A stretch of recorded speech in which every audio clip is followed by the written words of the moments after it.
Oh, what? Hello, everyone. I'm Metis Balaska, and welcome to the stream. So, we are, as I mentioned before, I'm going a bit uncapped with Honkai Star Rail for a while because I want to try and catch up with the story. So we're going to do like up to 6 hours of Honkai stream during the streams for a while. Because I want to be able to do events and stuff like that. Yeah. Also, the last couple of streams, we were having problems that I wasn't seeing on my end. I think I may know what was causing it, but in case as it happens, please let me know.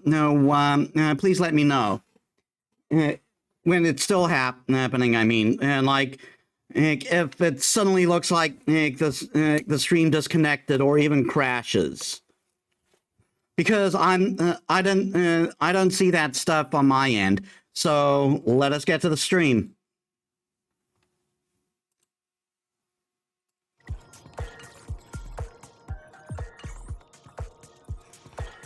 Yeah, I've been very bad about doing my dailies lately.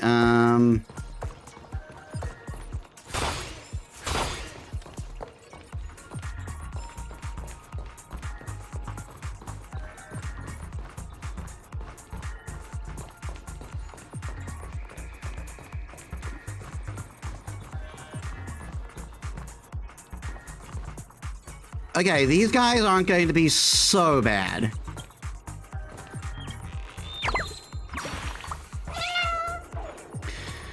You're also here to watch the match? Who's caught your eye? Hold on, you're that one. Clocky's good friend, the famous baseballer. If you're around, you're a shoo-in for the champion. The dinosaur can grandstand and all at once, and it's still gonna be beaten and a pulp up against the baseballer. Goodbye, I'm returning to the Great Tree. This match is a done deal.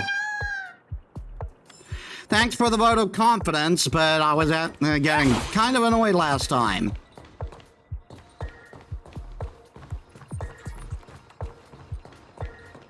Congratulations to our two Dream Chasers for establishing yourselves as budding stars in Penacony. However, now you face a competitor selling at low prices, pushing you to the brink of bankruptcy. No matter how lengthy the battle, you always persevere. Topple this powerful opponent, and the tides will turn, paving a way to success! Hey Bear, welcome to the stream. How was your day? None will take my soul glide away from me. I will use the transmutation arcanum to turn into a dinosaur! Oh, dinosaur! Devour my enemies! Oh my god. Grab a bottle of Soul Glad and make your dreams a blast! I'm doing good.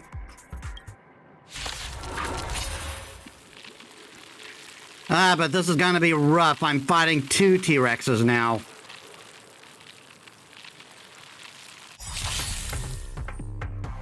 Target sighted. All units on the executing attack. Like fireflies, I will fight for myself until everything burns to ashes! Live to fight! Fight to live! Take your positions. It's my turn. Enemy targets detected. Ready for another?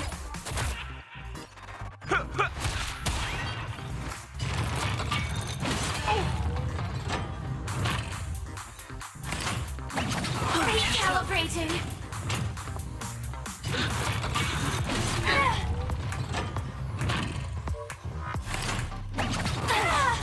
Ow. Firefly, time for. I shall set the seas ablaze! Enemy data secured. Net markers activated. Time for good old counterattack. have the upper hand. I'll contain them. Let's kick things off with you!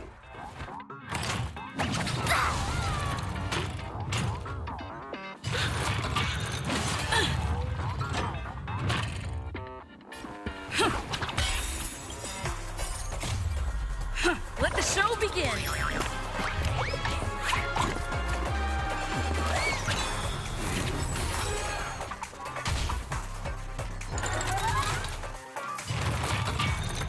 Recalibrating.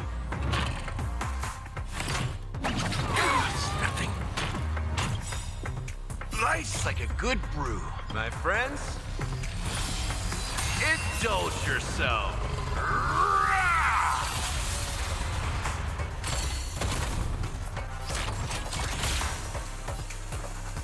Prime, detonate! It ain't over yet. We have the upper hand. Enough.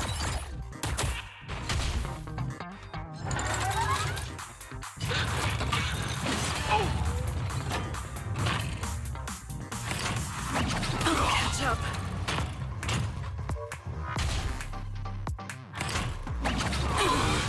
Please stop tail whipping. Let Fox Robin win this. Stay in step. Executing attack! Like Firefly. Burns to ashes! Live to fight! Fight to live!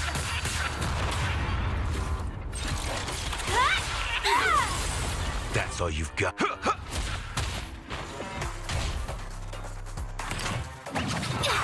Not good.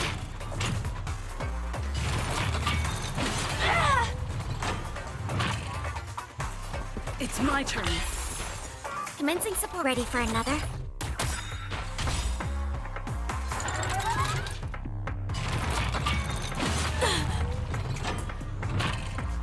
Enemy data secured. Net markers activated. We might be able to start attacking, start focusing on the other one now. Recalibrating. Joining the battle. Prime, detonate! You've arrived, huh? Let's kick things off with you!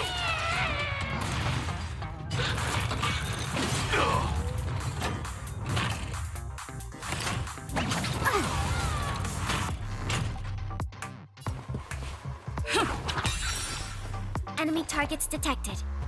I'll contain them. Sam in position. Executing attack! Like fireflies, I will He gonna fight be for starting myself barbecue.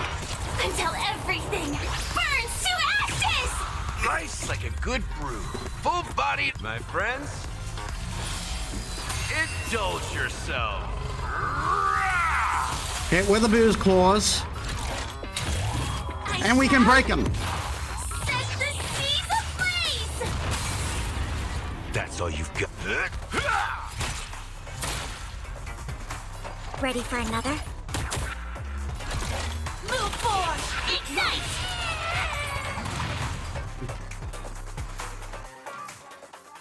Robo Dino Nuggies. The body withers, but the soul-glad name shall not.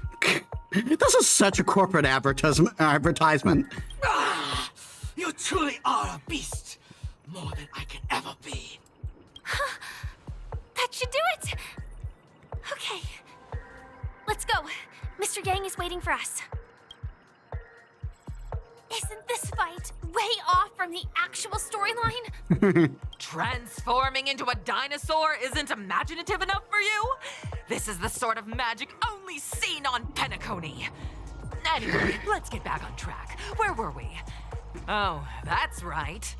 After an extended battle, you finally emerged victorious! But the companion who journeyed to Penacony with you chose to leave, having lost all hope. In the years that followed, you encountered each other once more on the prosperous streets of Penacony, but dared not call out to one another. perhaps akin to the lingering regret of every dream chaser. Good lord. Well done! You brought to life the thrilling action scenes from Once Upon a Time in Dreams with your fighting skills. Good lord. Looks like we won. Let's hurry up and get to the next stage.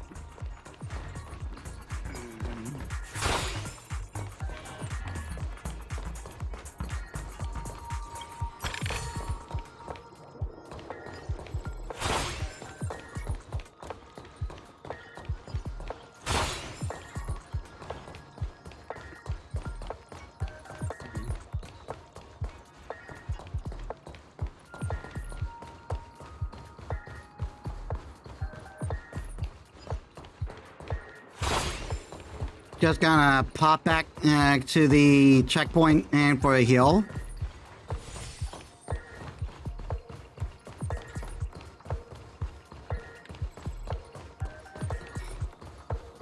I might permanently switch out Pela for Bronya because Pela gets her ass handed to her so fast. Like I may only use Pela for enemies for when enemies are weak to ice.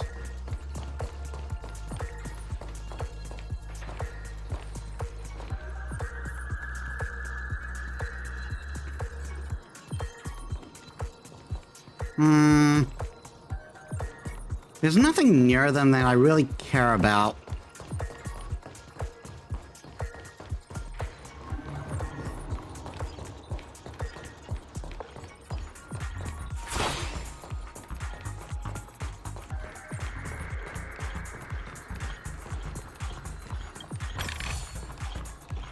Lore? No, we got music.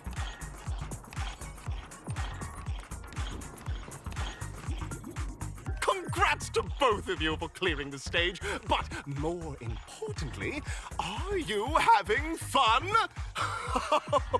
Fun is more important than success.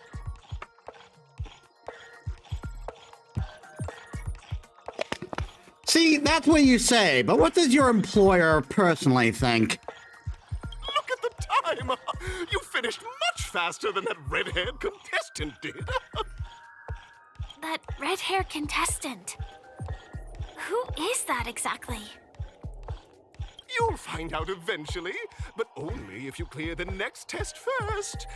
Welcome to the second stage of the 33rd Scorched Sand Festival in the 20th season, sponsored by Soul Glad Enterprises. Gunfire time! You What? have the option to choose gunfire and undergo Brother Hanu's trial, or time, where you'll face Clucky's trial. And now, make your choice!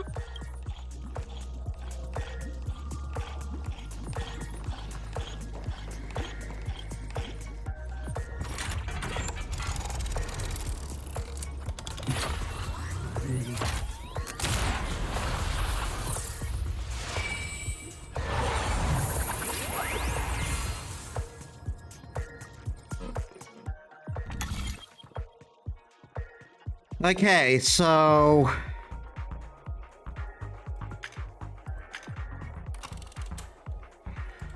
Gunfire or time trial?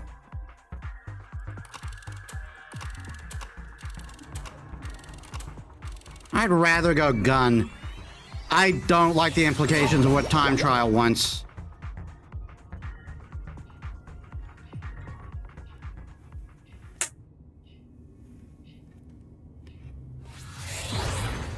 Dear friends, welcome to the enchanting universe created by the Watchmaker.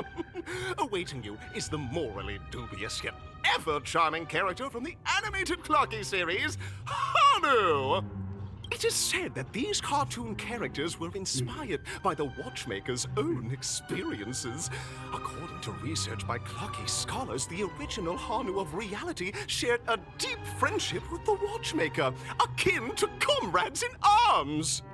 Enter into the world of Hanu via the TV by the entrance and partake in an enchanting and suspenseful story with him.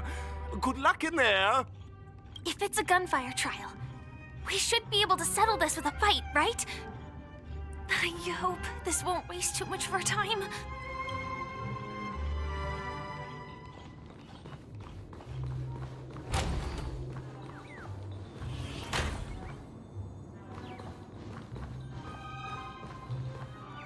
I see you.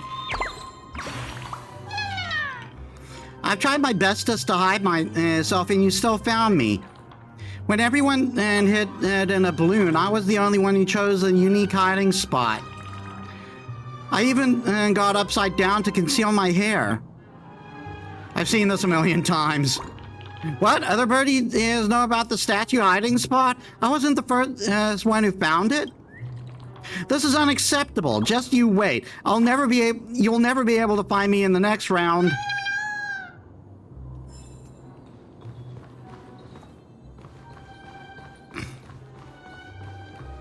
Ready? 1, 2, 3. If I had known.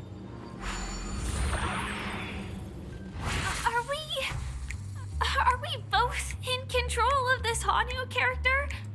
Very good. Looks like you've got the hang of it. In this Hanu's Adventure episode, Boss Stone has gathered his battleships for an assault on Dreamville. All Buzzfly, Cousin Wolf, and Bombhead are all raring to go. The brave Hanu must thwart their advance and protect his home. Alas, Hanu presently is ill-equipped to fend off the malevolent mischief makers, which is why he is preparing to seek out the Puzzle Gentleman's aid. Go forth and speak to him.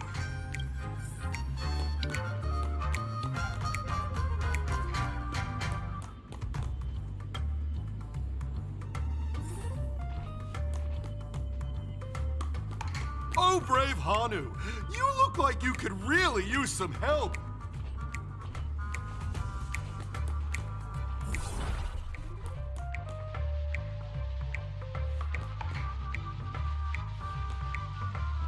Long time no see, Hanu. You look pretty stressed out. How about an intense and thrilling game of Dream Jigsaw to blow off some steam?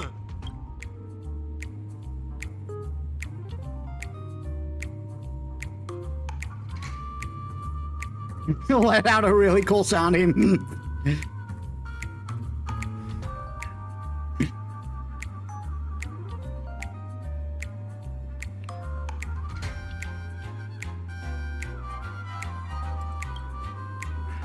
Actually, the plot dictates that you directly provide aid to us. You really want to say to the Dreamweaver gentleman, but given your character's design, you can only respond with a cool humph.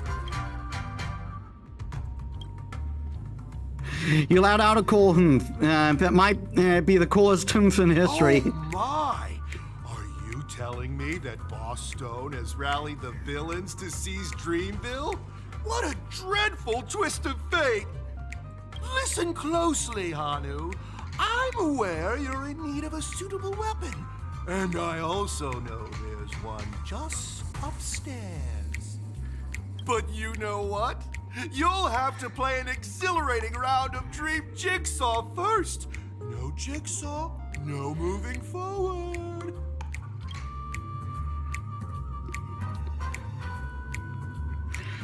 I can only really respond to this.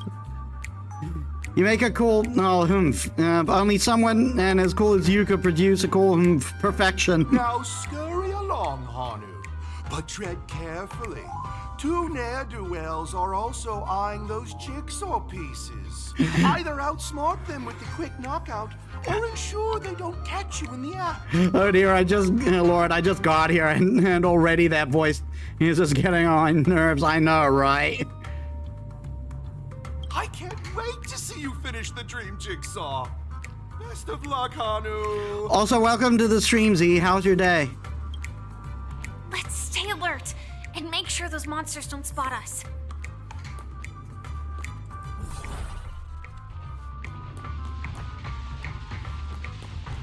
It appears we can't climb the stairs in our current state.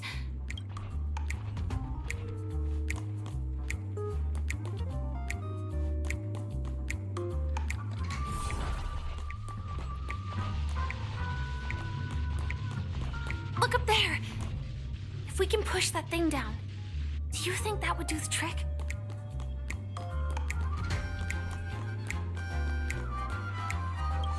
It's going well, but and if I never hear the puzzle gentleman speak again, it'll be going even better.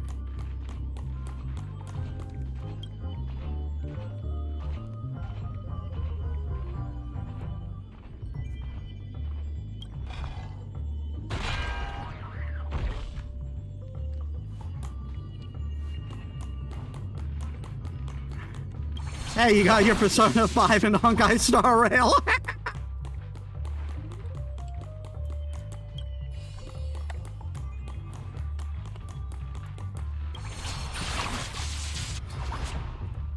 And I saw this chest over here. I just wanted to get that puzzle piece before that guy recovered.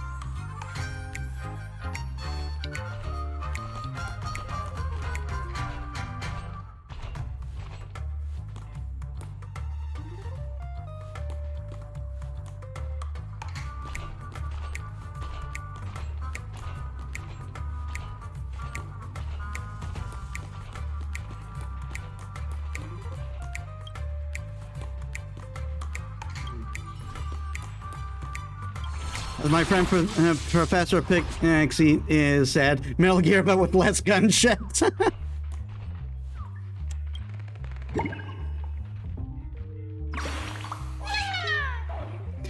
Down this alley, please, Brother Hanu. Now I stacked these books just for you. But it's Brother Hanu. Why is there a need to stack books for such a low step? Let out a grunt of disappointment. Hurry up, any more indecision over this matter, and Boss Stone's lackey will catch up. I'll fly from here and distract them. You take the chance to run.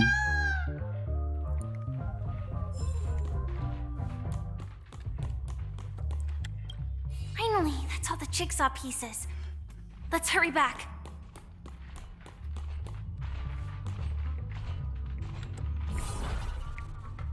Wait for that guy to,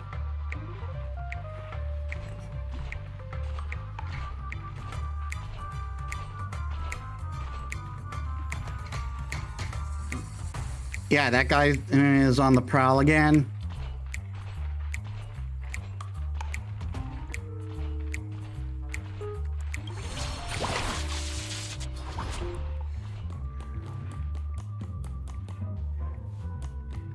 Ooh.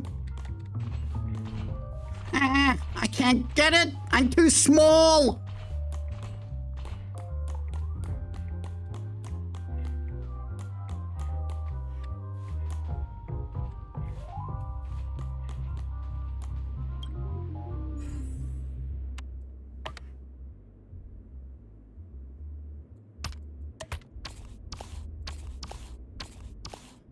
I can't get too small and cute.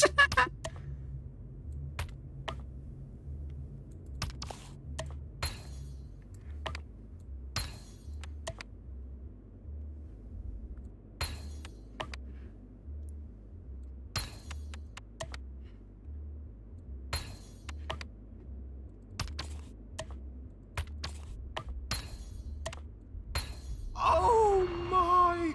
The exquisite sensation of perfect alignment! My organizational itch has been quite thoroughly scratched. Hurry now, Hanu. Touch that TV set and transform back into your old self. Then head upstairs. Your weapon awaits you there. Are such haphazard instructions really okay?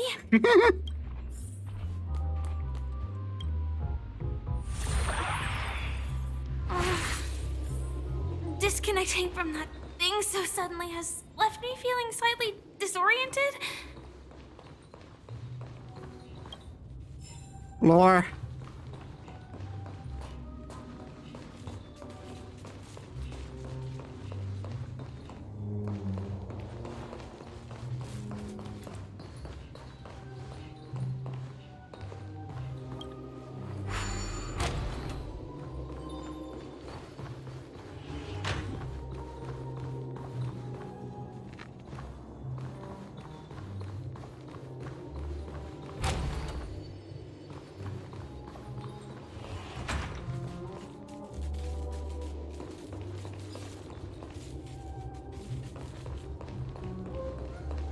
There was another switch here.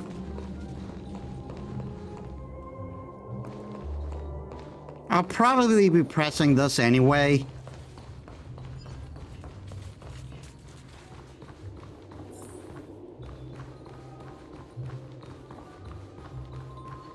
Is that Hanu? I'm sorry, what?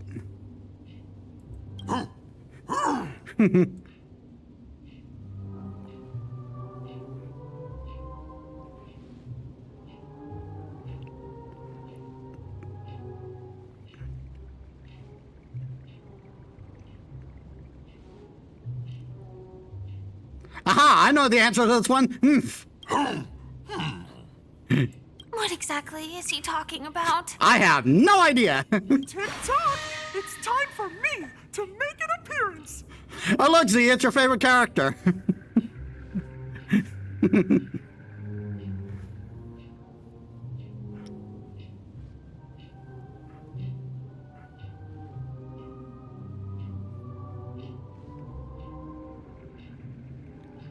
How come you're here too? Lucky?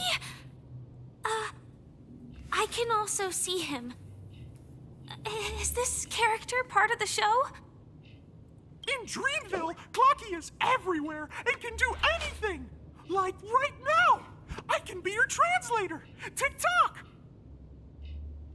You cannot escape Clocky. Clocky owns you all.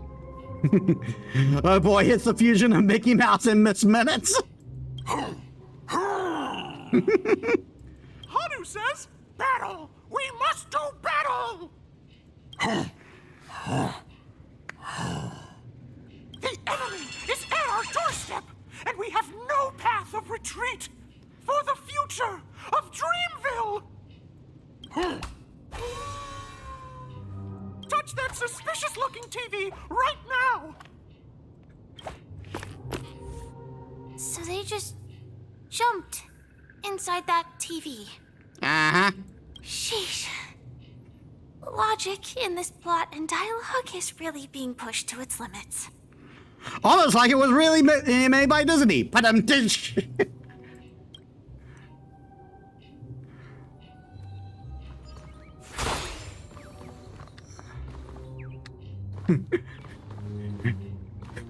we're going from Persona 5 to Persona 4 now. Here we go again.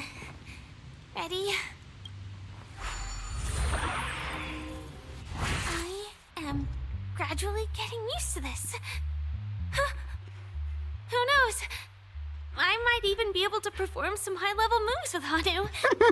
Oh, did someone say high-level movies just now? That's right, pal. The upcoming script is just exploding with all sorts of high-level shenanigans. Last we saw, Hanu was preparing for battle. Suddenly, he hears heavy footsteps coming from the hallway. The malevolent mischief makers have broken into his home. But brave Hanu won't go down without a fight. He instantly sprints for the storage room, ready for a do-or-die showdown against the baddies. But we still don't have any weapons in hand. Guess what? Hanu's favorite bazooka just so happens to be in that storage room. So get a move on. What a coincidentally convenient plot twist. It'd be even more awesome if the organizers allowed me to wear armor.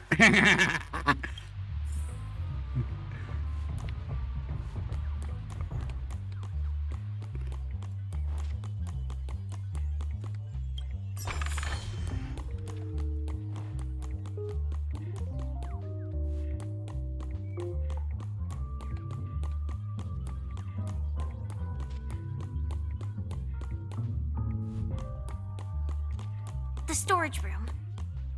It's behind the shelves, right?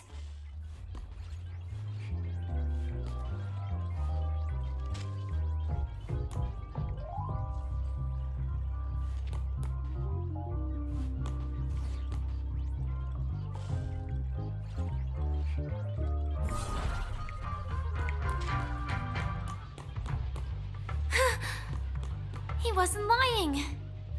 There's actually a bazooka here.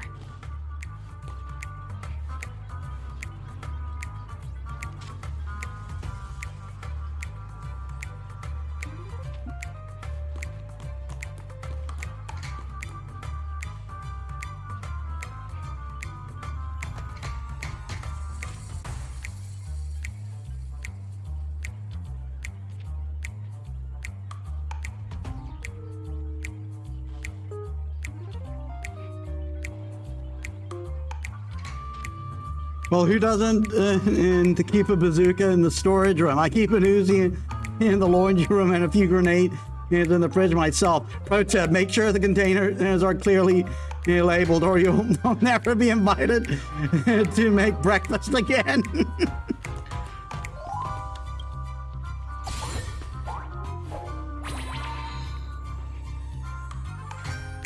Now we should have a way of dealing with those baddies.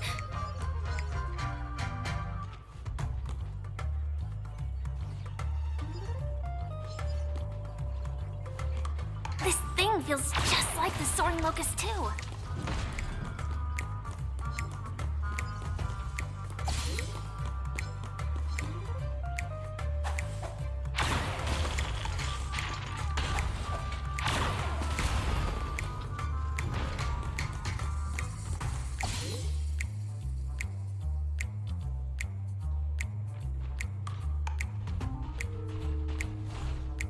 Careful. It looks like we've got more company. Get ready to fire!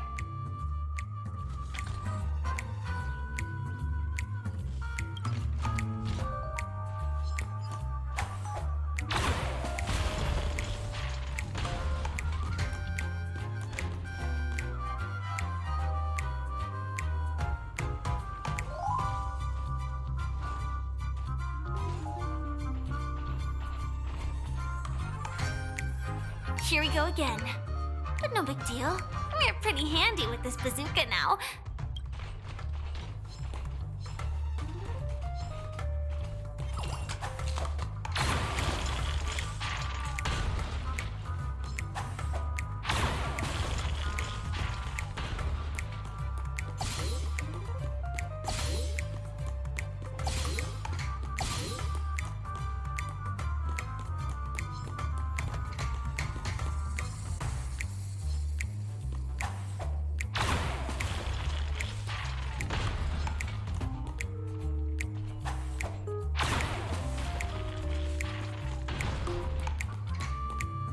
That should be all of them, right? Oh my! Haru is on the street! Everyone! The stage is complete! Quickly! Head through the TV to the next stage!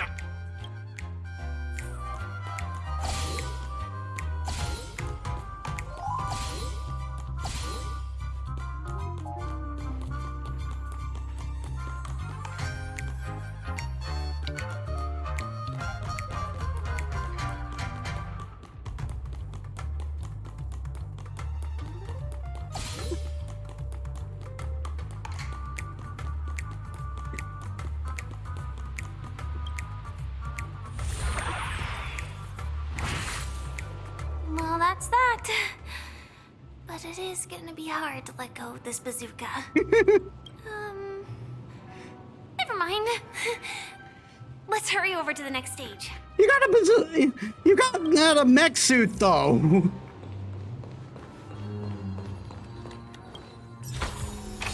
Full of supplies. A rare find.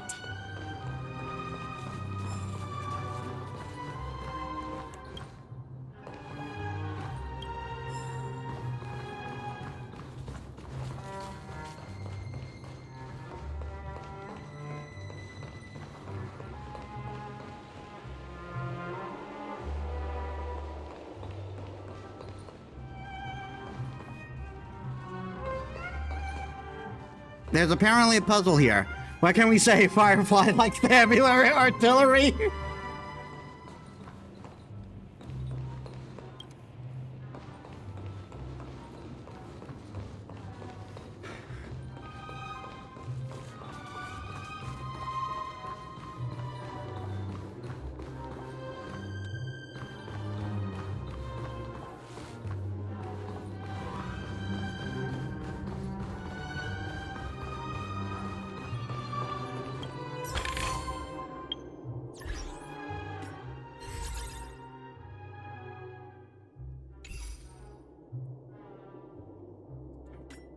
I don't think I have enough for another.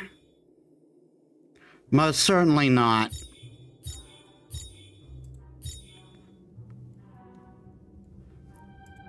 I really want Ho-Ho, but it's not happening. She's only got 2 days left.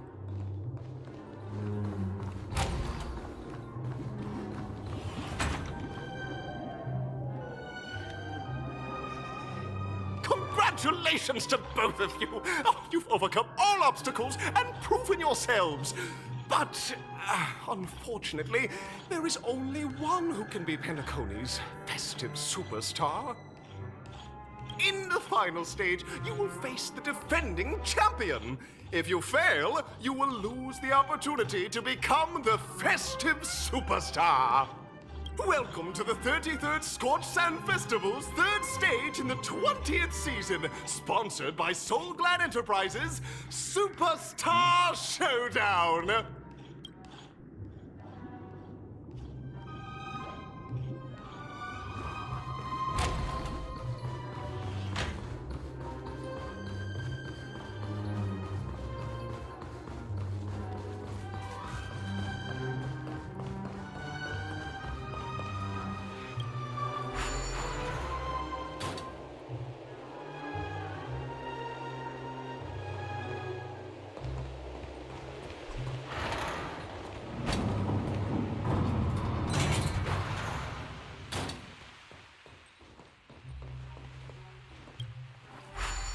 Oh, well. Well, let's check out B1 then.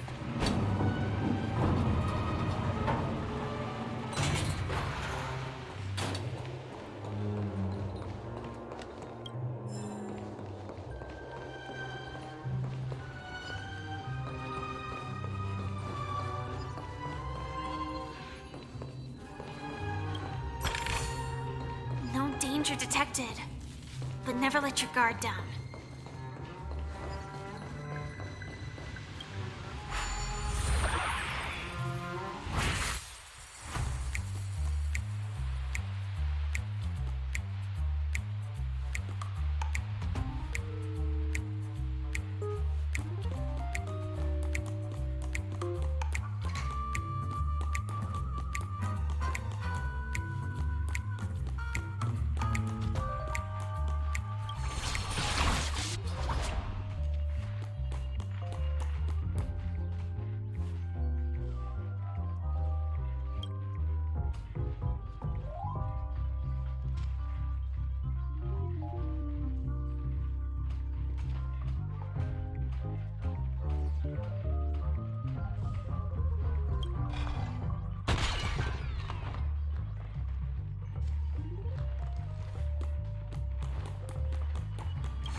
Oh, come on! Oh, no! Not so unstoppable Hanu has actually fallen! Quickly! Return to the battlefield and seek revenge against the bad guys!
Saturation bombing.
All right, now to presumably face this red-hair participant.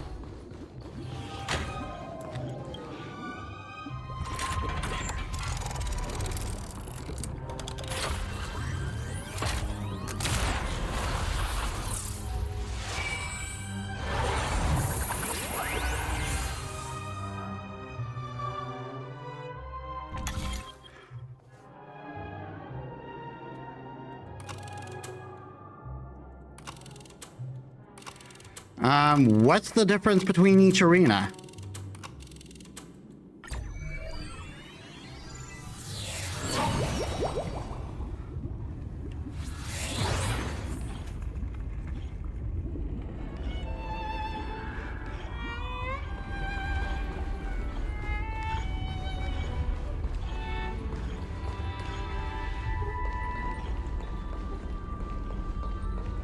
No way. I think I just saw someone.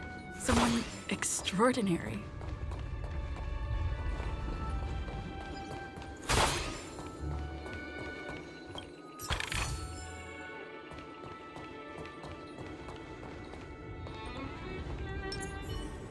Please stay tuned.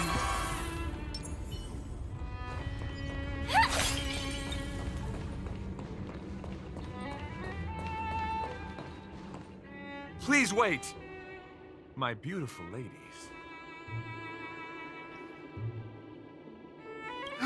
By the glorious light of beauty! I never thought I would see you again. In such turbulent times, your kind faces are as spring's gentle breeze, bringing solace to my scorched heart. Oh my god.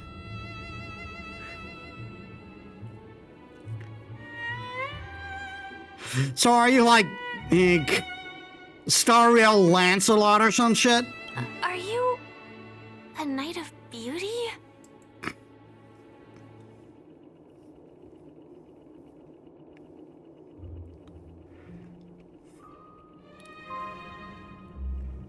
Why am I talking like I know this person already? Did he appear in some sub-story I haven't done yet?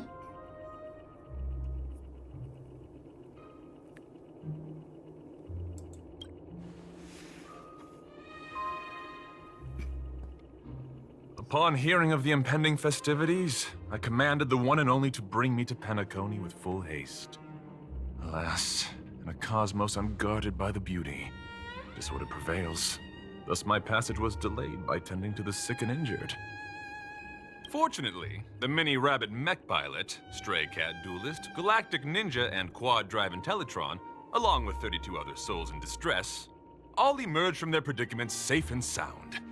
I then led them all here to revel in the harmony with the countless other splendid beings. You talk like I'm already supposed to know them.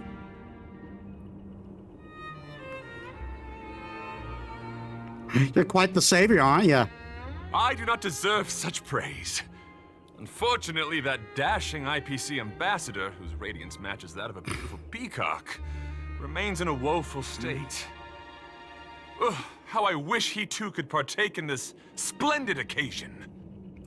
Okay, let's get back to business. Since fate has brought us together, it stands to reason that you both seek the accolade of the audition's victor, correct? Though upon arrival, I was once mistaken for a towering silver-armored fugitive with fiery red flames due to my lack of eloquence.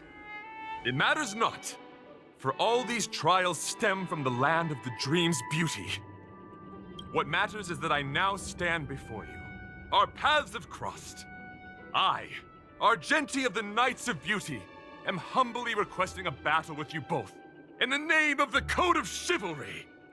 If I am fortunate enough to emerge victorious, kindly grant me passage to the Crown of Victory, and recognize that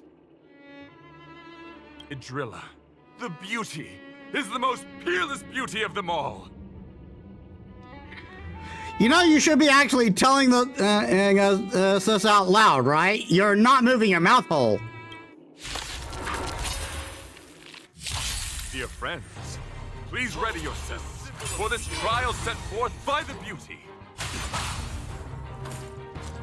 Target sighted. All units on alert. Prime, detonate! Like fireflies, I will fight for myself until everything burns to ashes! Live to fight! Fight to live! Rise to the challenge.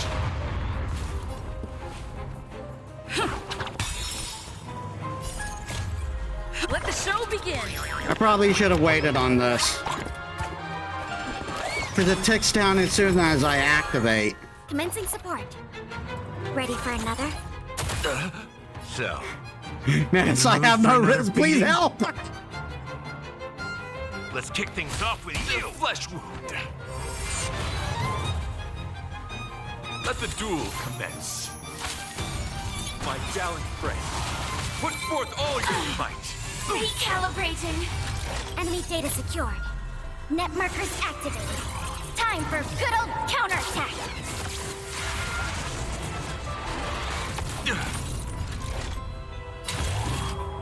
I shall set the seas ablaze!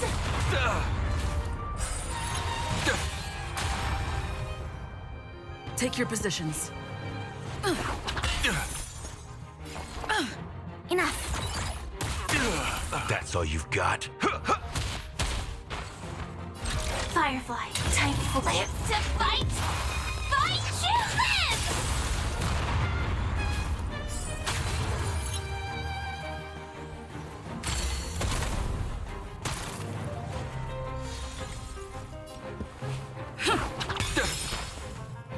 Ready for another? Attack detected. Pledge thy loyalty. You've arrived, huh? Let's kick things off with you! Life's like a good brew, my friend. Hit him with the alcohol clause. Indulge yourself. The flesh wound. Executing attack. Bear witness. Order. Stay in step. Enemy targets detected. I'll contain them. Sam in position. Prime, detonate. Like firefly, I will fight for myself until everything burns to ashes!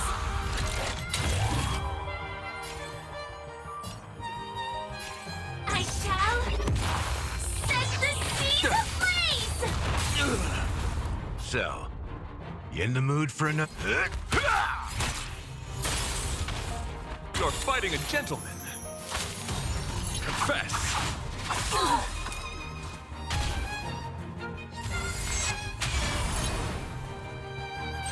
This is more than a battle. Live to fight! Fight to live!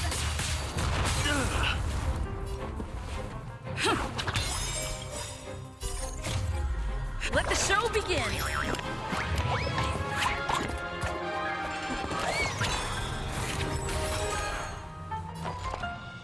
Enough. Enemy data secured. Net markers activated. Time Nice for to meet you. counterattack. I'm sorry, I had to.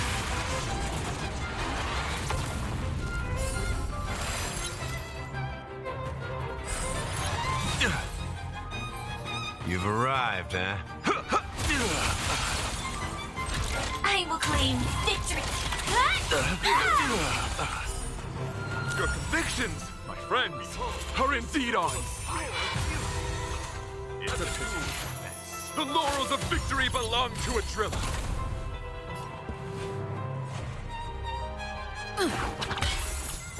Commencing support. Ready for another?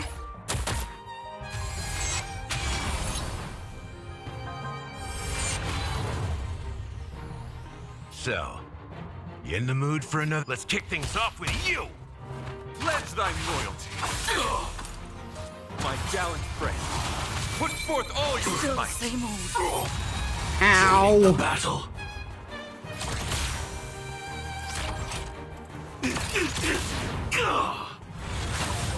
Attack detected. Not over. Oh, come on. Nice like a good brew, my friends. Indulge yourself. You're fighting a gentleman. My gallant friend, put forth all your might. It's over. It's over. I'm not doing this with fucking Gallagher.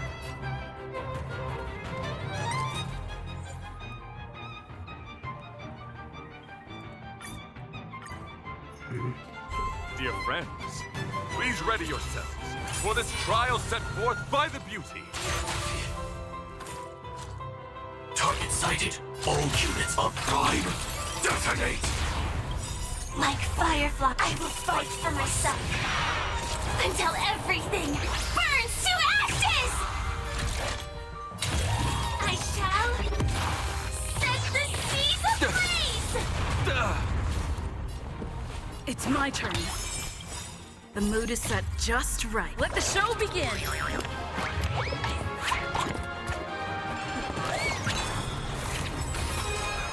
Enemy targets, I'll contain them.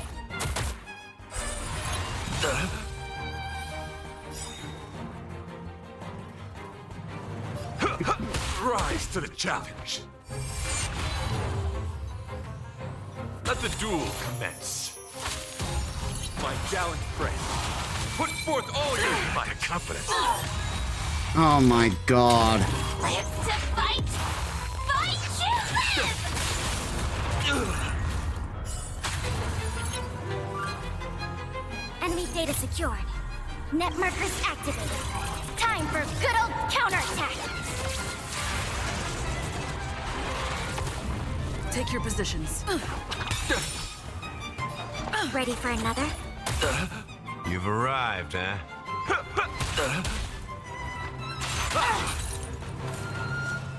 Confess. Nothing. I shall set the seas ablaze! The flesh wound. Stay in step. It's my turn. Commencing support. Enough. That's all you've got? Rise to the challenge. Behold this symbol of pure beauty. Nice like a good brew, my friends. Indulge yourself.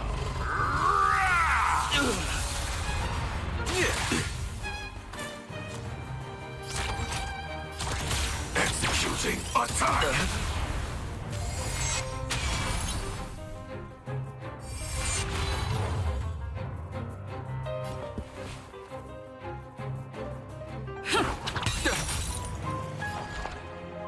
I'll contain them. Sam in position. Prime. Detonate. Like fireflies, I will fight for myself. Until everything burns to ashes! Live to fight! Fight to live! Rise to the challenge. You're fighting a gentleman. Pledge thy loyalty. Enemy data secured. Net markers activated. Time for good old counterattack. So, you in the mood for another beating?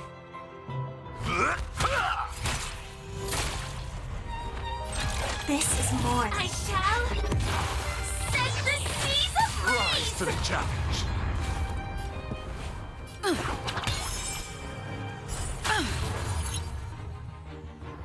Enemy targets detected. Oh, That's all you've got? Let's kick things off with you! Firefly, type live to fight. Fight you live! Rise to the challenge.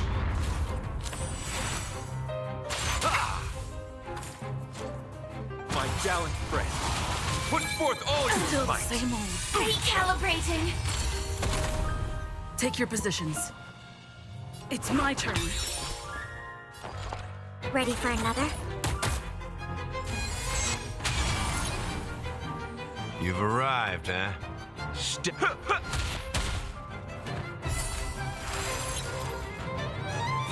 Bear witness.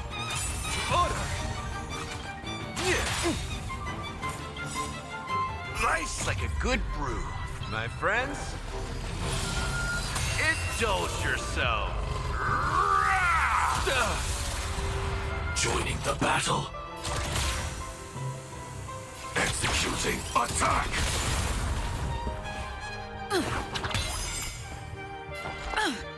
Enough.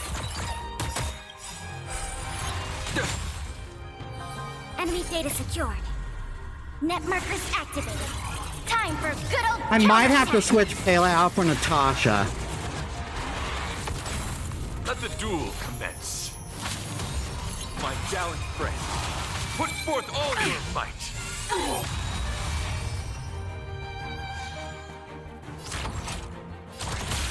Prime. Detonate. Like fireflies, I will fight for myself. Until everything burns to ashes!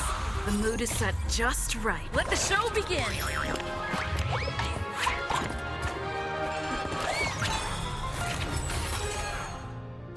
This is more. I shall set the seas ablaze! Rise to the challenge. So. Stay in step. It's my turn. Commencing support. Ready for another? Rise to the... Confess. Live to fight! Fight you live! Rise. Your convictions, my friends, are indeed on fire. It's a pity. The laurels of victory belong to a driller.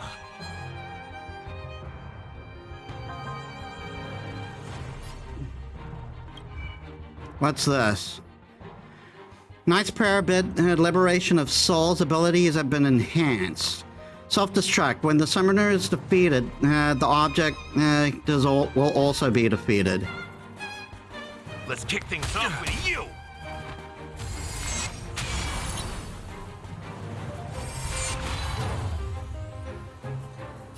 Firefly, type 4, in position. I shall set the seas ablaze! A flesh wound. Pledge thy loyalty.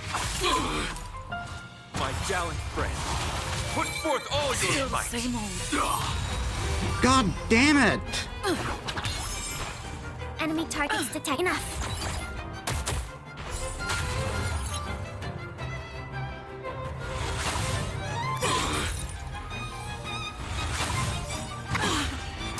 Oh, fuck you! Come on! My gallant friend, put forth all your Attack might. detected. Not over yet. Oh my god, this is a worse... How is this fucking... actually, I wouldn't say this is worse than, No way. I think I just saw someone. Someone. I wouldn't Please say this wait. is worse than By the glorious light of beauty!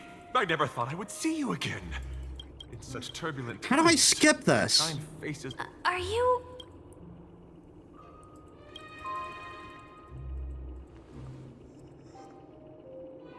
Upon hearing of the impending fest, fortunately, the mini rabbit mech pilot.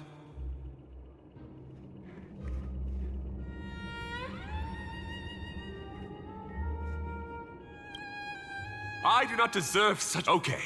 But though upon arrival, what matters is that if I am fortunate in Idrilla, the. Dear friends, please ready yourselves for this trial set forth by the beauty. Target sighted. All units on prime. Detonate. Like Firefly, I will fight for myself.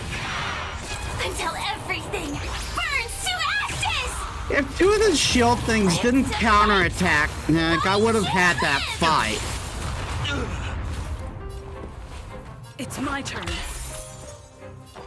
I'll contain them. You've arrived.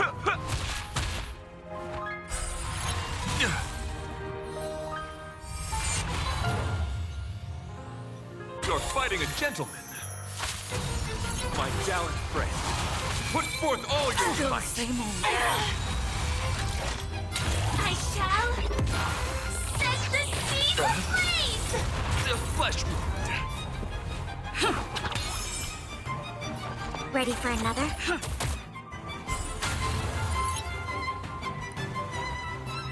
Let's kick things off with you. Confess. Recalibrating. Live to fight! Fight to live! The flesh wound. Take your position. It's my turn. Enough. Rise to the challenge. How's this taste? Great teamwork. Behold, this symbol of pure beauty. Life's like a good brew. Full-bodied and... My friends? Indulge yourself.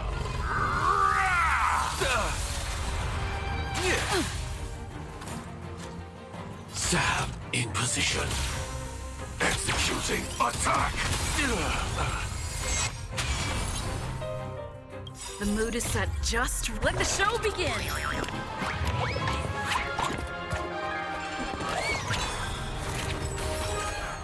Did the rhythm get messed up? I'll contain them. Enemy data secured. Net markers activated. Time for good old counterattack. Rise to the challenge. Prime. Detonate. Like Firefly, I will fight for myself. Until everything burns to ashes!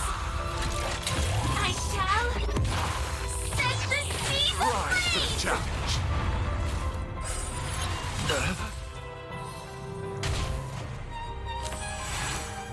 Let the duel commence.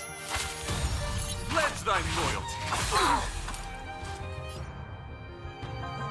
It ain't over yet. Firefly lives to fight! Fight to live!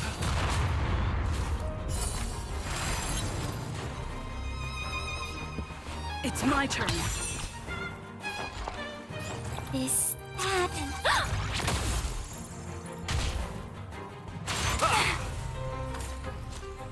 My gallant friend, put forth all your Attack might. detected!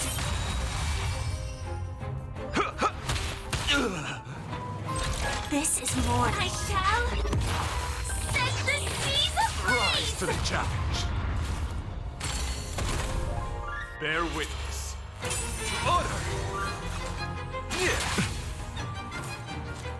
Stay in step.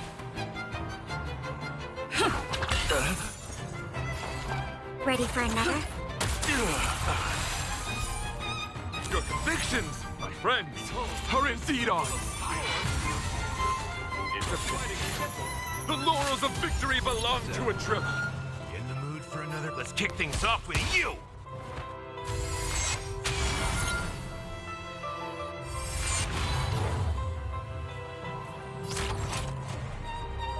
Executing attack! Confess! Nice like a good brew, my friends. Indulge yourself. The flesh wound.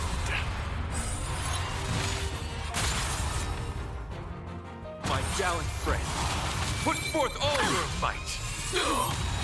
Enemy data secured. Net markers activated.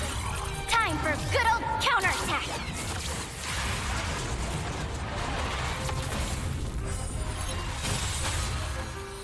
The mood is set just right. Let the show begin!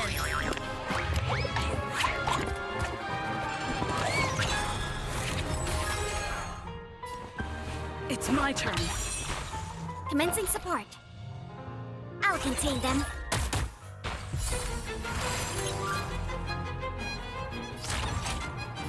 Time, detonate! Like Firefly, I will fight for myself. Until everything burns to ashes! Live to fight! Fight you! Rise to the challenge.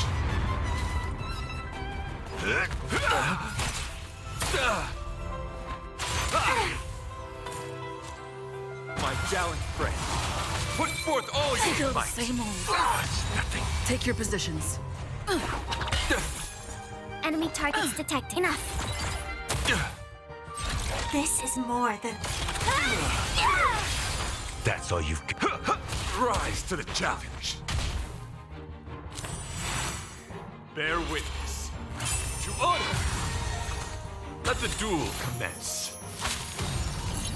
Firefly, type 4, in position. I shall set the seas Rise to the ablaze! challenge. Stay in step. It's my turn. Commencing support. Ready for another? Enemy data secured. Net markers activated. Have another ice Time for a blast. good old counterattack.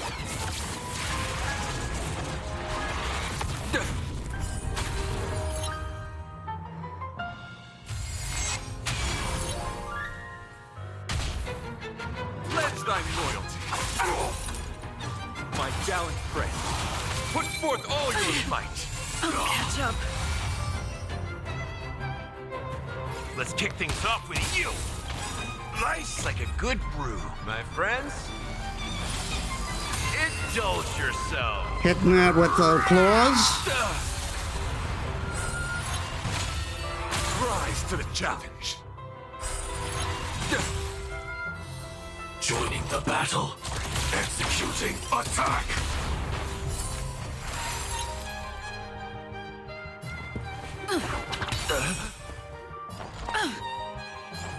Inputting commands. Whoa. The mood is set just right. Let the show Aha, begin! you fool!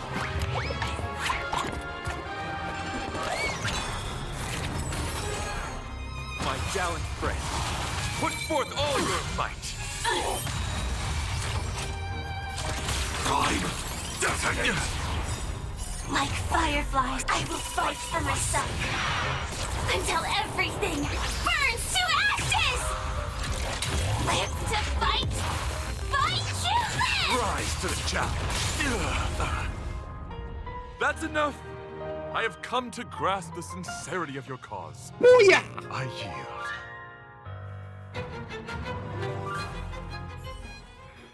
Yeah, not Beautiful. nearly as hard as the Truly adventuring a fight. captivating contest. It is through you that I realized to uphold the honor of a driller, I must further hone my skills. What a beautiful lesson indeed. All right, I'm going to take a quick bio break. Give me a sec, guys. All right, I'm back. By the way, how's the stream been going? Has it been uninterrupted so far? Because the past couple of streams I had problems, but I wasn't seeing them on my end.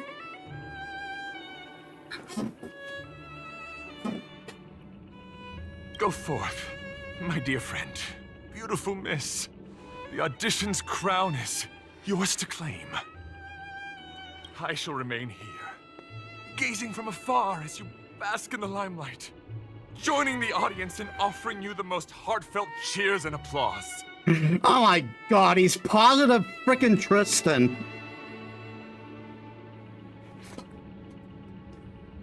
We don't have much time.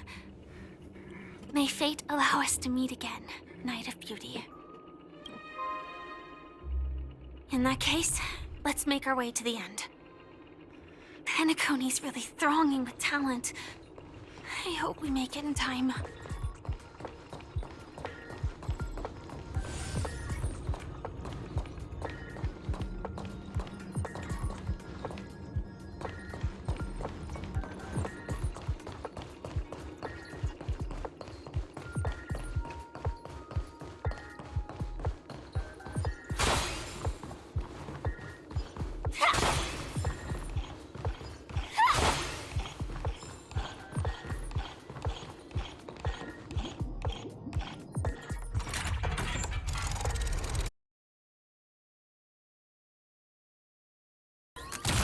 Why pinball machines, by the way? That seems like a very ineffective way to get around.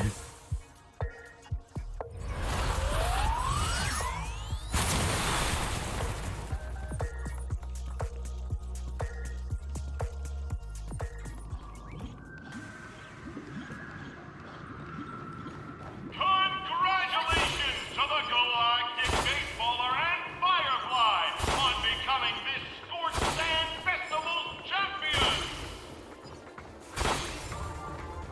We look forward to their amazing entrance in the Charmony Festival!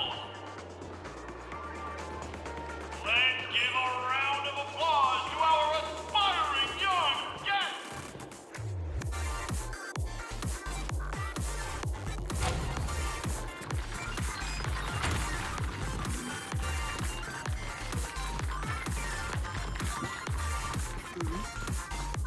Okay, what's going to happen to make this go to become a crapshoot?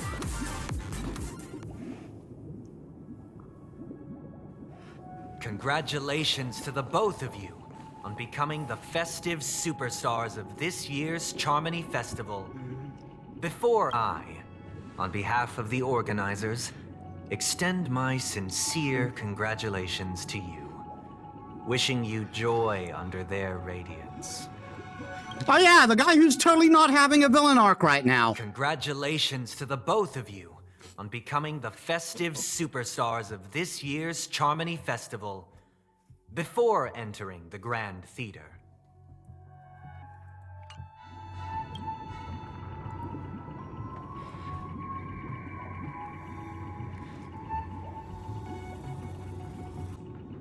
All I get are their sincere congratulations. Where are my stellar jades?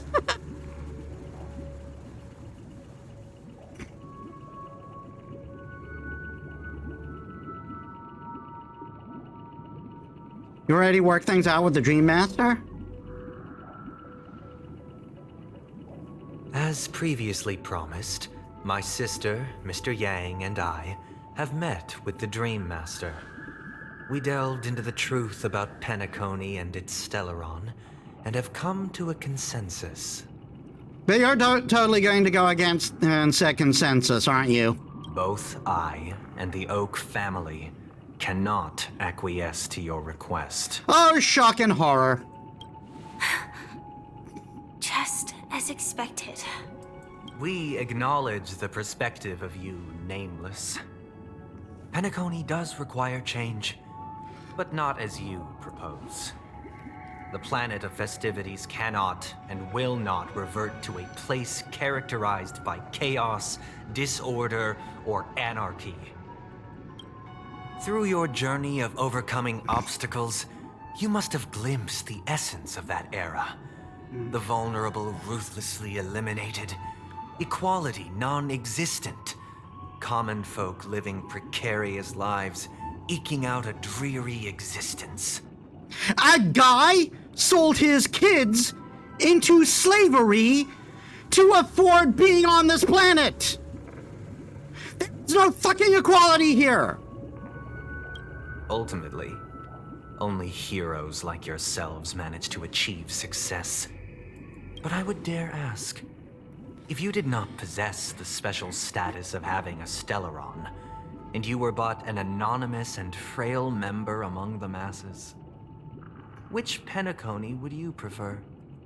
A dystopia for the survival of the fittest, or a sweet dream paradise for all?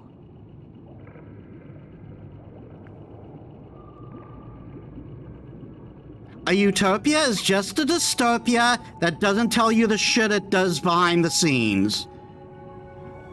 That has been a running theory of mine.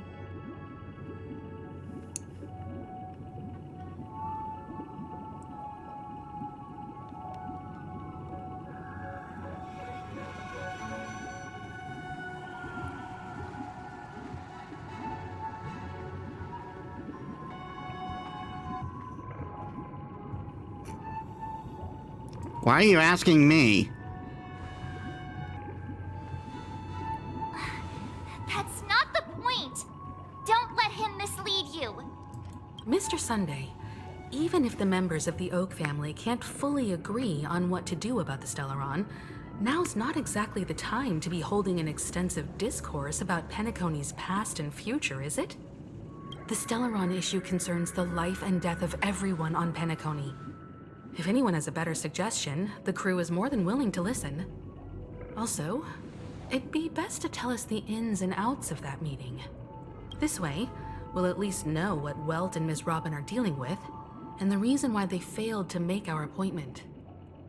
Ah, Navigator. That is precisely my intention. With all present, let's begin by discussing the details of that meeting. Let's talk about our tribulations and choices, our ideals and beliefs, and our final course of action. The only path to take.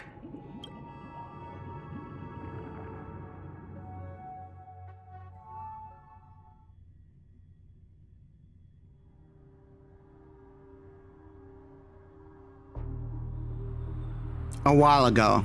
You mean to say that for the longest time, there have been scoundrels who would use the Charming Festival that I have bequeathed to the masses as a tool to realize their ambition?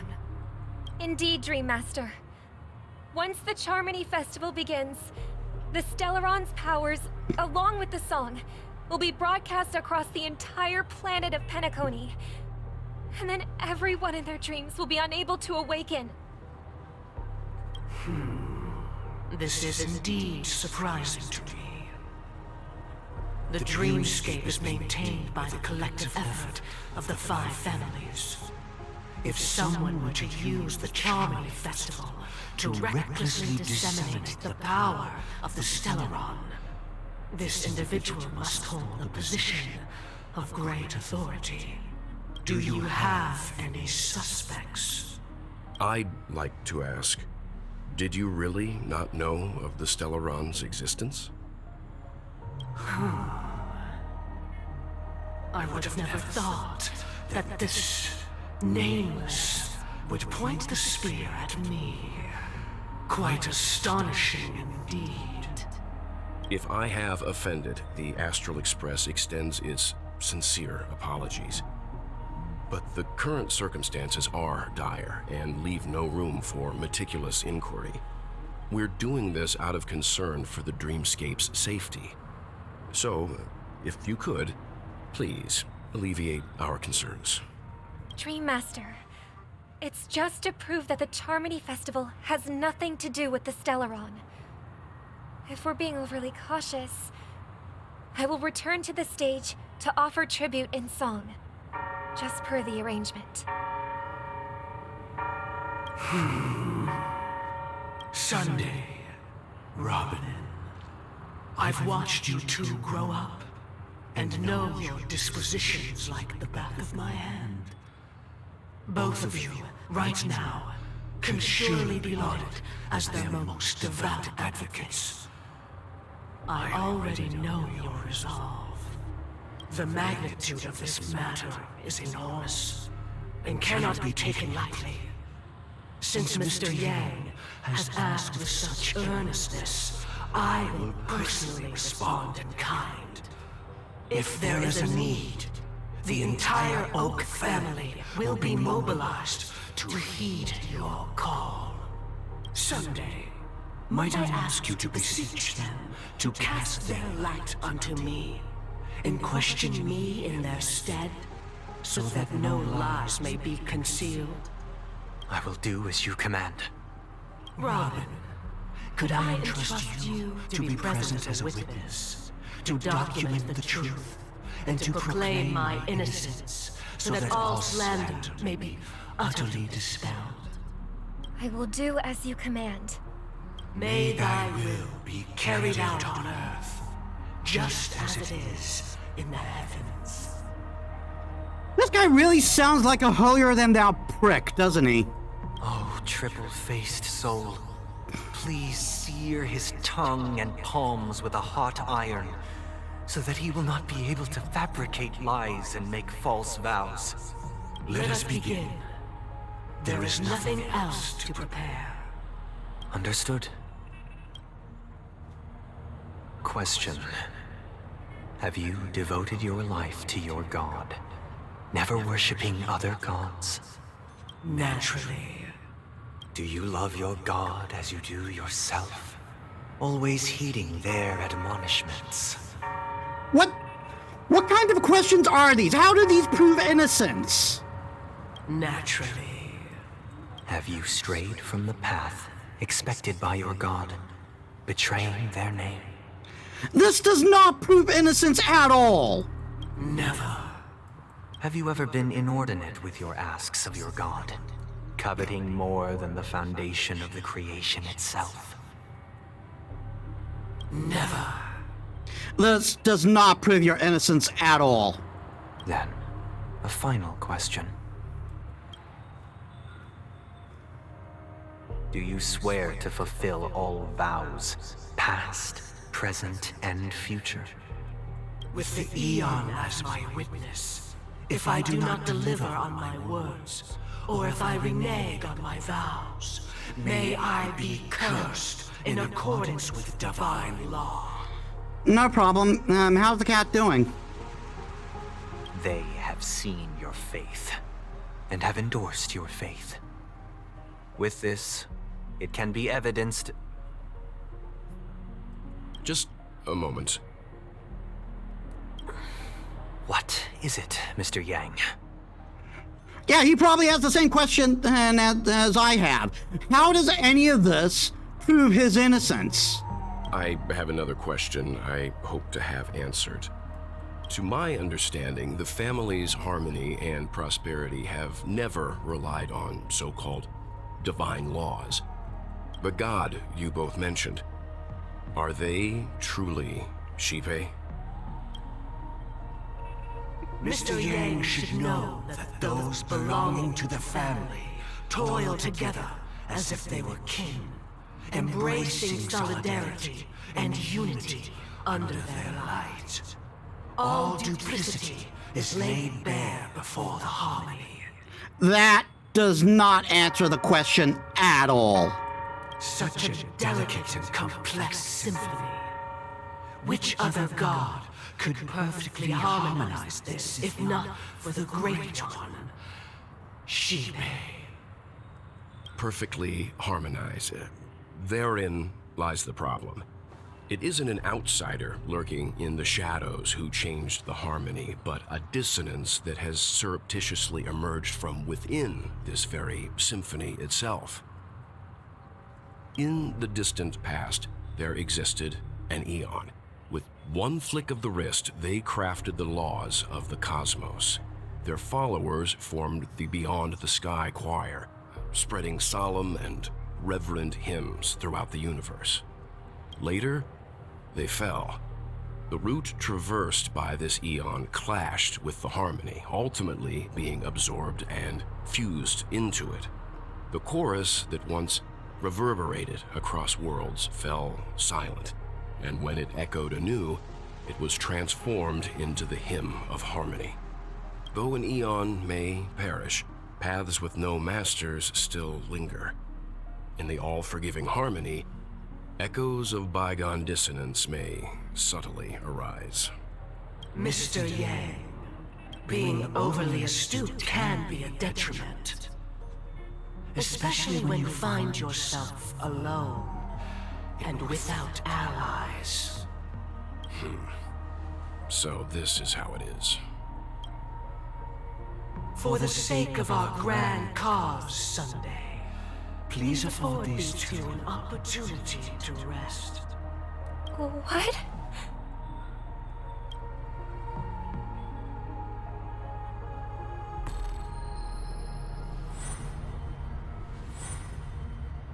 Sorry, Robin.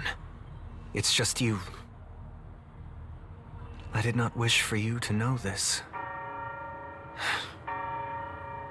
It's a pity that things have turned out this way. So, this is the true reason I can't sing? The shadow that envelops Penacony is actually... We were never children of the harmony. Our ideal paradise could not have been crafted by Xipe. True bliss can only be guaranteed by the one who transcends the many. Within the foundation of law, humanity establishes civilization. That doesn't sound like that doesn't sound like that doesn't sound like religious villainy at all. And through harmony, we obtain order.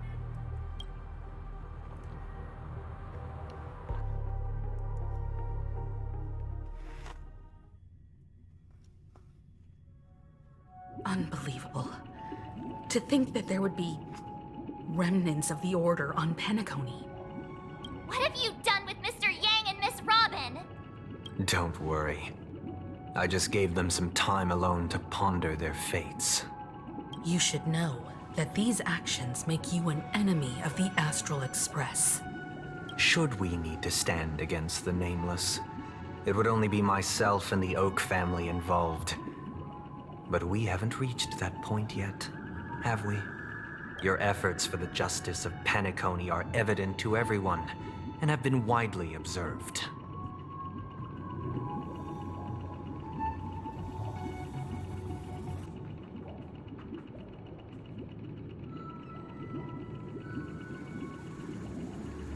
You want to talk terms with us?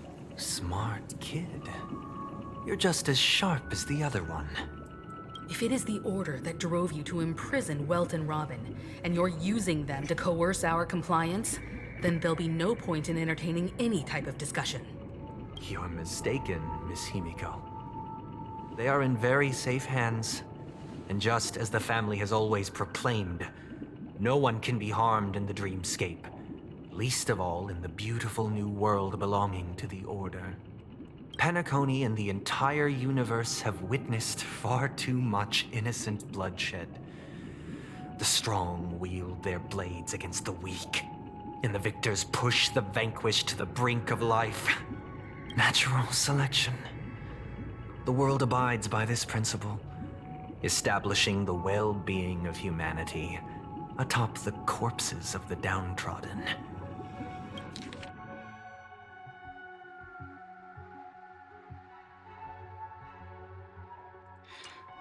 Only we, or rather, I, possess the power to put an end to this farce. Again, I would like to put it out there.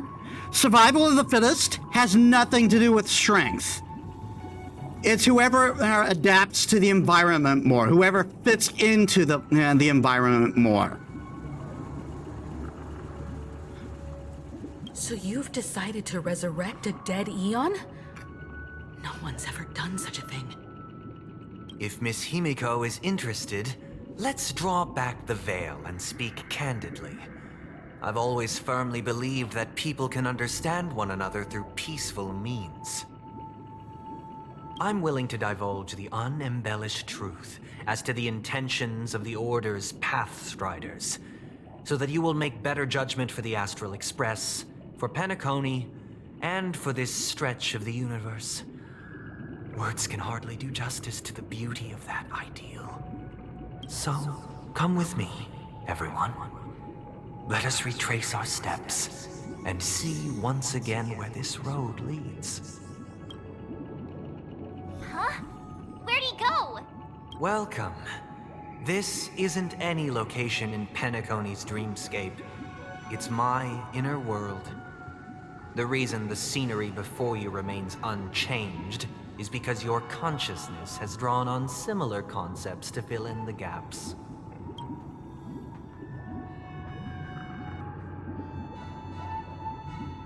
You have Did imprisoned you do the us? same to Welt?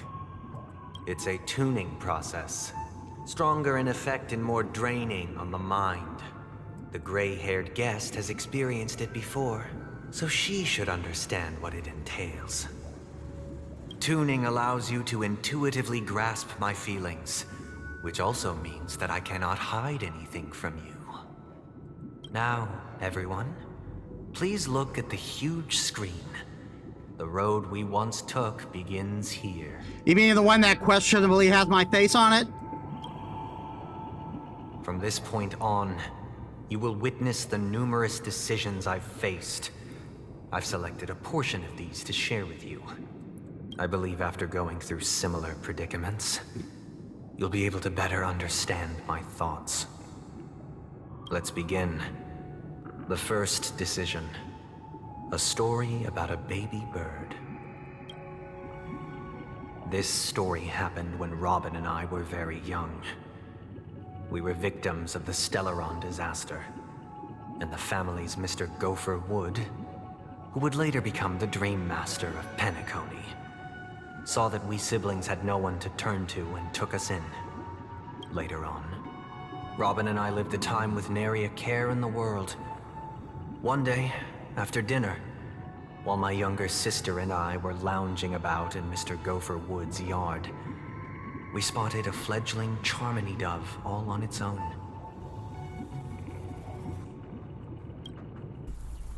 That baby bird was tiny. It didn't even have all of its feathers, and it couldn't sing. When we found it, it was already on its last breath, having fallen into a shrub, probably abandoned by its parents. We decided to build a nest for it right there and then. However, thinking back, that winter was unusually cold, with fierce winds at night in the yard, not to mention the many poisonous bugs and wild beasts in the vicinity. It was clear that if we left the fledgling in the yard, it stood no chance of surviving until spring. So, I suggested we take it inside, place it on the shelf by the window, and asked the adults to fashion a cage for it. We decided that when it regained its strength enough to spread its wings, we would release it back into the wild. The tragic part, something that we'd never considered, was that this bird's fate had already been determined long before this moment. Its destiny was determined by our momentary whim. Now, I pass the power of choice to you all. Faced with this situation, what choice would you make? Stick to the original plan and build a nest with soft net where the Charmony dove fell. Or build a cage for it and feed it, giving it the utmost care from within the warmth of a home. I eagerly await your answer.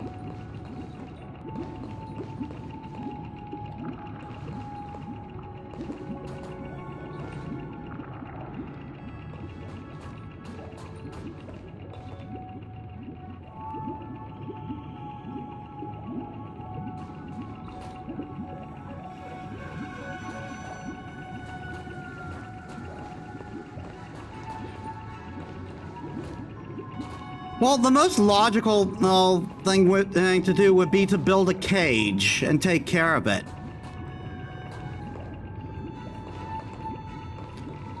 But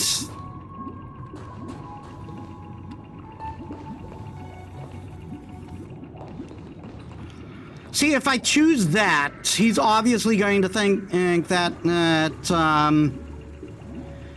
he's honestly going to think that I'm agreeing with his opinion.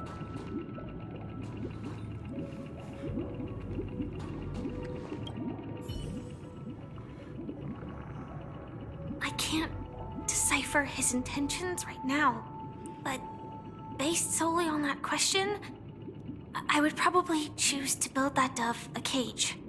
Even if I was gonna release it back into the sky, it'd have to be strong enough to fly first. If I left it where I found it, I fear it'd never get the chance to fly ever again.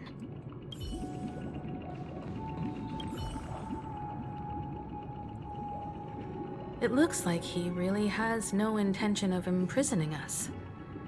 If it's just a quiz, I suppose it's fine to humor him. Back to the question.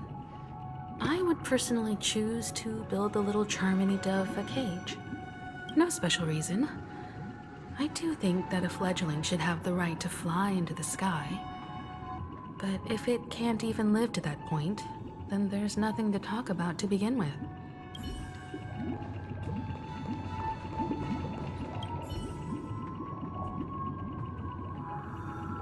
That guy just casually throws this kind of question at us?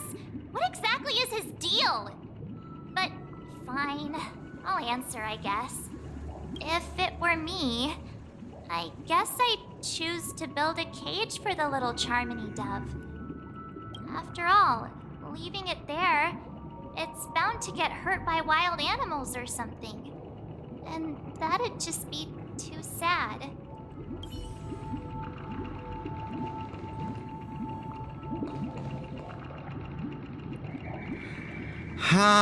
Fine.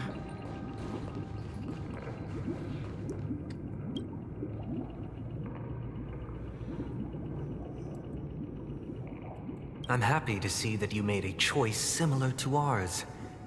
If your mind is made up, let me reveal the outcome of this choice. We passionately nursed it back to health, preparing only the best food for it every day. We even preened its feathers. Later, on the day that Robin left Penacony, we opened the cage door and let it fly back into the sky. I watched it for a long while by the window, probably about 3 or so days. In those 3 long days, the little Charmony dove tried again and again to spread its wings to fly into the sky, but fell to the ground, only to keep trying. Finally, on the 137th attempt, it succeeded. But its attempt did not go perfectly. After flying unsteadily for a while, it fell to the ground, unable to grasp the direction of the air currents. The fall shattered its wings. It writhed helplessly in my embrace. But it was all for naught, finally succumbing to a painful demise. And in that instant, our tender care, our given love and hopes, they all became the inevitable push that sent it to its death. I deeply regret the choices we made. Next, let us head to the second decision. This time, it's the story of a dream chaser. This story happened when I was appointed as Bronze Melodia, a position exclusive to the Oak family, charged with listening to the problems and vexations of Dreamscape residents, and providing them with the relevant guidance. It was during that period that I had the opportunity to hear voices from all corners of the Dreamscape. Joy, sorrow, arrogance, regret. The complex tapestry of human nature that formed the world. And I was fortunate to catch a glimpse of it. He was a dream chaser and an illegal stowaway.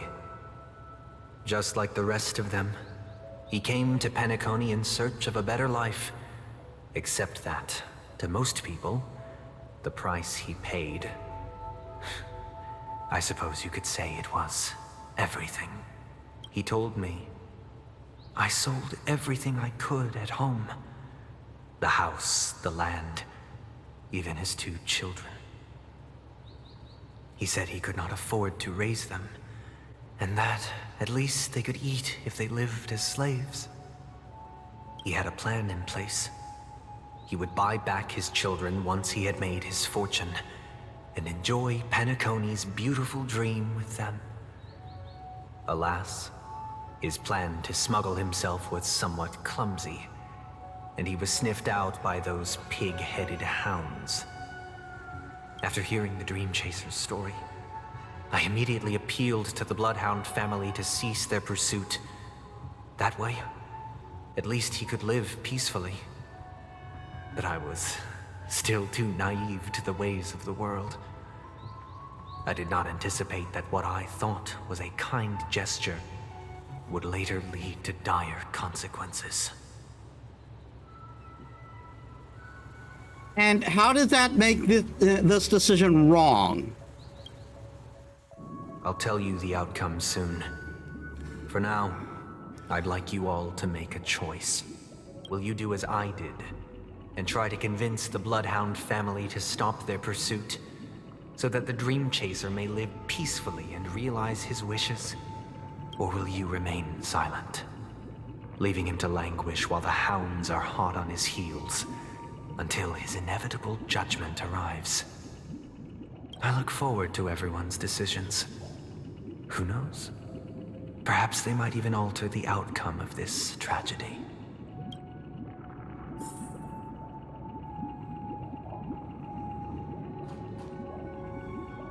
If it were me, I'd try to convince him, or I'd try to hide him away, something like that.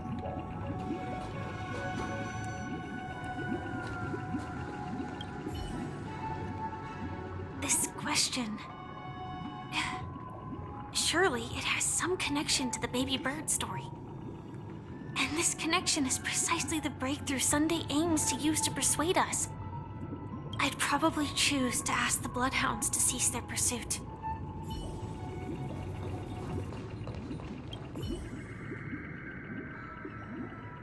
A dream chaser story. If I acted out of kindness, I would probably ask the Bloodhounds to stop their pursuit and lend him a hand. But what cruel repercussion would this choice result in? I think Sunday must have been deeply impressed by the limitations of the strong defending the weak through this incident.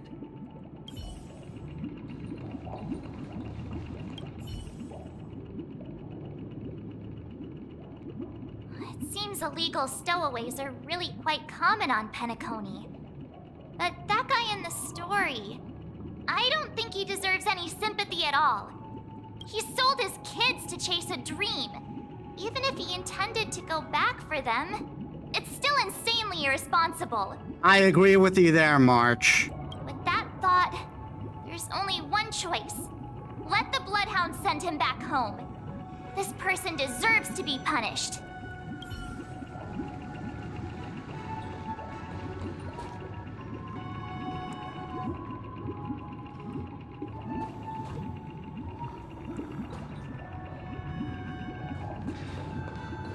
Ah, curses.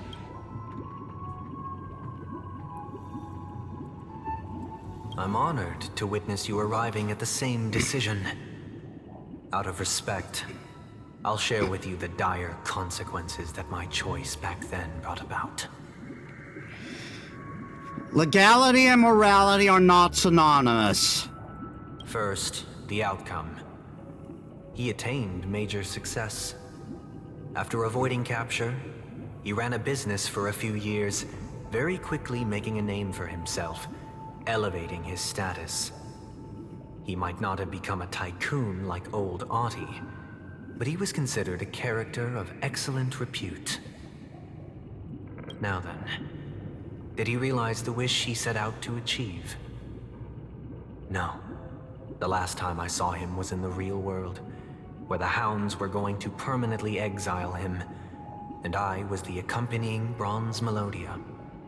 The mission was simple. Listen to the criminal's repentance. He told me the reason he was in this predicament was because he conspired to usurp the head of the Alfalfa family. When I asked him about his 2 children, he instead responded with a question.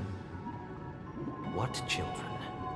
In the end, my heart aligned with the harmony, and the good deed I dared to undertake held no value, turning instead into a wrongdoing. It created a lamentable oppressor and countless oppressed individuals. But how could you have possibly known that? As to your choice, I once again offer my heartfelt apologies. Next comes the third and final decision, and the story this time is my own. This story happened the day I was appointed the Oak family head. At that time, Mr. Gopherwood was the current Dream Master, and as per his wish, we had a private conversation.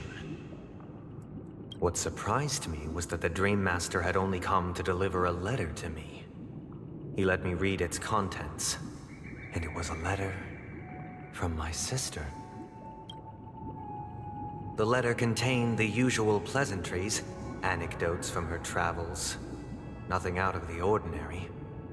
Just as I started wondering how this letter related to our discussion, the Dream Master began to speak. Do you know who wrote this letter? My sister, of course. But why would you personally visit me to hand me a letter from my sister containing mere trivialities? To help you grasp the full scope of this issue. Do you know where Robin is at this moment? From what the letter indicates, she must be in Caspelina 8, correct? She's touring there right now. Correct. Has she mentioned anything about a stray bullet? A stray bullet? What? A war has broken out on that planet. It is because of this very reason that Robin chose this destination. To spread the word of the harmony.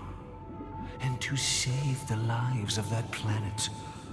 She personally made for the front lines. She hoped to ease the people's suffering with song, and was willing to brave mortal danger to deliver the IPC's medical supplies. Unfortunately, stray bullets show no such compassion. Is she all right? If the operation was successful, she should probably be recovering in the field hospital. By the eon above, the bullet struck her neck directly, yet possibly as a reward for her consistent deeds of harmony. It didn't hit any vital arteries. Once you've attended to your outstanding tasks, it'd be advisable to write her back as soon as possible. Those damned savages! I'll pack my bags right away. My gratitude for bringing this to my attention, Mr. Gopherwood. Dude, I know emotions dampen your sense of, I know emotions dampen and your ability to think clearly, but come on. Do you not know what a stray bullet is?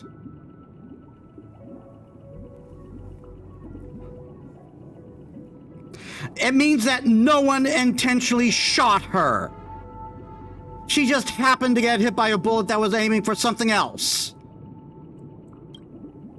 Now you understand why she always wears such elaborate neck ornaments, don't you? How could this happen? Miss Robin. It's all in the past, so please don't worry. I share this in the meager hope that you will understand the harmony's limitations and predicament. As grandiose as the strong defending the weak sounds, Many times. It is nothing more than wishful thinking. Likewise, I've prepared one last question. One last choice. But rest assured, this choice will not have any grave consequences. Because this is merely a figment of imagination. A nightmare that has haunted me through countless nights. If you ever had the opportunity to make a choice like I did, would you still support Robin's journey on the path of harmony?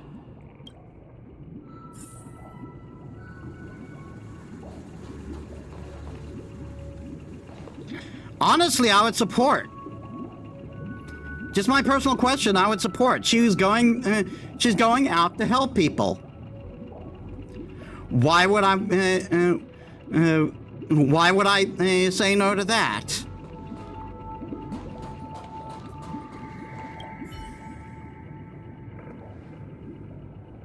Miss Robin's courage is admirable. And here I was thinking she was just another superstar celebrity. But the fact that she's also Mr. Sunday's younger sister? No, I doubt he'd wish harm on his own flesh and blood, no matter how grand the ambition.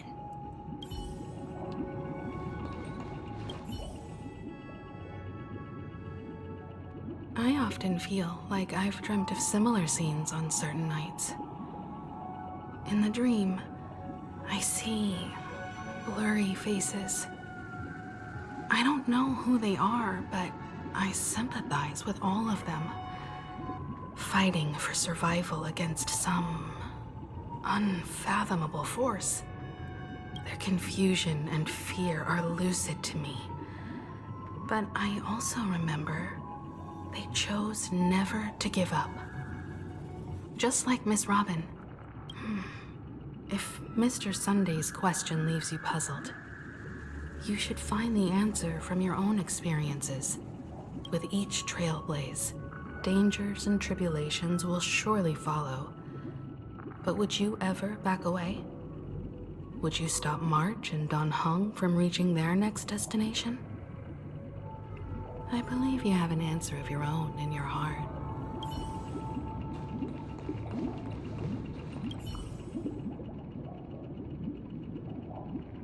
I can't believe that happened to Miss Robin. The strong defending the weak is a great mantra, but if I had to pay such a price, I don't know what I'd do. Honestly, I'd support her helping people. Like, I understand the other choice, but I would support her helping people.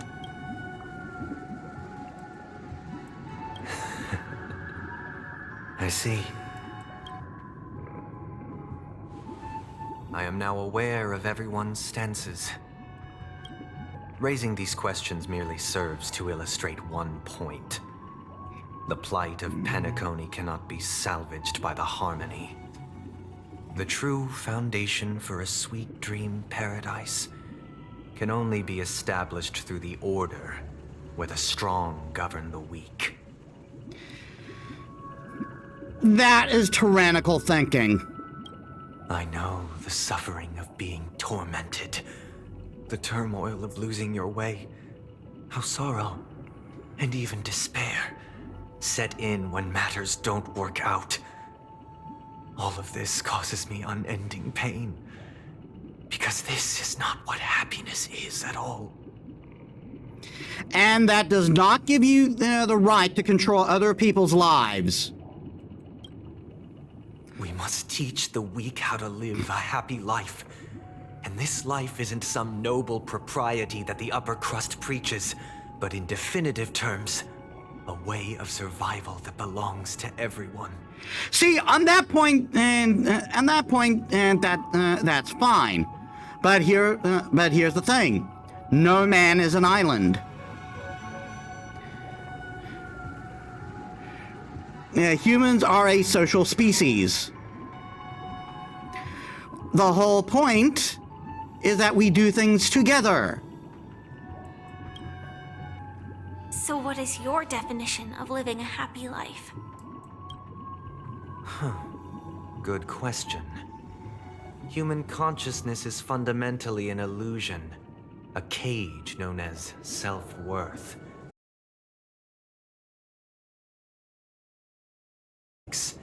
Yet still ask that external influences bear the burden.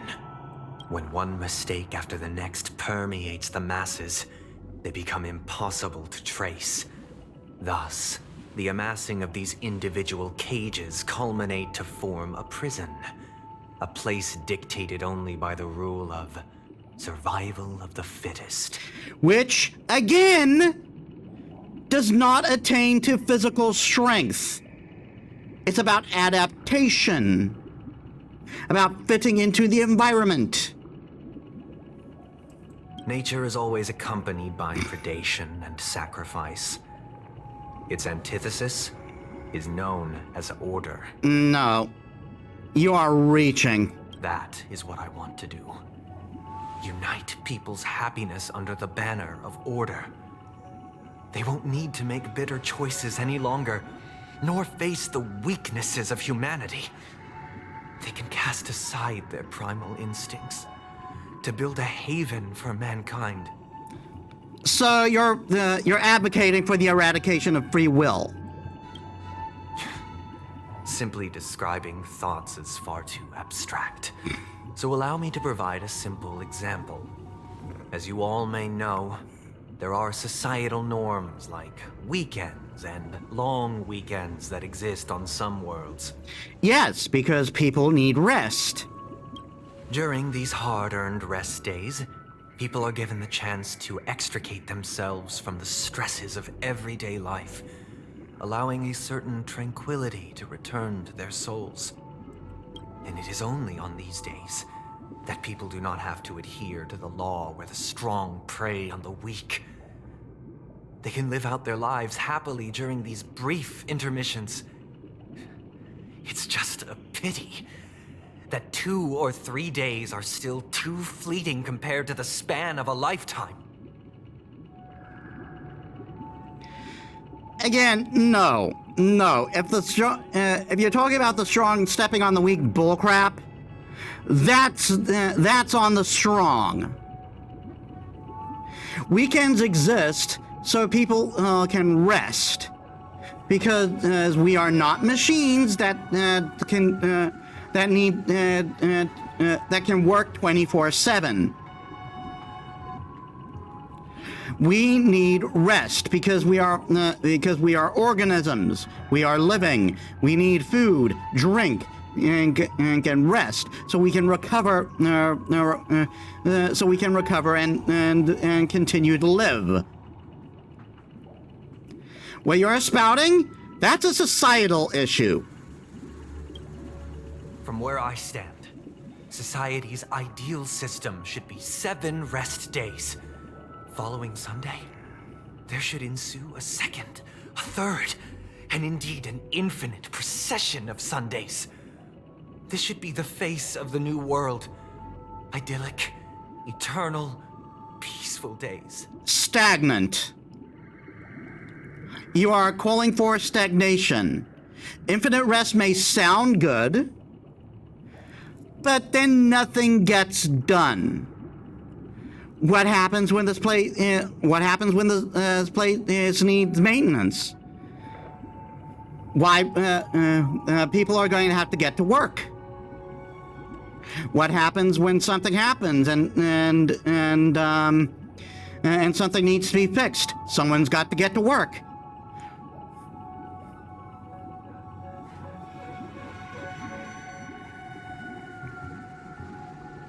What happens if someone's having a mental breakdown? Someone's going to have to get to work.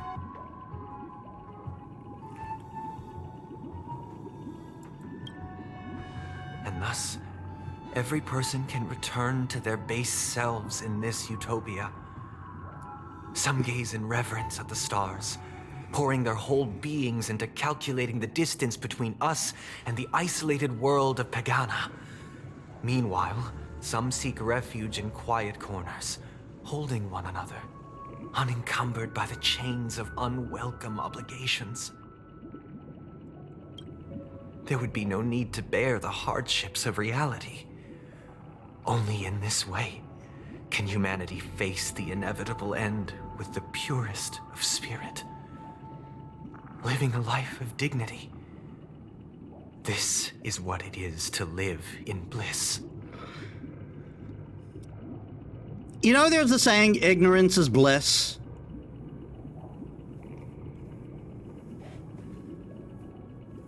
Like, this is a statement made in ignorance.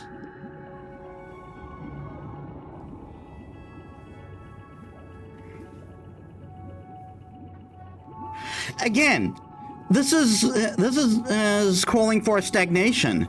Nothing's ever going to change because no one will be doing the work to make it change. Miss Firefly, you who are stricken with entropy loss syndrome, you of all would surely understand this.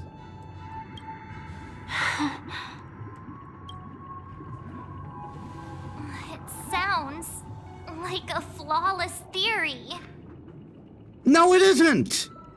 If you start examining it, you can poke all the sorts of holes in it. I just did.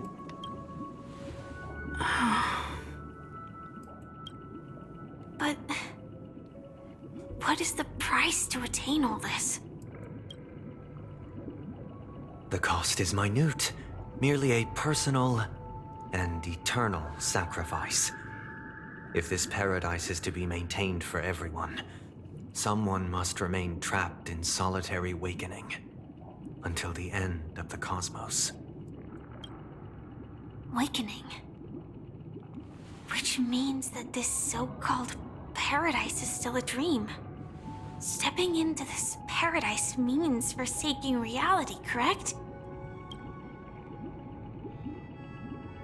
It is not forsaking, but transcending. Flesh, blood, sorrow, weakness.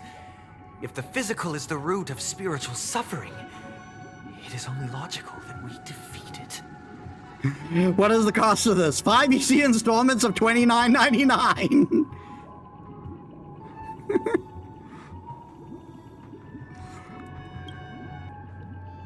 But in this supposed bliss, people won't have defeated their demons. The chance to overcome their tribulations would be forever lost to them. In other words, it is an escape. Yeah, like that guy from the beginning, the one who we established has PTSD, but is able to handle it in the dream. It may sound nice on paper, but as soon as this dream comes crashing down, he's going to have to start dealing with his shit again. Because he hasn't been getting any therapy while he was here. That's another way of understanding it. But there is no shame in escape. On the contrary, the seeds of escape exist in everyone's hearts. Partially true. There's nothing wrong inherently with escapism. Escape, recreation, and entertainment, and it's all important for your mental health. But here's the thing: you can't escape forever. Otherwise, you're stagnating. And again, when the system of escape comes crashing down, you're going to have to start dealing with your shit, and it will probably hit much harder. Don't you agree, Miss Firefly? And as for why life slumbers, it is because we are afraid to awaken from our dreams. But this is not in conflict with the grand plan. Only in acknowledging this can we truly understand the frailty of human nature, and from there, show compassion and protection. Again, you're showing... you're masking control as compassion. That's what you're doing here. You're masking control as compassion. You're saying that giving everyone an eternal escape is preferable to giving them a temporary escape while they deal with their problems. And I'm sorry, what you're spouting is just bullshit. It fixes nothing.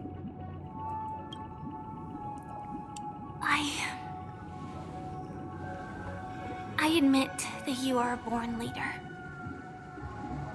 Your perspective on humanity brims with pessimism.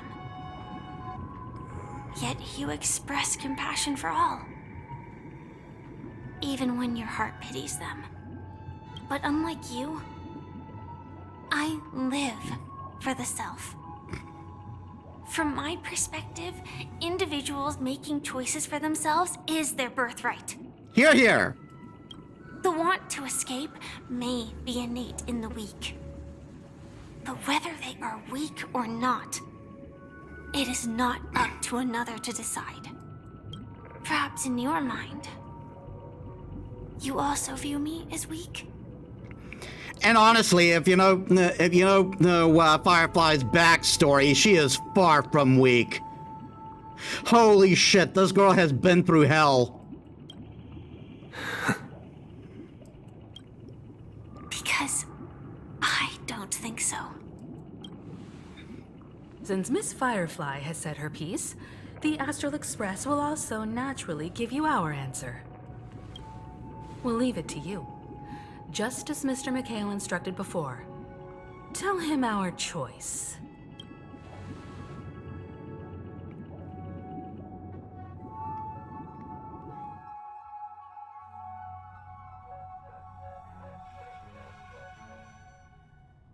Not long ago. What is this place? Does this place ring any bells, Misha? I don't know, but I feel a sense of deja vu. What is this place? It's the realm within a dream bubble. This was left to the Astral Express by a nameless, but weirdly, when we entered it, it was completely empty. Dr. Edward from the Dreamscape sales store told me that dreams are formed from memories, and a dream bubble can't take shape if its core is empty. So I thought you might be able to help us in unraveling this mystery, Misha. As a hotel doorman, you know Penacony best among us. I don't know much about dream bubbles, but if you want to figure out what this mansion is, I'll do my best. I'm counting on you then. Himeko, I still don't get it. Why were you so sure that Misha had a connection with this dream bubble? I wasn't sure. It was just a hunch.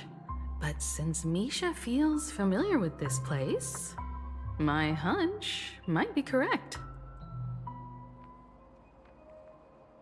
This place looks familiar. Exactly. This is where you and Firefly encountered death, which we now know as dormancy. Considering its connection to Dreamflux Reef, it's not surprising it appeared here. The question now is, who brought you here? Based on the clues we have so far, it's unlikely to be that masked fool. So identifying them is crucial to us. We're drawing closer to the truth once more. Let's give Misha some time, as I believe he'll unveil the secret of this dream bubble. All right, but there are doors all over the place. Which one should we choose? Do you have any idea, Misha? I guess maybe this way? Right, follow the bellhop. I'm not entirely sure, but let's give it a try. Oh yeah, by the way, I can't do anything in here yet. Wait, you managed to... Weird. This place is quite different from the hotel. But I feel like I've been here before, and even lived here for a while. If I remember correctly, there should be a fireplace down that hallway. Clocky and I used to sit by the fire, listening to the crackling of firewood. And the room on the other side was the toy room. I loved spreading out all the toys from the box on the floor and making up stories for each of them. So is Misha actually Mikhail? Hold on. This doesn't make sense. Didn't I grow up in Dreamflux Reef? So, what is this place? This could be a case of amnesia. Don't worry, Misha. It's common for everyone to forget certain aspects of the past. Those memories haven't vanished. They're just lying in the depths of your mind. We can surely get them back. Since this place seems familiar to you, why don't we explore a few more rooms and see if you can recall anything more? Yeah, then let's check out the rooms I just mentioned.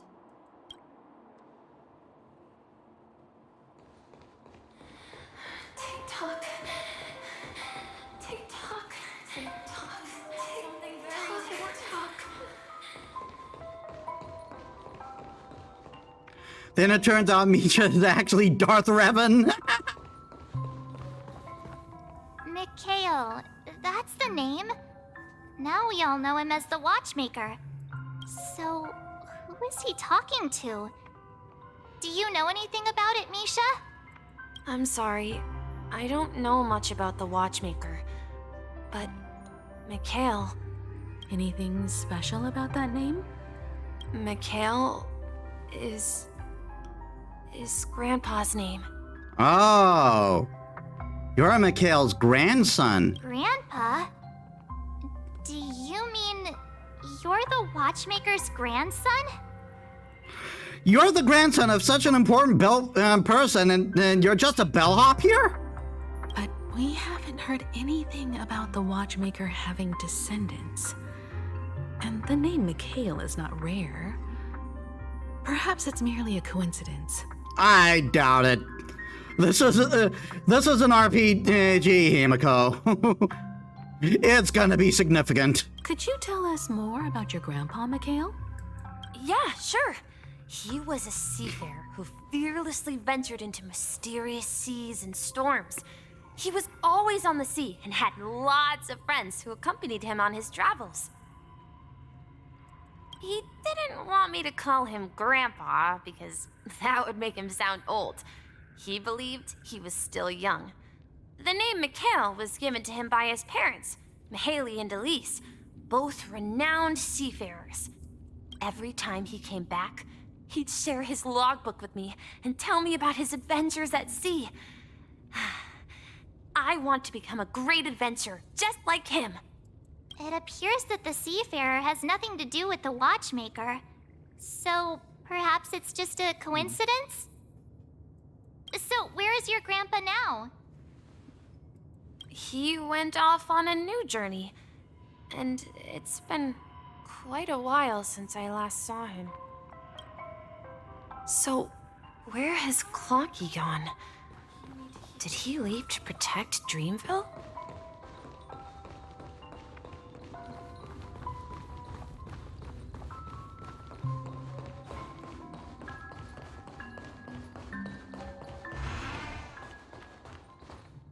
I heard some noises from the room. Origami Bird? That's a friend of mine. You and Origami Bird are friends? Yeah. It's a member of the Compass crew, just like Clocky and Miss Mirror. And there's more than just one Origami Bird. They are a big family with lots of brothers and sisters who look the same. Yeah, we've been finding them all over the place. They follow Miss Mirror's orders and handle all sorts of jobs on the ship. They're the best sailors. Sailors? Can origami birds be sailors? Could you tell us more about the Compass, Misha? The Compass is a ship bound for the New World. Clocky and his partners travel through layers of fog to the depths of the sea. whenever there is danger, Clocky will use a compass and guide the ship in the right direction. That's a great story. But in the Penacony cartoon, Clocky and his partners have always lived in Dreamville and never ventured out, right? Huh? Oh, that does seem to be the case. Weird. I clearly remember Clocky arrived in the New World in the end. Perhaps Clocky has a hidden past.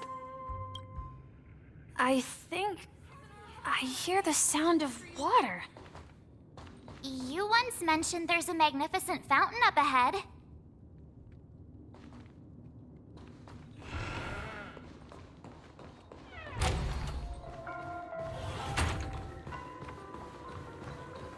Look, there it is!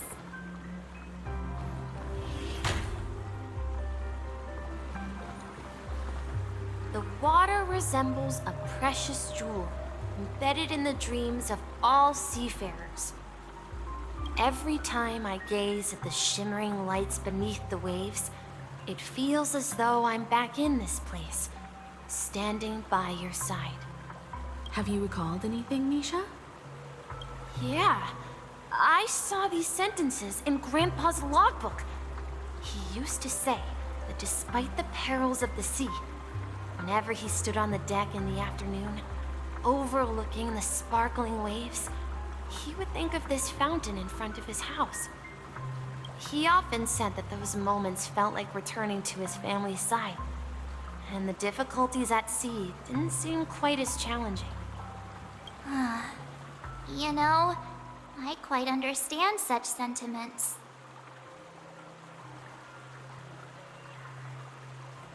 Don't sigh or you'll start getting gray hair.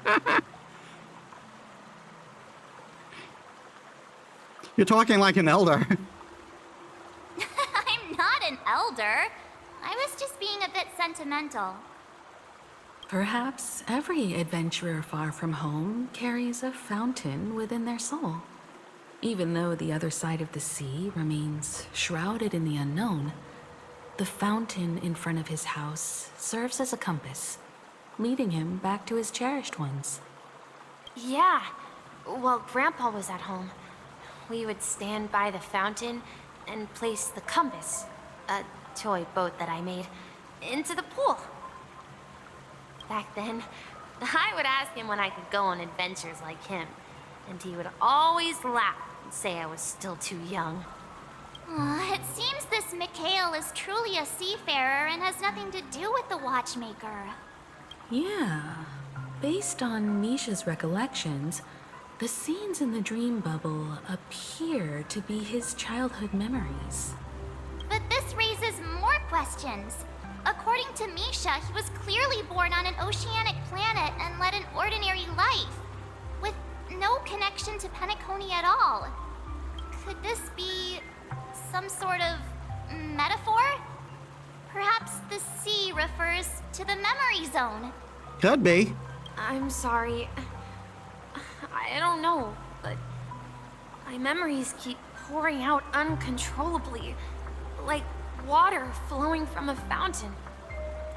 Perhaps I'll remember more things if we go further.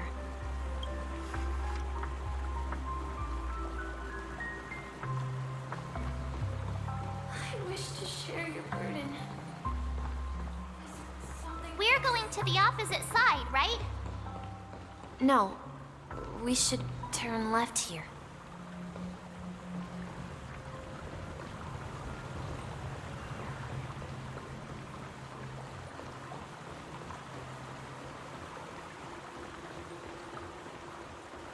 Huh? Something feels different about this place. This is it. I remember this corridor. Up ahead is Grandpa's study. It was in that room that I saw him the last time. Childhood drama, go! Finally come out of the so many times. Across the ocean is our destination. atmosphere in this room feels totally different. Misha! You finally come! Trauma engine activate! Lucky, you're here! Yeah. This is the room where we first met each other. Are those books on the bookshelf logbooks left behind by that seafarer? Yeah. Whenever he came back, he placed a logbook on the bookshelf in his room. They contain records of his expeditions to every corner of the world. He described our world as a fountain. At some point, the sea started to gradually swallow up the land where people lived. To ensure that everyone had land to settle on, he had to continue exploring the sea in search for the source of the rising seawater. On that day, he called me to his study, telling me that he was embarking on another journey. However, I could sense the gravity in his expression. It was the same look I had seen on my father's face before his final voyage. I asked him if I could go with him, but he said that my adventure lay elsewhere and told me to stay home and patiently await a certain sound at the door. What sound? He told me about a vast ocean in the sky, an ocean of stars. He spoke of a train that transports children with a desire to venture far away, traversing the sea of stars without ever stopping. He said that he knew the crew on the train, and that he had asked them to take me along. He said the journey I had always dreamed of would start there. A train? Could it be? It's the Astral Express. I remember now. Grandpa's friends are a group of nameless who came to this world to resolve a disaster caused by a star. God damn it, Z-Rec rolling me in the chat. Then, he gave his pocket watch to me. It was his cherished treasure, appearing in every one of his adventure tales. He explained that difficult times were ahead, but assured me that the watch would guide me. He said, as long as I kept moving forward, I'd eventually reach my desired destination. And then, it was as if I heard the distant sound of a train whistle echoing throughout the room. There are worse sounds it could be. Oh yeah, you ever heard of Uvuzela? Those are annoying as fuck. Exactly, Misha! And then we followed that whistle, didn't we? Yeah. I think I can still find the way we took back then.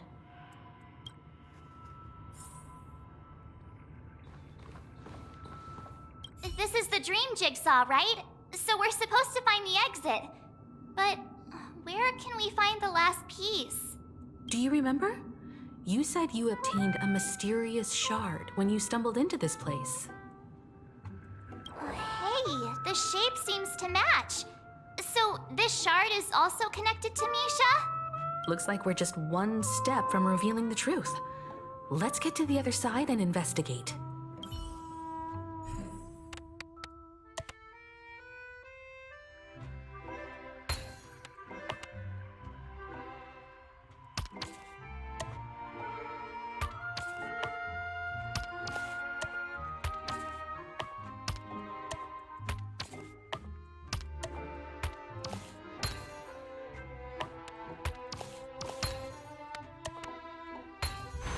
Mechanism deactivated.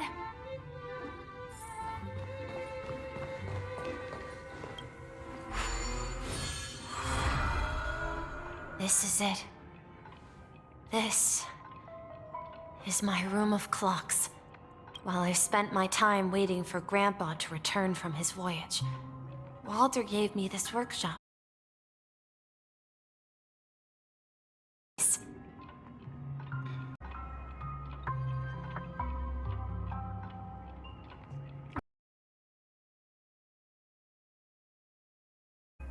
What the?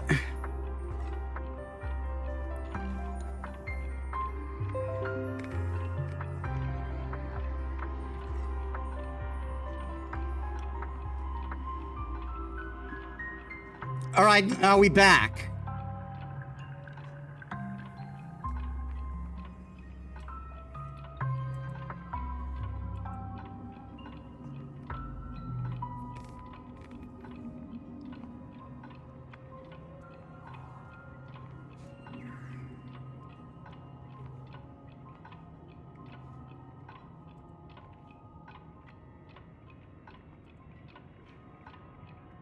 Are we back?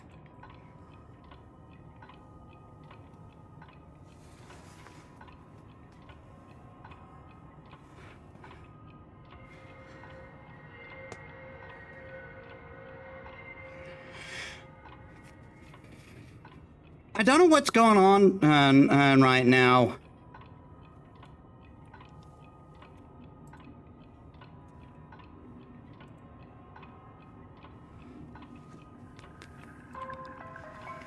Here, I learned how to repair clockwork and gears out of my fondness for precision mechanics. In my dreams, I was the captain of the compass, embarking on adventures with my companions, Clocky and Miss Mirror. And I was born and raised here. Here, I learned how to repair clockwork and gears out of my fondness for precision mechanics. In my dreams, I was the captain of the compass, embarking on adventures with my companions, Clocky and Miss Mirror, in search of the new world.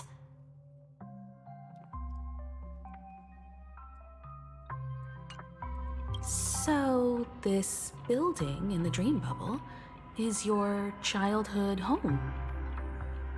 Yes, but not exactly. To be more precise, this dream bubble itself is my home. Looks like you've remembered everything now. Wait. Why does it feel like everyone else knows something I don't?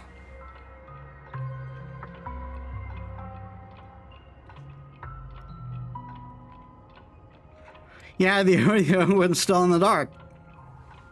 Marge, do you remember when she mentioned a clocky that only she could see? Yeah, the little guy here, right? But we all saw him in Dreamflux Reef, right? And Mr. Yang even greeted him. Looks like everyone on the Astral Express has a childlike spirit. The answer lies in the Astral Express. Her experience shows that neither Firefly nor Acheron can see this clocky. And when we were in Dreamflux Reef, you may have noticed that for some reason, nobody outside of the crew had ever talked with Clocky. Yeah, I noticed that too. A mimetic life that can only be seen by a select few? It's just like a hidden message left by someone for the nameless. But Misha can see Clocky too, right? They even grew up together. But Misha hasn't started the way of the Trailblaze yet.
That's the key to the mystery, March.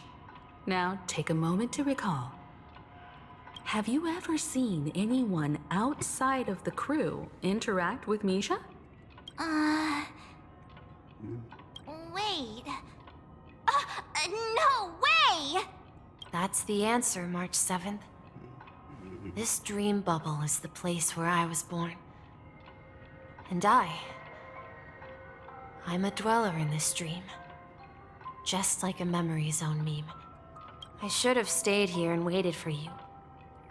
But when reality and memories merged, I unconsciously pushed open that door and left the bubble with Clocky. So it's not that the Watchmaker's dream bubble is empty, but rather the stuff inside ran away? And the whistle you heard was the sound of the express arriving at Penacony? That's one way to see it, but I believe there's a longer story behind all this. It's best for Misha himself to explain all the details. How about we start with your name? Now, should we call you Misha, or... Mikhail. Thank you all for helping me rediscover my true self. Now, please allow me to reintroduce myself. The Watchmaker's legacy? I was born on Lushaka, in the Presmere system. Adopted by seafarers Mikhail and Char. They gave me a treasure. A name that carried their hopes. Mikhail Char Legwork.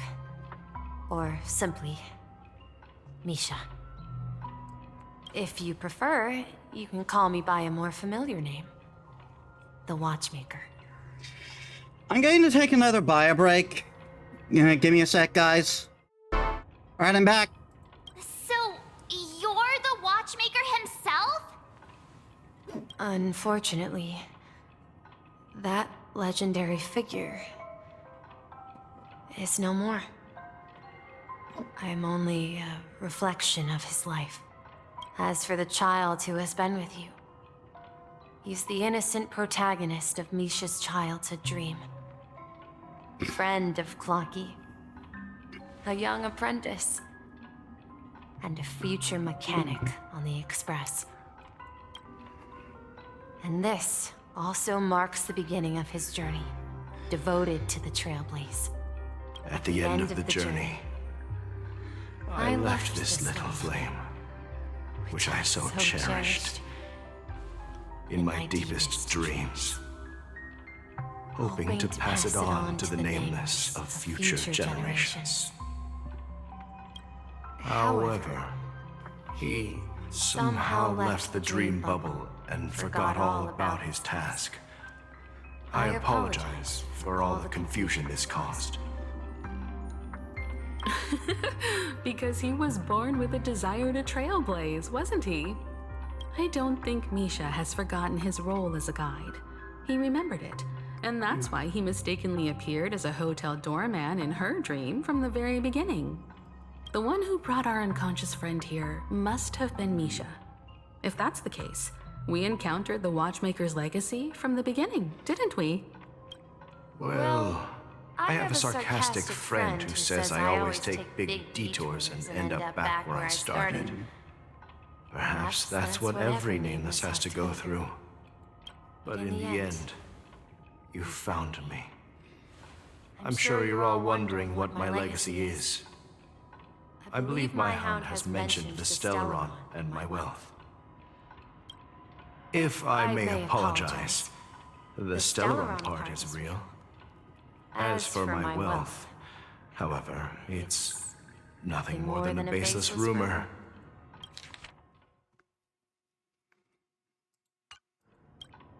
I left my homeland as a child and embarked on the journey of Trailblaze.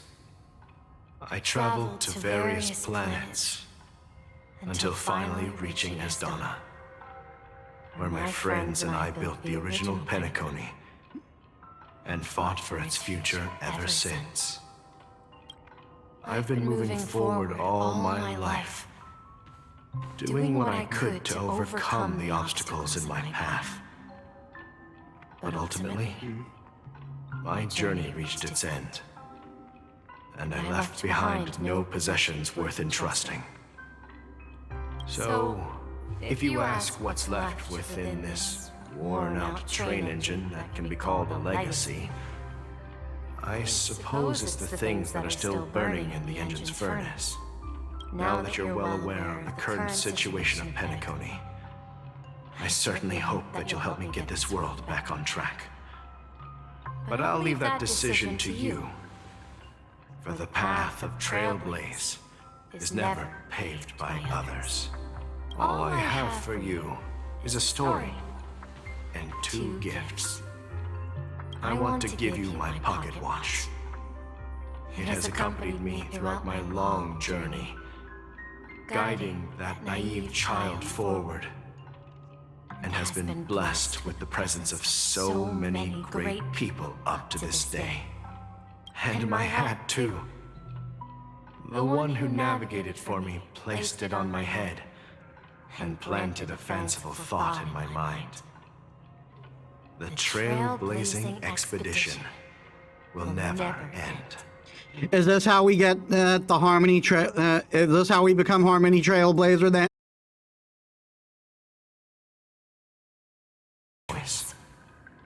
Once you've made up your mind, open that door and enter the long dream of an old man.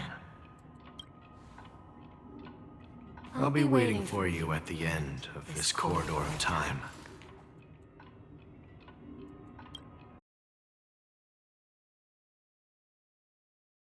I don't think anyone will have any objections.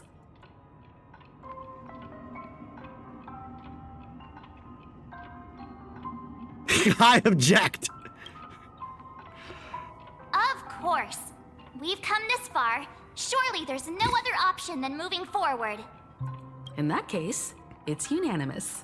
Then let's proceed together to the end of this dream and tell Mikhail our decision.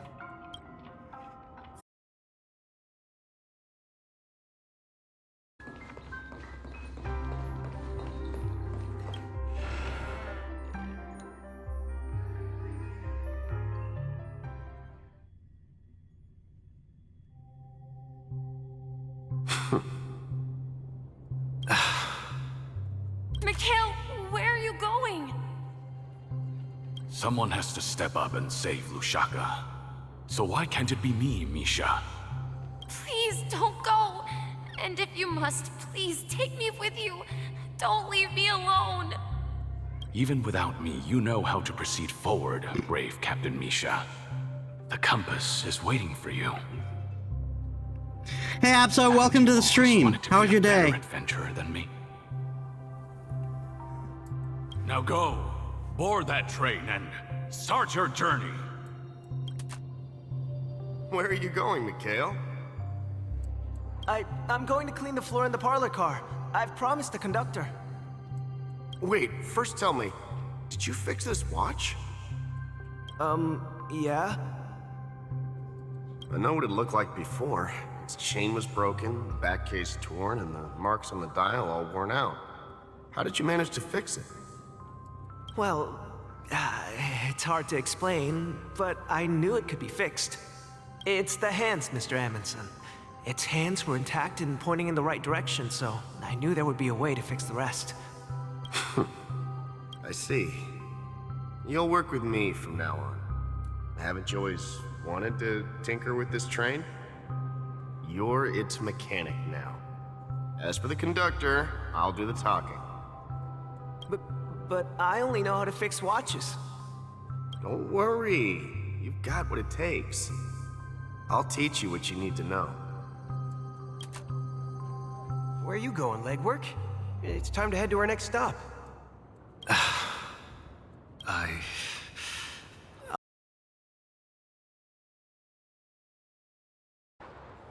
God damn it. The people of Astana have only achieved a tiny victory, and still have a long way to go towards true freedom. Hanunu needs us. Don't worry, not all journeys lead to the stars. Even if I leave the Express, our path of Trailblaze will continue. Like the stream keeps dropping, but I'm not seeing any dropped frames. Yeah. I knew you wouldn't stay on the Express forever. Leave in peace, my friend. This is Mr. Amundsen's hat. But why? When he departed, he said he would leave it to his best student. Well, I suppose the time has come. Farewell, legwork. Take care of Tiernan and Rosalina. And don't forget to write to us. Where are you going, Watchmaker? Don't worry, Micah. Just going on a little trip.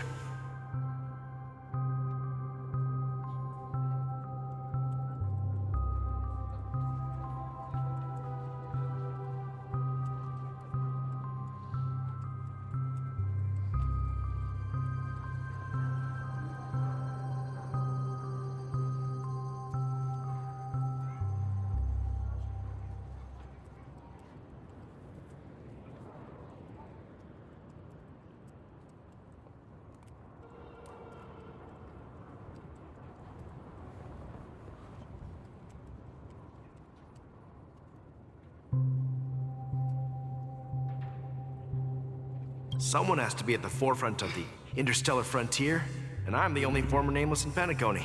So why can't it be me? Because you're all we have! Have you forgotten about Tiernan? The cosmos is way more dangerous now. What will happen to Penacony if we lose you too? But what will happen to Penacony if we don't find a way out? Ah, Tiernan. How could I ever forget him? I've spent countless sleepless nights asking myself why I didn't go with him back then. We Nameless won't stop. Don't worry, Micah. It's just a matter of getting back to my old profession. Just wait for me to come back. But if, and it's a big if I don't come back in one piece, then you'll become the next Watchmaker. Where are you going, old man? Oh, you're here. Answer my question. What are you up to? Relax, Gallagher. I just came up with a great idea. Wanna hear it? Oh, come on. Aren't all your ideas just ways to get yourself killed? I may be blunt here, but you're the last remaining hero in Penacony. If you die too, the secret of the Stellaron will go to the grave with you. Yes. I'm afraid there's no way out in Penacony, so I'll have to consider alternatives beyond Asdana. We'll organize a festival using the Watchmaker's legacy as a facade, and send invitations to the entire cosmos to gather people here. So, a desperate struggle against the family? Desperate? Don't we have you here, my friend? This task is challenging, but what hasn't been challenging for us along the way? Well, whatever you do, remember, make sure to send an invitation to the Astral Express. Misha! Where are you going? Oh, it's you, Clocky. Take me to Dreamflux Reef. Last night, I had a long dream about the day we met. I want to write down that dream. Write it down? Why? Oh, so I won't forget it. Do you remember how you got your name, Clocky? Of course! You told me that when you were a kid, you lived in a room full of clocks. Those wall clocks and pocket watches grew up with you and were your best friends. Yes, but what I didn't mention was there's a funny misunderstanding behind it. I was a kid, and there was always a special pocket watch in my memories. It was with my grandpa, guiding him on his sea voyages and leading the way in his every adventure story. I wanted to have a pocket watch like that too. And that's when you appeared in my dreams. Yeah. Every night, we boarded the compass and set sail together. But you know what? It wasn't until the day my grandpa gave it to me that I realized it wasn't a pocket watch at all. It was a compass. So, your name should have been Compassy. And the watchmaker is just a nameless.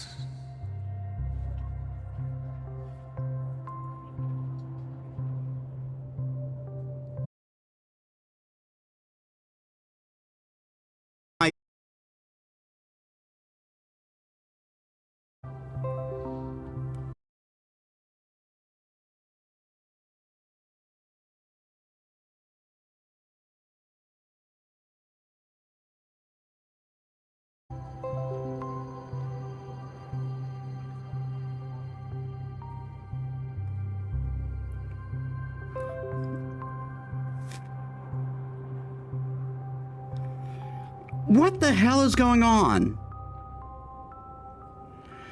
I just connected like 5 times there.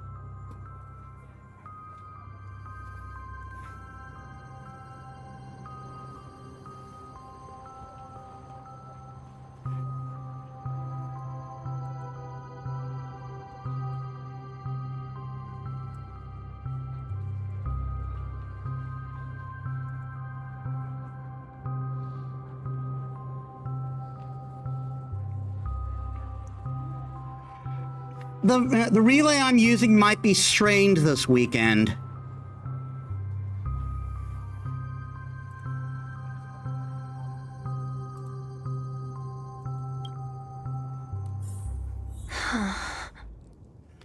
We've arrived at Dreamflux Reef.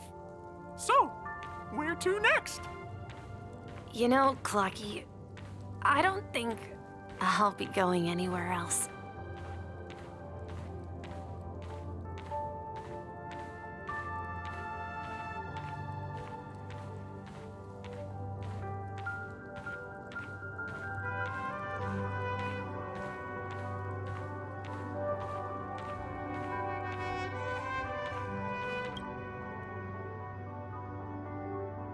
I've traveled far enough, and it's time for a little break. Oh. So, we'll set out again. When you're rested? No, I'll stay here. And then, this is where it ends. This is... where it ends? What do you mean, Misha? You told me that the trailblazing expedition would never end. Yeah, that's what I said. So now, it's up to you to decide your next destination. My next destination? What's that supposed to be? I've been following you, Misha. You're acting weird today. If you're feeling down, we can just do what we usually do. With the clockwork. No, I'm not feeling down. As for clockwork, yeah, it resolves all problems in this dream. So, do you know what clockwork actually is? I'm not quite sure. Well, everyone gets lost at times. They may hesitate and doubt which way to go. That happens in this dreamscape and beyond. But don't worry. Everyone goes through moments of uncertainty and hesitation. Eventually, they gather the courage to make bold decisions. Whether it's calming, happy, angry, or sad, all they need is a little nudge to take that step toward where they truly belong. I'm leaving that little nudge with you, and I hope you'll share it with others. Such is the essence of clockwork, the will of the Trailblaze.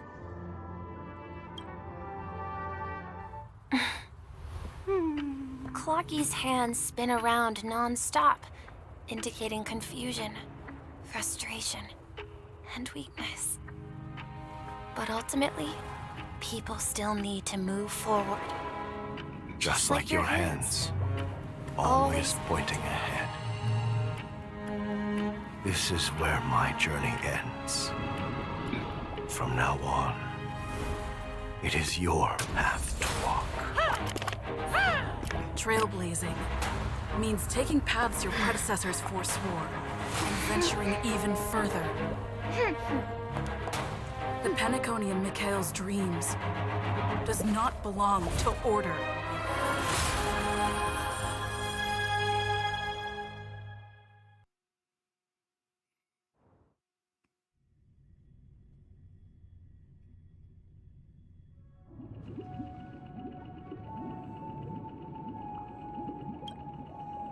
I can't believe that Eon would cast a glance at Penacony at a time like this. Is it because of the resonance from the legacy of the Trailblaze? Or perhaps the bond between you is so strong that it even impresses an Eon? Yeah, that was a giant puzzle lady. Was that supposed to be Zeven? Well, there might be another possibility. Perhaps they want to witness, on behalf of the fallen Eons, who will hold the future of Penacony. If that's the case, on behalf of the Dream Master of Penacony and the 107,336 members of the Oak family, I'm extending a formal invitation to all of you. I'm cordially inviting you all to the Penacony Grand Theater to participate in the upcoming Charmony Festival. And, of course, you won't be in the audience, but on center stage. Meaning that's where the boss fight's gonna be. Since the future of the Stellaron, Penacony, and even the entire cosmos is at stake, let's draw a conclusion there, in all fairness. If you truly believe in Akavili's path, then show me their courage and determination.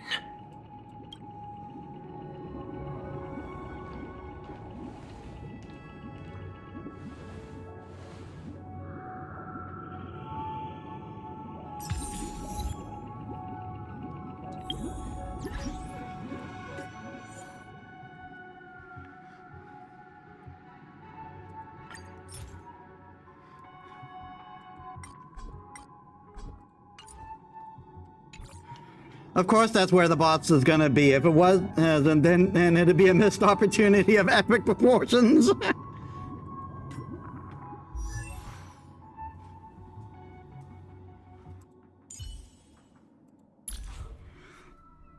Oh, I got an automatic Eidolon. Because I picked a, Unknown to each other, yet united in purpose, we make the same choices. After using a skill for the first time, immediately recovers 1 skill point. So I immediately get a free skill. I immediately get a free skill off this character.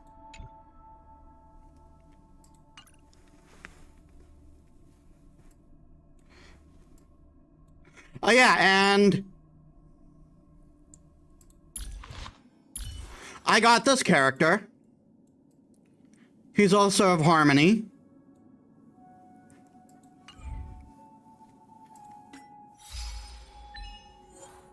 Saturation bombing. Defeat 5 of Boss Stone's minions at once in a Hanu adventure stage.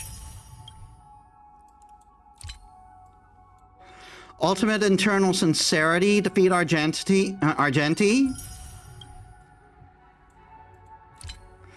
My heart and actions are utterly unclouded. In the battle against Argenti, defeat the spirit of the shield and the honored while they're in soul fields feed state.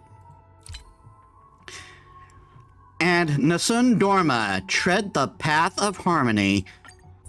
So this is where we normally get to the Harmony Trailblazer.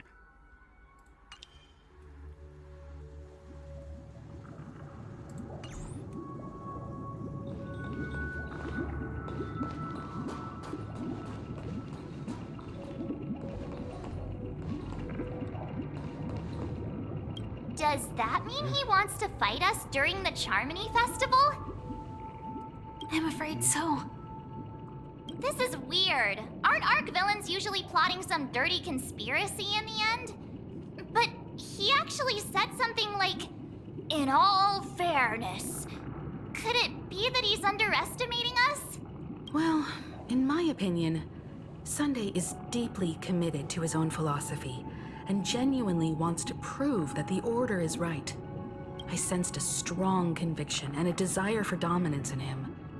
Maybe he won't accept the outcome unless he wins fair and square. That's why he'll give it his all in the upcoming battle.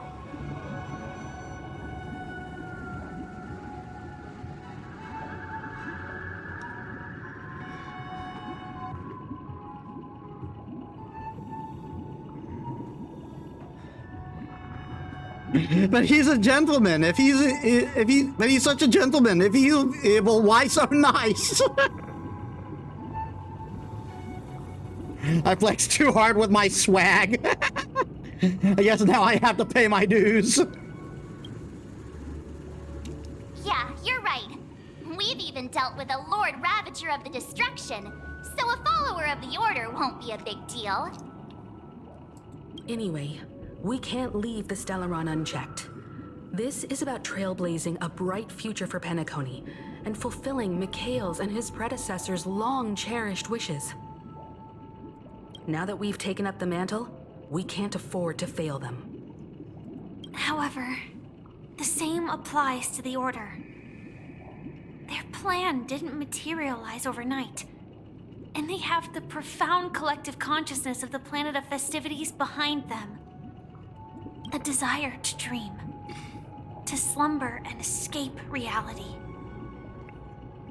All those hidden emotions have given birth to the sweet dream of the Order. They've harnessed the will of an entire planet to create an Eon.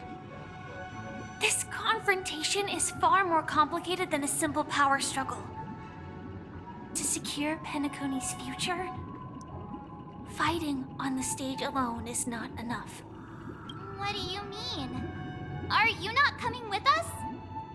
I believe Firefly is trying to say that she's heading off to another battle. Mm-hmm.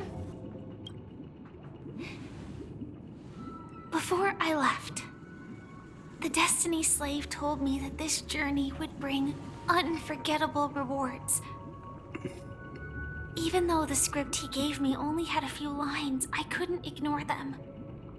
Because one of the lines said, "I'll experience death 3 times in the land of the dreams."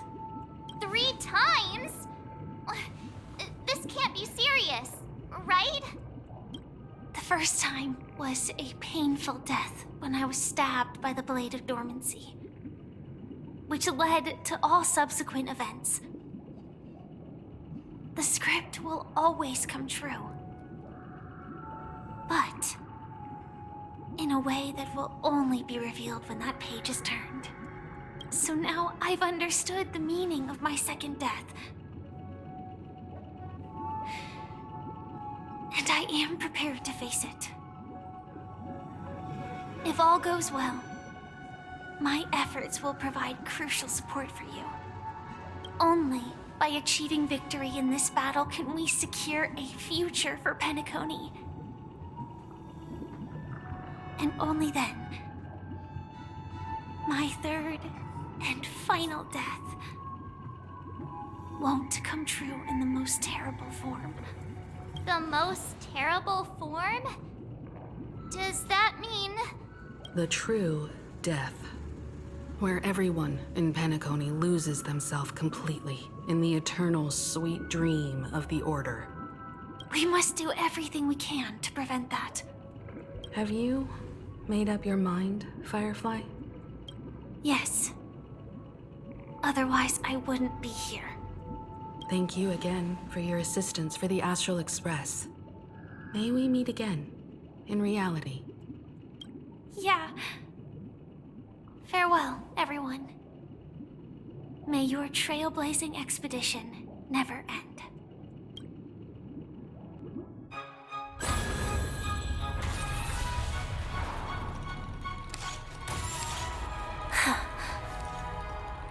I dreamed of a scorched earth. Everyone, are you ready?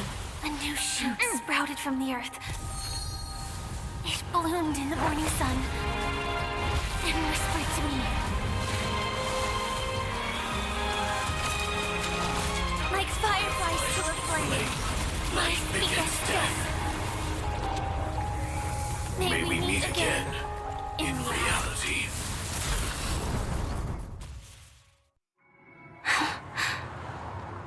After today, Japella's name will disappear from cosmic history, and the Everflame Mansion will take its place. In the not-too-distant future, you'll receive an invitation.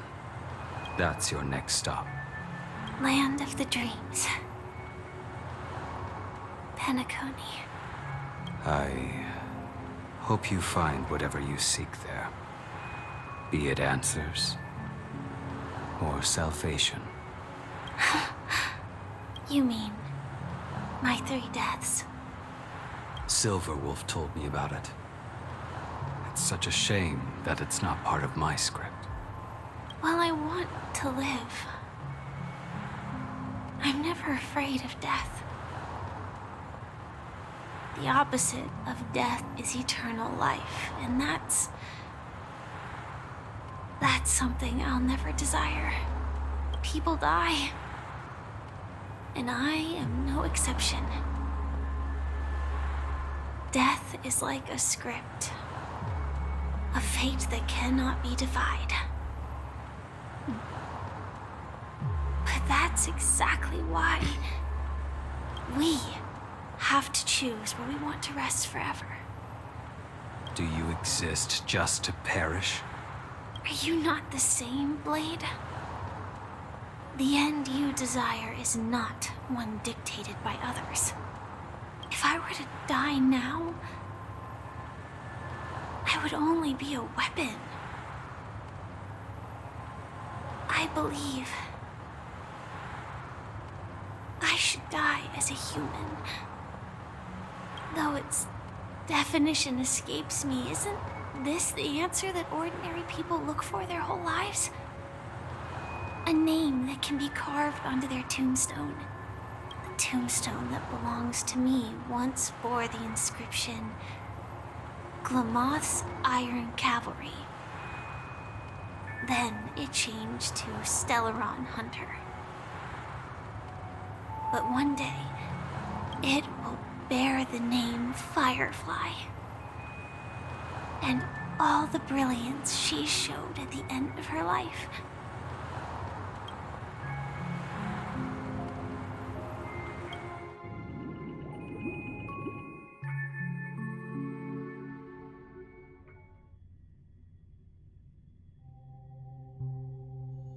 In the meantime, That's somewhere in quite Dreamflux, unexpected, old man.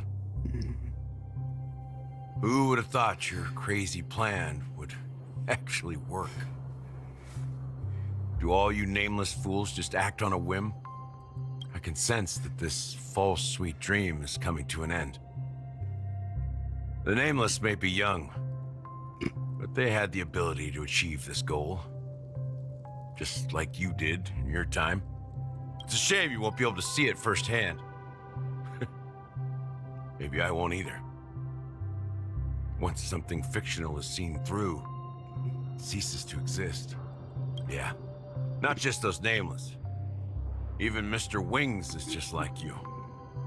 Stubborn, won't listen or give up, no matter what.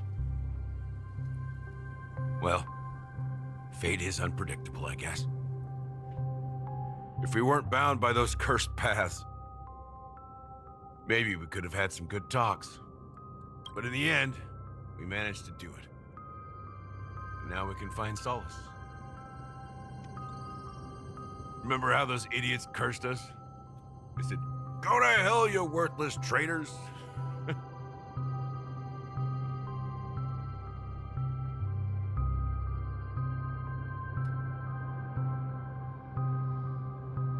Well, I don't know if they really meant it, but if longing for freedom means going to hell, then I'll be joining you soon, you old fool. Let's get together and have supper again in hell. Oh, I almost forgot. There's one more thing. Here's to you. A glass of hello and goodbye, Trailblazer. To the imperfect tomorrow.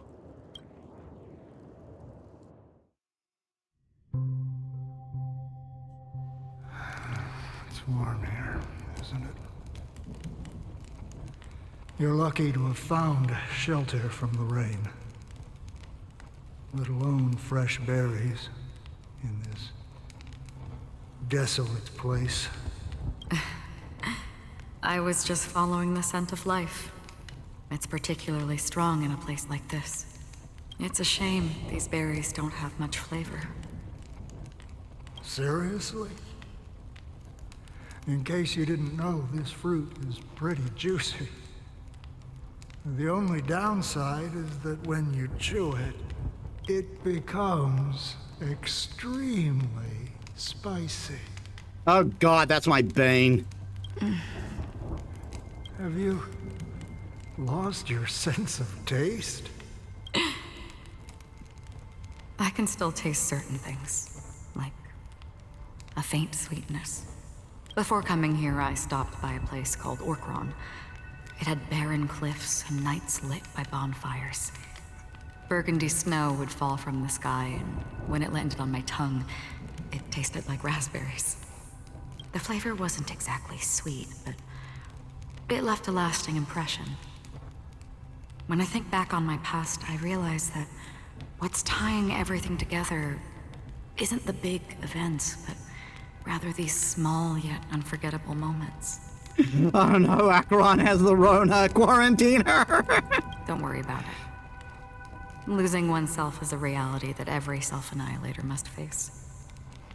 At least I haven't completely lost my senses and memories yet. Well, congratulations on adding another footnote to your journey. By the way, are you always alone? No, I had a companion in Orkron. She's a short, nameless girl who aspired to explore IX. She always said she'd walk a path deeper and farther than Akavilis. Quite an ambition for such a small girl. So, what happened? She became stagnant water. Are you talking figuratively, as if she died, or she literally became stagnant water? Because of the latter, that's horrifying. Well, my condolences. Condolences. I don't need them. The girl left with a smile. She never regretted her choice and most definitely wanted me to say goodbye with a smile. So, that's what I did. That's proof that you're grieving for her. Or perhaps I'm just afraid. Afraid? I rarely sense that emotion from you. What do you fear? I'm afraid I'll forget the 30 days I spent with her. Just like all the other days in my life. Most of them have already washed away with the rain, disappearing into an unseen realm. I fear that those vivid red memories will fade away too.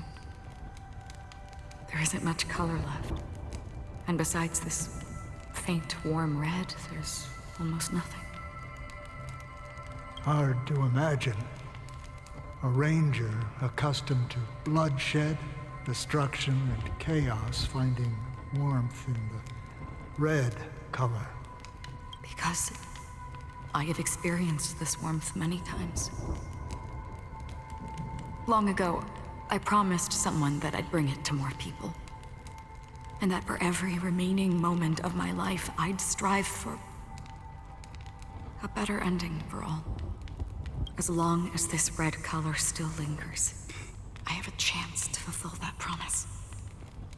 It represents a burning fire, a blooming flower, the berries in this cave, and life itself, fleeting yet still dazzling. In the end, it will lead me beyond the horizon of existence. And on the other side, I will cut off nihility. The one blessed by the sleeping and shapeless is considering how to kill them. That's truly pure nihility. But you're right about one thing. After spending so much time near this stagnant water, only when I look at this vibrant red fire do I realize that I'm still alive. When will this rain ever stop? Perhaps when the sorrows of the departed have finally quieted down, the sky will clear up. 4 system hours until the Charmony Festival. Have you heard of a planet named Biari Scamandros, Don Hung? It's one of the paradises under the influence of the Harmony, a sought-after wonderland for the inhabitants of the Dardanu Major and Minor systems. Half an Amber Era ago, the family held an unprecedented festival there. And after that, everyone on the planet became part of the family. Do you think the same thing will happen on Penacony? Yes. Or how else can we explain it? The family deliberately used the Watchmaker's invitation to keep all the Pathstriders here, but banished the Emanator of the Nihility. Because of the nihility, I'm rarely affected by the power of other paths, but somehow I can unconsciously infiltrate them. Maybe that's the risk they're trying to avoid. I would disagree. Biari Scamandros is not part of the credit system or connected to the Silver Rail. It's nothing more than a remote civilization sheltered by the Harmony. But Penacony is different. If the family messes with Penacony, that would be like declaring war on almost half of the factions in the cosmos. They have no reason to do that. No, they don't. If they truly serve the Harmony, that is. What do you mean? The path in Penacony is impure. The Harmony here has impurities. Do you remember the Ancient Swarm disaster? Tazeront, the propagation, brought endless havoc to the universe, and it eventually evolved into a fierce battle among all eons. 2 paths lost their eons in that war, the propagation and the Order. Coincidentally, their downfall is related to a certain eon. Shipe, the Harmony. Legend has it that they participated in the crusade against the Imperator Insectorum and devoured Anna the Order for unknown reasons. Holy forgaroni. So you're saying that the 2 leaderless paths are working behind the scenes? I just love how he never swears! but I don't see any descendants of the propagation in Penacony.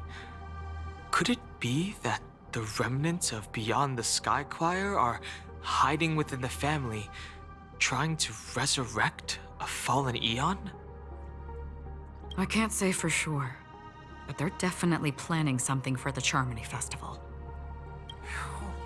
Whoa, this is getting way too complicated. Is this why you want us to leave Astana right away? Are you giving up? The Charmony Festival will start soon. There's one thing that I need to confirm no matter what. A warp jump is the best way to do so. Time is running out. I have another plan.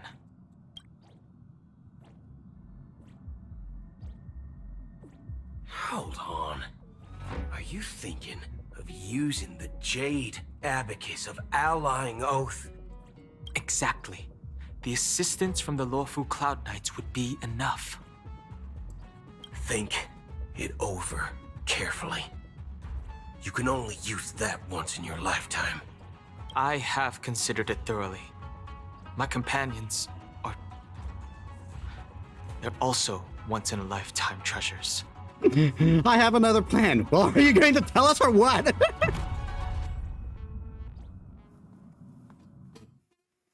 Well, he just told us.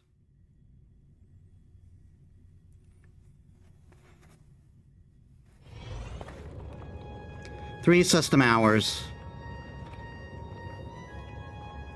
Are you the only one here, my child? The Nameless is quite the diplomat. Our secrets have spread like wildfire within the family. And IPC starships are gathering towards Astana. This is a crucial moment for us. So, where is the chosen one who harmonizes the varied sounds? What do you mean, Master? I'm right here in front of you, aren't I? You know, she was supposed to be the star of the Charmony Festival in our plan. But the plan has changed. As her brother, I know she doesn't want to sing for the Order, so I'll take her place. You've always been wise beyond your years. I'm sure you understand the consequences of your choice. If you consider this a betrayal, well, there can't be two suns in the sky. I'll step up and take down the other sun if necessary. Do you believe in karma? If karma exists, then everyone has their own karma. You have yours, and I have mine. And my karma has nothing to do with you, Mr. Gopherwood. All right. Since you're willing to sacrifice yourself for her, I'll grant your wish. Well, the compromise came sooner than expected. Why? You and your sister were born as twins of the Order. And one of you is destined to follow this path to the end. Is this part of your plan? Of course. You're still as clever as you were when you were a child. The opening is near. Go, my child. Seize the power of the harmony and reveal your karma. I have one final question, Master. Why did you choose to bring the Order to Penacony? Wouldn't it have been better to choose a desperate world instead of a city filled with hope and dreams? Why? It's for justice, my child. If we lose justice in our hearts, we'll make the same mistake as the Harmony did. I'll grant your wish, though I'm confused. Why are you wishing for a mountain of potato chips and a kiddie pool of dip? Not gonna lie, I'm tripping pretty hard since I'm talking to a bird and all. So, it's not you who manipulates the dreamscape with the Stellaron, but... Well, that's where our conversation ends. Go ahead. The 107,336 souls of the Oak family have dreamed of this moment too many times.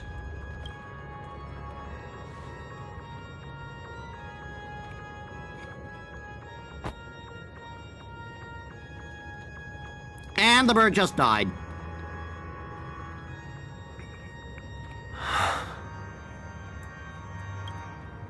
I shall ascend to the heavens, becoming the scorching sun.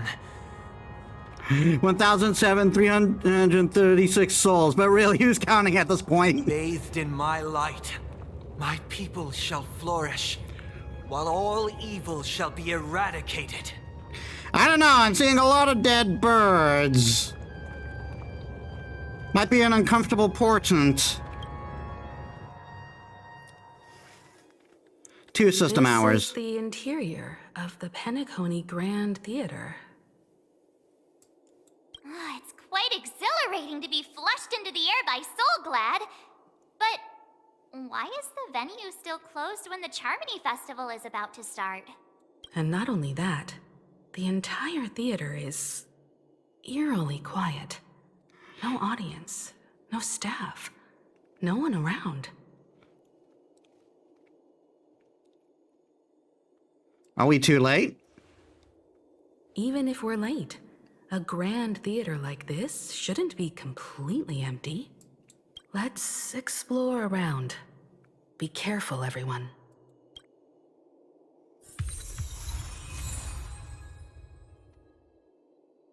Watchmaker's hat.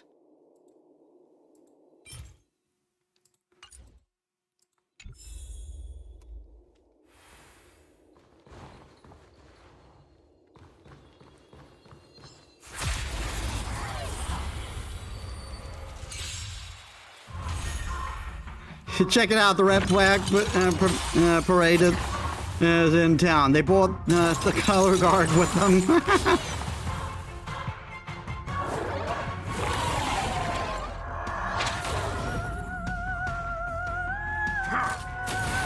The confidence.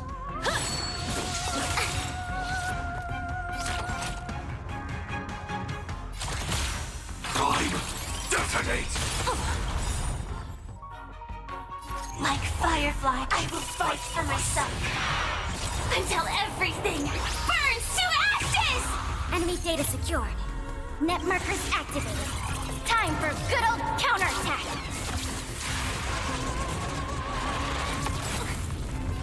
I will claim victory. I shall set the seas ablaze!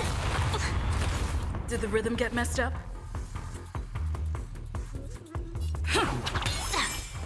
Commencing support. Enough. You've arrived, huh?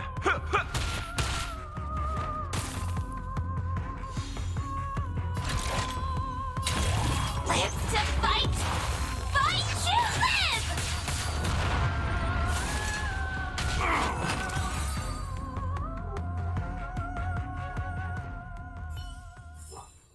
Every victory is hard won. Whoa, all of a sudden I was seeing trippy scenery.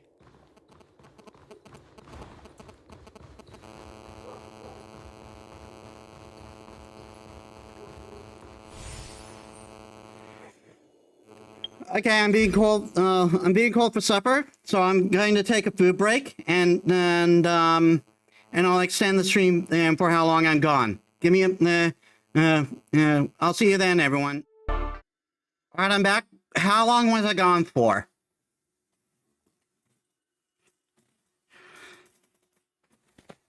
I think around 20 minutes.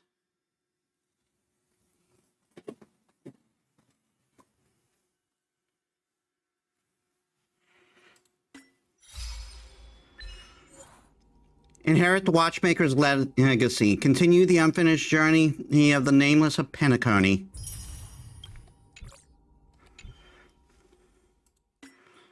And I got another friend request. 2 more.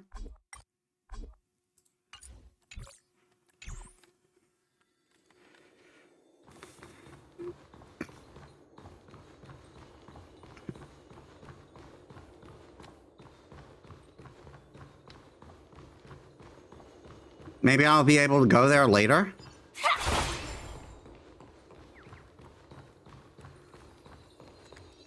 Gosh, the atmosphere here is so creepy and unsettling. Even if there's no audience yet, there should be some staff around. Why is it so silent?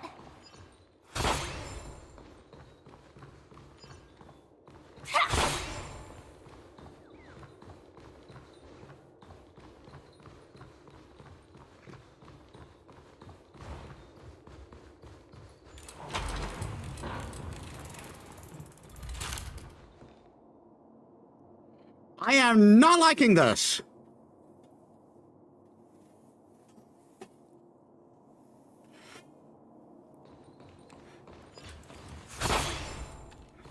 This makes me uncomfortable.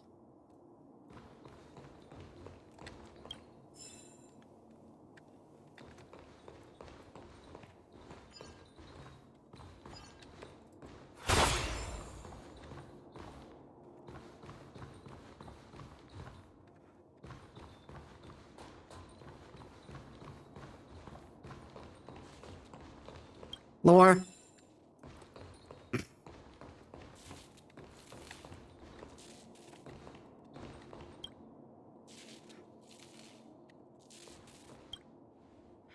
TikTok, so lonely. I'm so lonely. Guests, come and have a chat with me. Embrace me and dismantle my dial.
Hmm.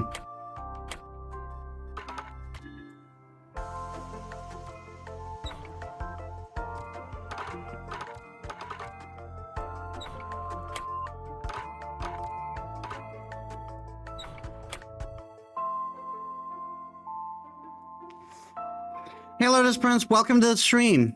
How was your day? Doing good. We're getting basically to the crux of the story here.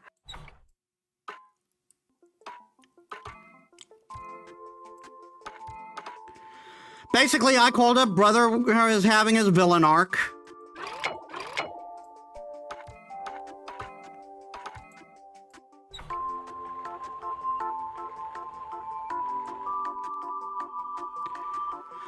Yeah, you mentioned that. How'd it go?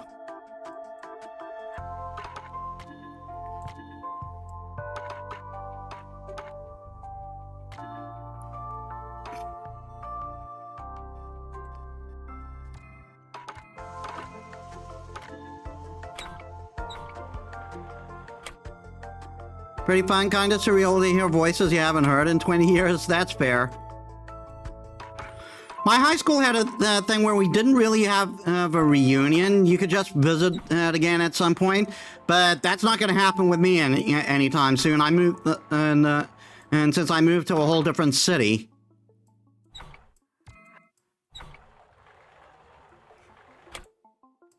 Huh.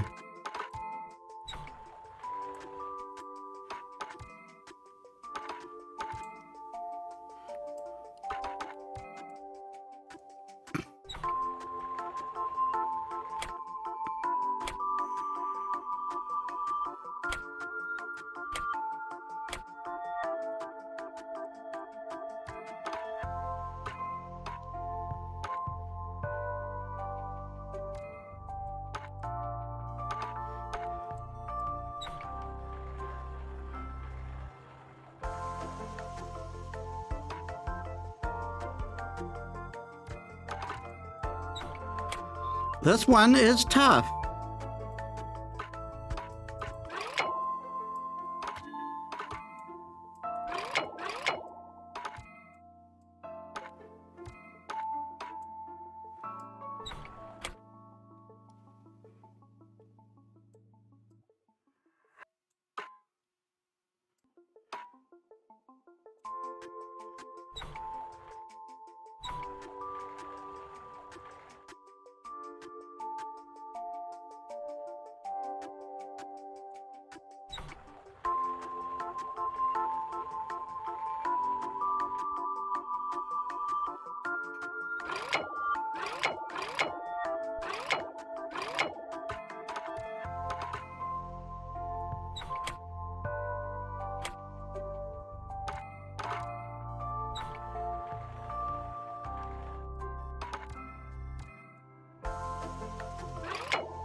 But then that becomes a problem.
Hmm.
That has to connect to there.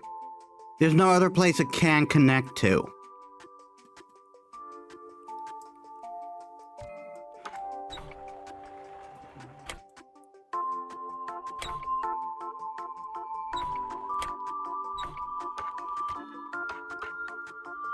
It's everywhere else that's confusing me.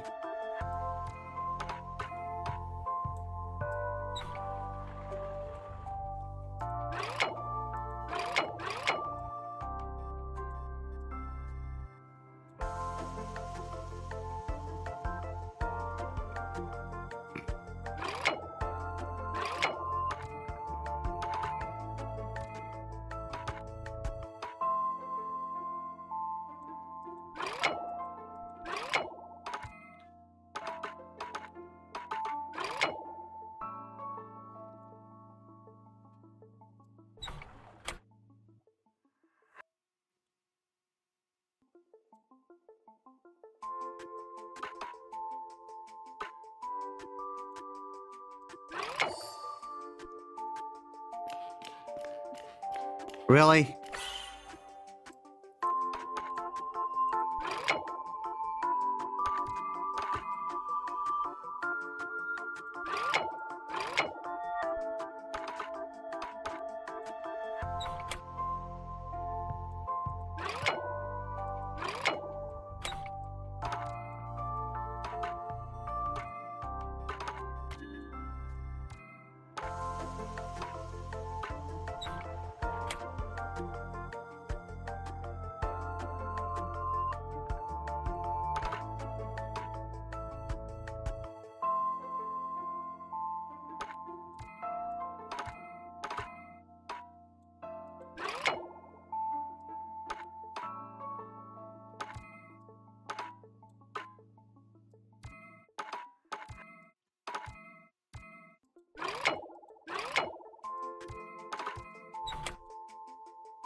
Well, I did it.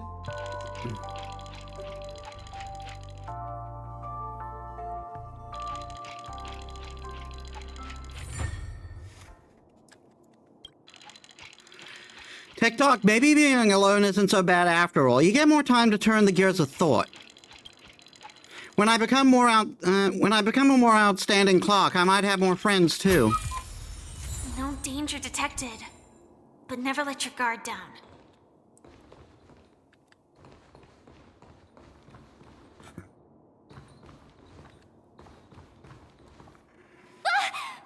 Yikes! They scared the life out of me! Why are there so many puppets at the ticket office?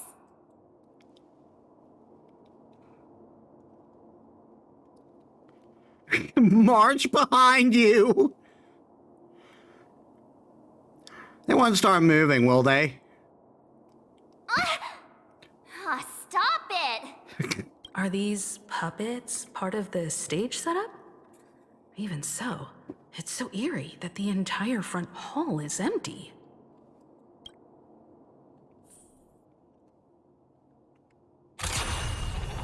Crap.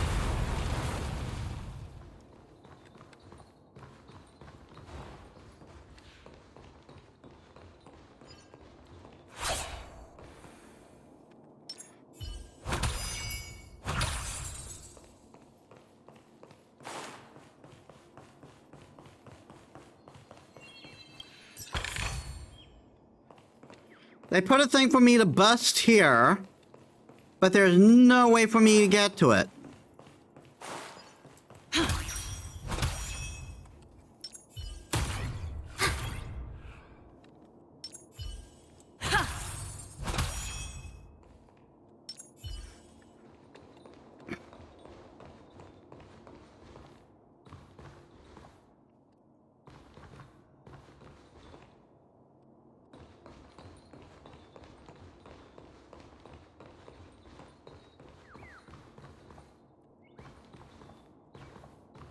I heard a chirping sound. There we are.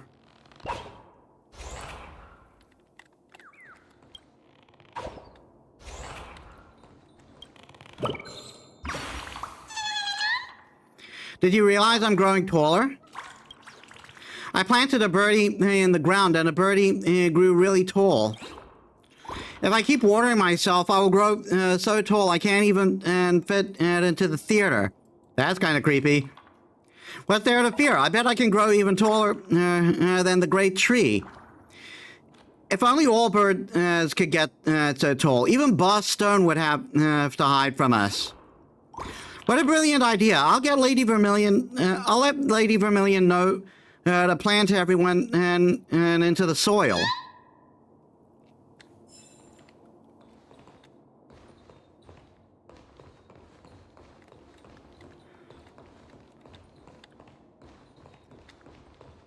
That doesn't help me get to that, though.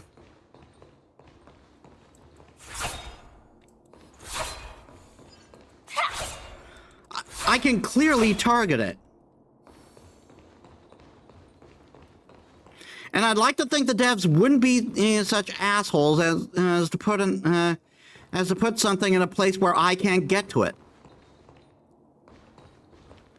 Maybe it's maybe the feature to get to it is kind of non-existent right now.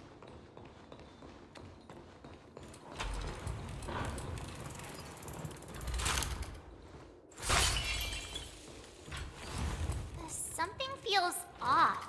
We're in the right place, right? There's no other grand theater in the dreamscape. So Sunday's messing with us? He said we'd have a final showdown on the stage, but why is there no one here? My apologies for the delay, March 7th. You scared me! Where are you now? I'm waiting for you behind the curtain. Following the Asdana tradition, I invite you to enjoy a stage play in 3 acts before the festival begins. You scared me so much that for a moment I forgot to move my lips. History is a mirror reflecting the universe's true essence. Let's use this opportunity to delve into the rich history of Penacony and the Eons. Within it, naturally, the future takes shape. Let us commence with the dawning of the world. After the Dusk Wars, darkness veiled the sky, and chaos consumed the earth. Anna the Order emerged, destined to restore all existence. That marked the first day.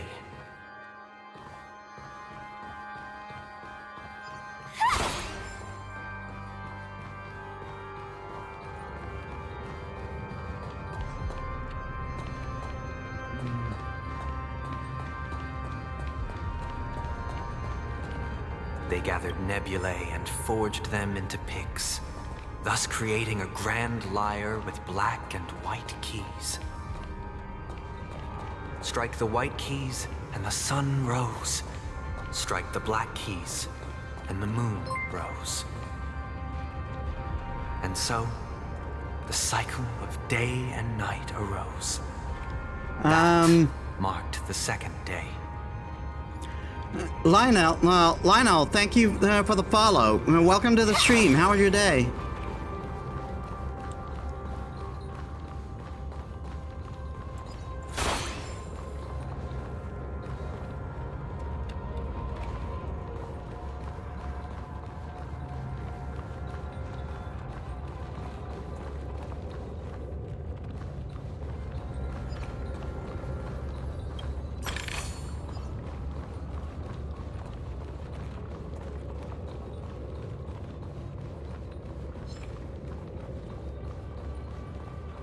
Everything's just lying around.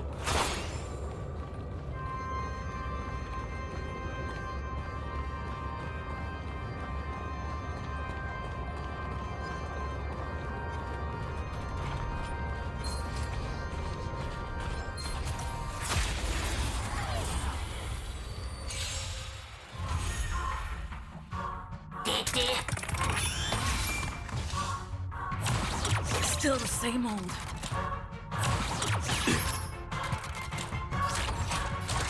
Time, detonate! Like Firefly, I will fight for myself until everything burns to ashes! I shall set the seas ablaze! Did the rhythm get messed up? Commence ready for another. Life's like a good brew, my friends. Indulge yourself.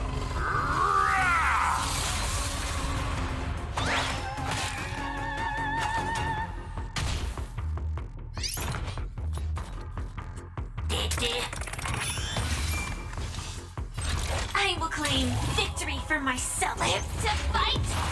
Fight to live!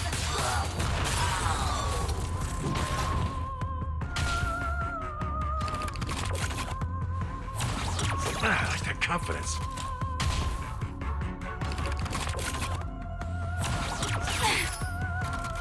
Did the rhythm get messed up? Let's improvise. Enemy targets detected. The mood is set just right. Let the show begin. That's right, I get a free skill off of Harmony. Enough. You've arrived.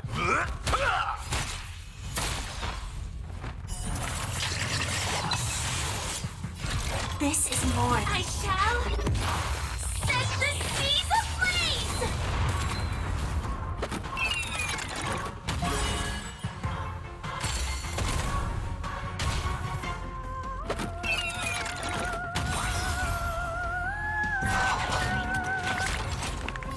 Executing attack! Take your positions. It's my turn. Commencing support. I'll contain them.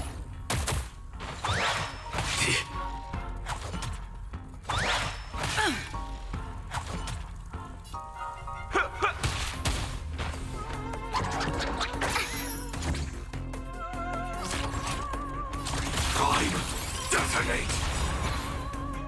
Like fireflies, I will fight for myself.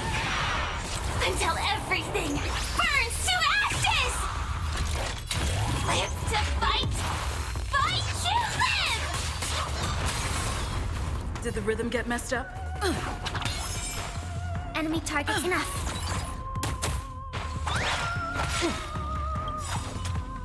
Life's like a good brew, my friends.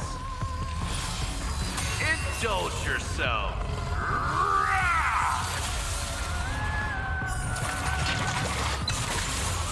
So.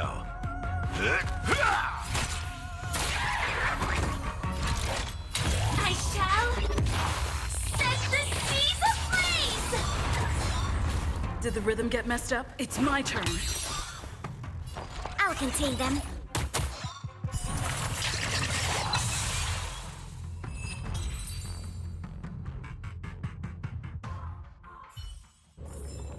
Every victory is hard won.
No danger detected, but never let your guard down.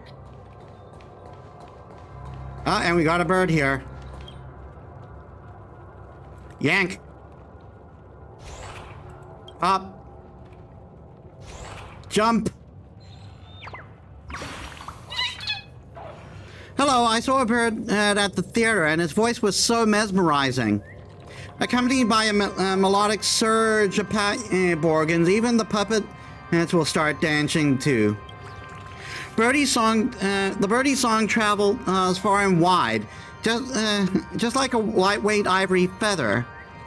The feather slowly floats towards the clouds. Can't hit that high a note. Today's show ends here. Thank you for coming, everyone.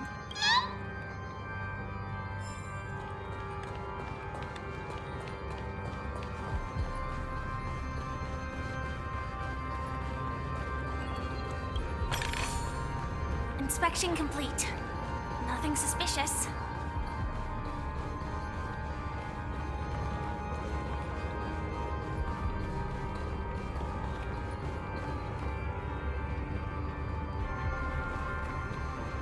I'm going around the other areas, the other side first.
Same old. Sam, in position. The mood is set just right. Let the show begin!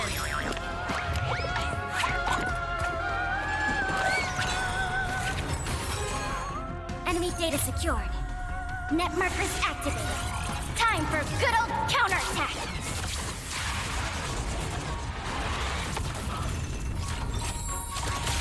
Executing attack! Did the rhythm get messed up? Like fireflies, I will fight for myself. Until everything burns to ashes! Let's improvise. I will claim victory. I shall set the seas ablaze!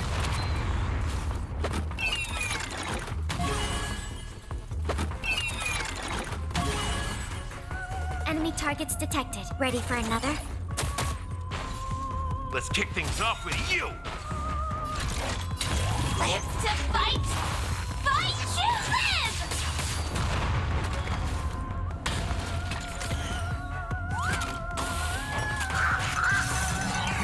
Recalibrating. Commencing some. I'll contain them.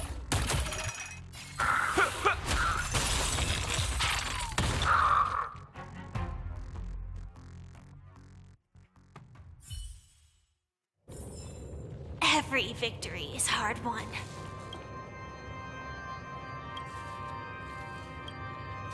What are you doing, guest? Trying to fix you? Fix? You think we're failed products that need fixing?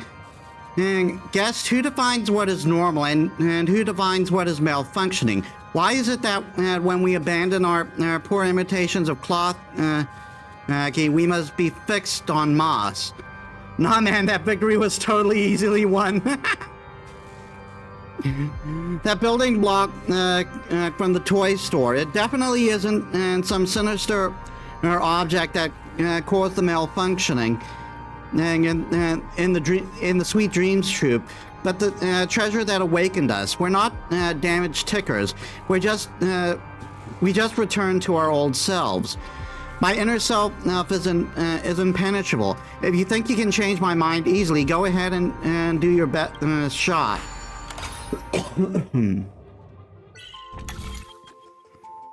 Oh God.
In other news, I started watching One Piece again. I'm doing like 10 episodes a day.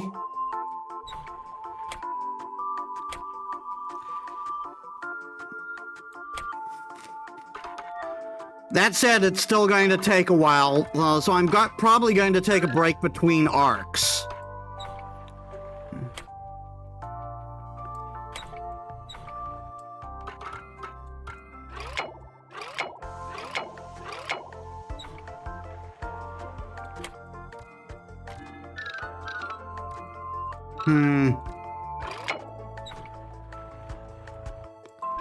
Yeah, I like made it to, I watched to episode 30 today. And I still got a long way to go.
The reason I decided to make that choice was because there's on an anime night on another VTuber server, we're doing the live action.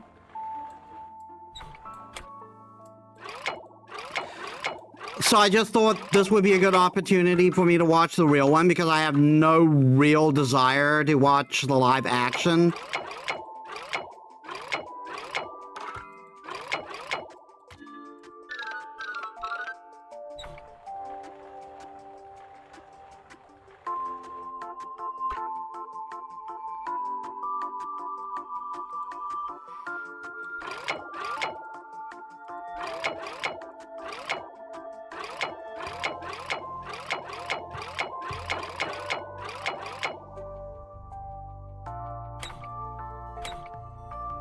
I've only seen clips of live action, but fight scenes are shockingly good. Yeah, they're good, but I honestly think the live action doesn't work that well, and I owe it more to it being live action than anything.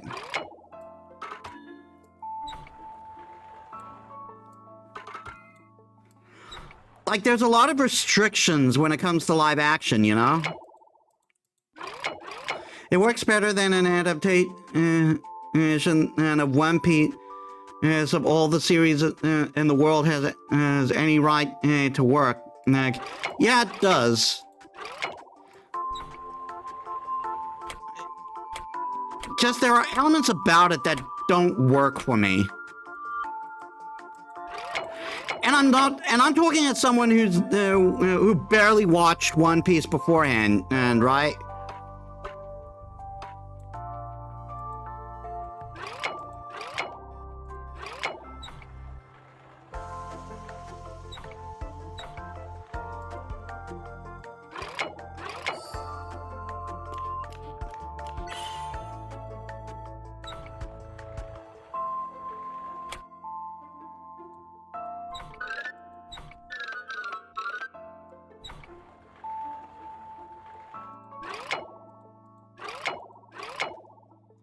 They got to abridge a lot of stuff, of course, but the first few arcs of the series are comparatively grounded. So the final big bad being Arlong is still within the realm of possibility. Like the first two villains are a woman with club and guy with axe. Yeah.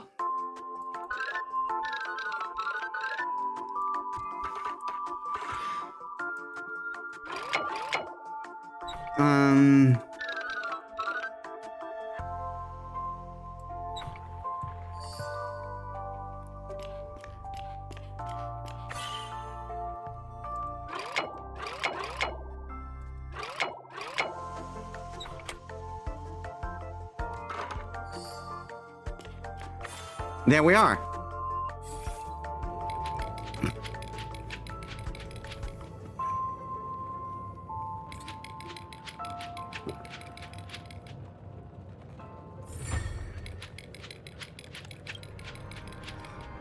Yeah, you still succeeded in the end. Tick, tick. Hold on, I don't want to say that word. Wonderful, I'm still me. When you were repairing me just now, I kept wondering if I really escaped the clutches of the troops' control, or I was being possessed by a strange building block. But I understand now. Building block or not, I have to keep being myself. Looks like we didn't need any building blocks to find my true self. Thank you, guest. I won't resign myself to destiny ever again. No danger detected.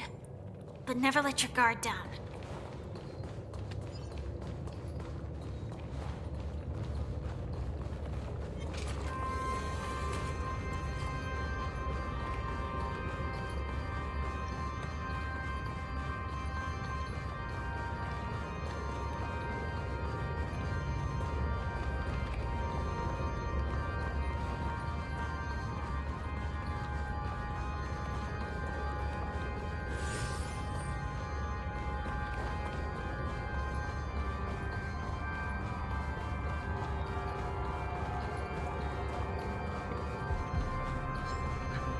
All right, now we can watch your play.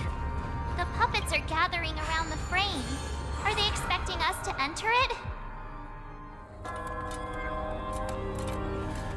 Ode to Prisoner.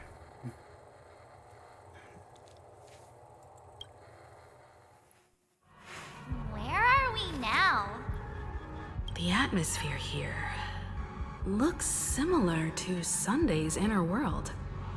Perhaps this so-called stage play is created with his abilities.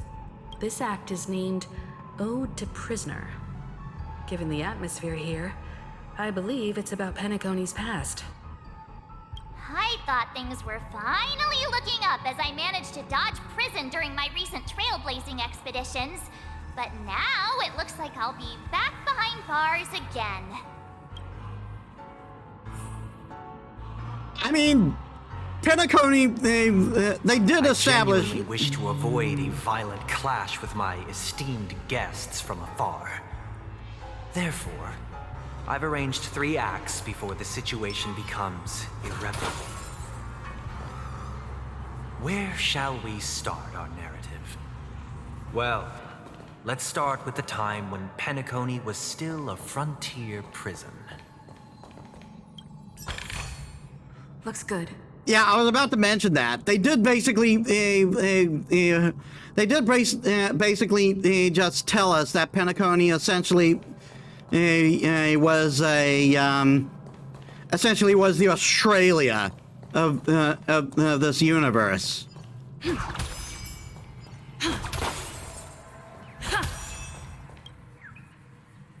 What the hell are you doing here? Hey, see that chaotic center? A lot of great loot has been sucked into it. Old Man Wood's treasure must be hidden in such a dangerous place. What kind of loot? No idea. Old Man Wood's treasure are just weird leaves. I was going to get you to come too, but I don't think you can fly. I better head back to the Great Tree and look for some help so we can go on an adventure.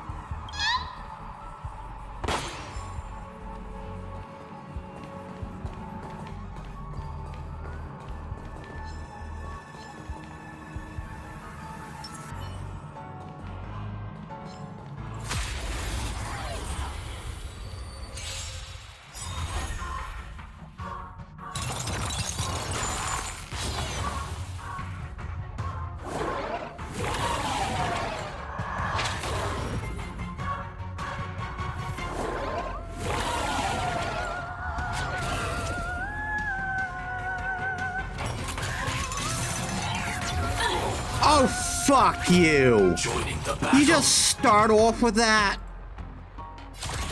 Executing attack! Did the rhythm get messed up? It's my turn. Enemy targets detected. Ready for another? So, let's kick things off with you! Nice like a good brew, my friends. Indulge yourself. Initiate cleanup prime. Detonate! Like fireflies, I will fight for myself.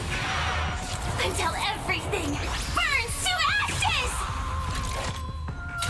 I shall set the seas ablaze!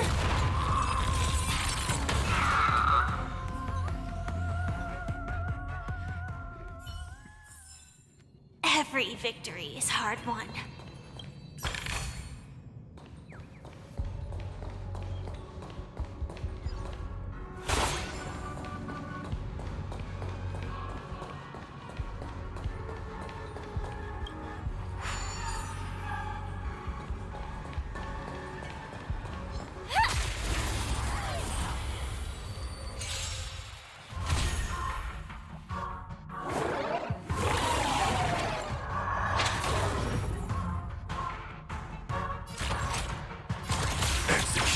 Attack!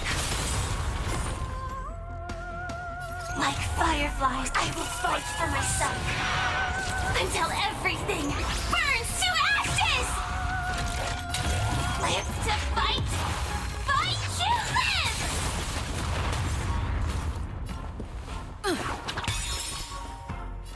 I'll contain them.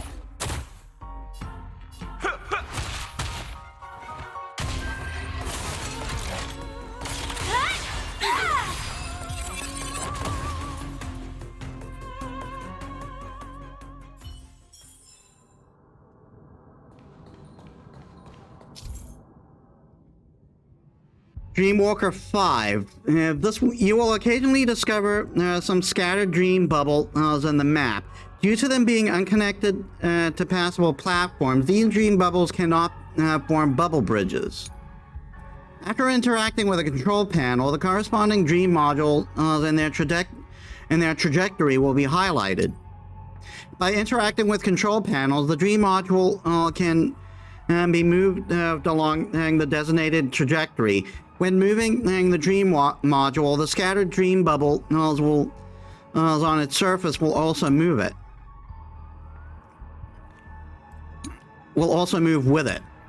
When the placement into the scattered dream bubbles meets the required in forming the bubble bridge, these dream bubbles will congeal. When this happens, the approach with a bubble charge to manifest the bubble bridge.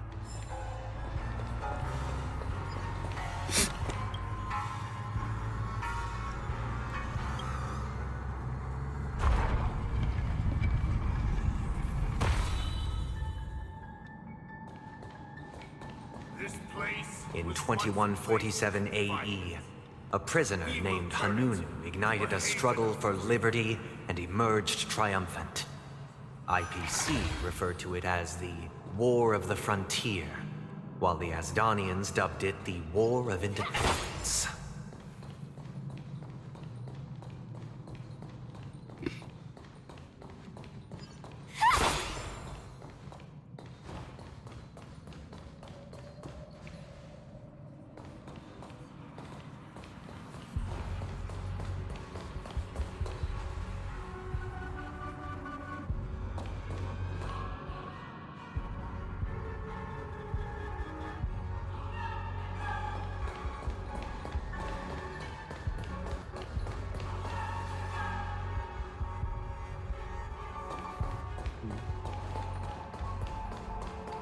Oh, of course, that's to, retrieve the charge.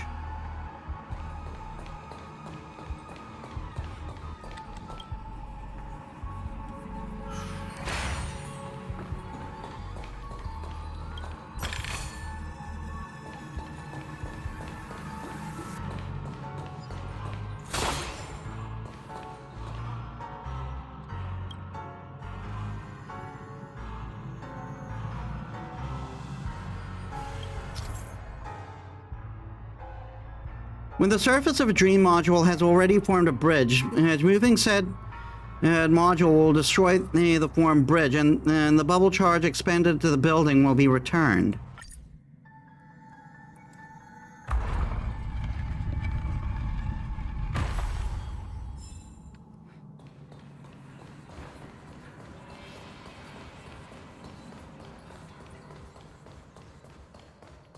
We've shattered the cages and expelled the guards. It's true that Hanunu was a legendary hero, but it must be acknowledged that while he bestowed freedom upon the prisoners, he didn't grant them true liberation.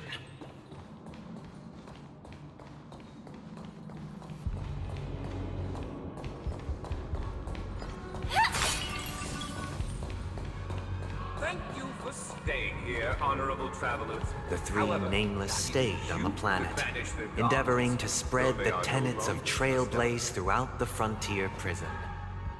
Alas, their efforts proved futile.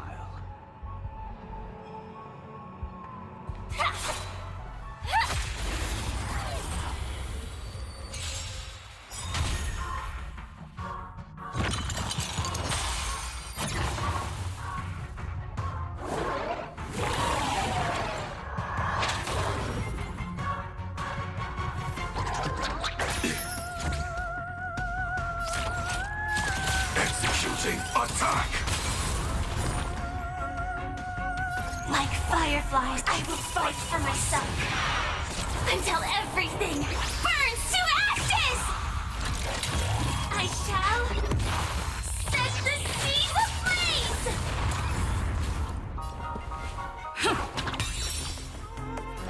Ready for another? You've arrived, huh? Live to fight! Fight to live!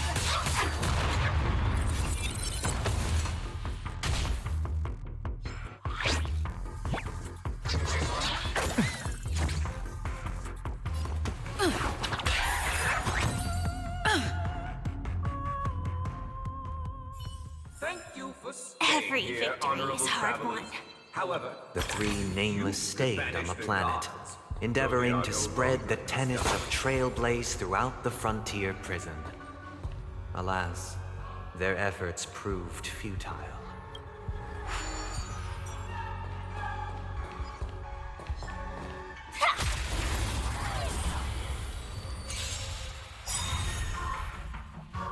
Sam, in position. Time, detonate! Like fireflies, I will fight for myself until everything burns to ashes!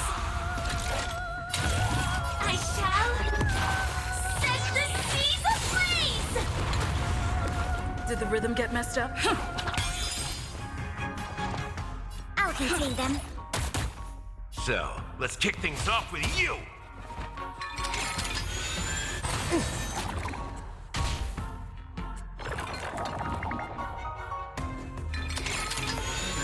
I like that confidence. Live to fight! Fight to live! Stay in step.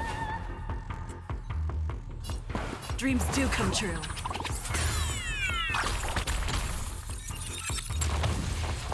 Ready for another?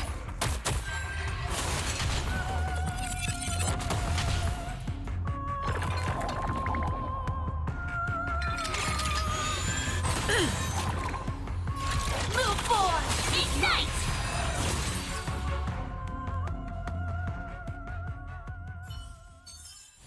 Every victory is hard won.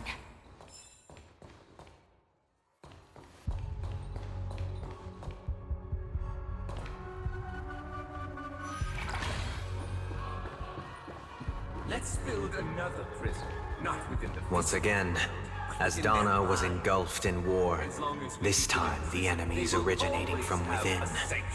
The prisoners remained prisoners for the rest of their lives, fighting for freedom rather than living for it.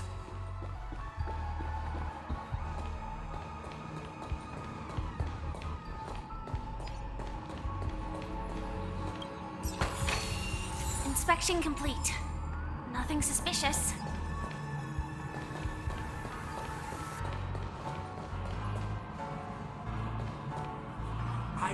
like this land of freedom on a scorched earth.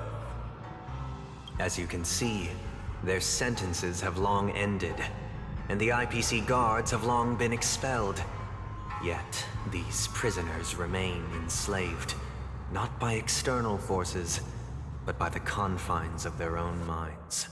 Freedom permeates every corner, except fragile souls. It gives solace only to those who believe in its existence. Prisoners, this is my order. Learn the essence of freedom and teach your fellow prisoners to fight for their lives. Hey! Why do we have to fight while enjoying the show? For I desire not only your enjoyment, but also your assistance in its completion.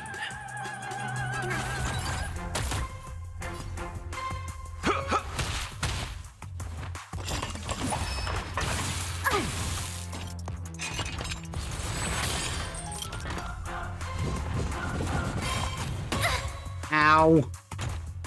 Joining the battle, executing attack. Like fireflies to a flame, I will fight for myself until everything burns to ashes! The mood is set just right. Let the show begin!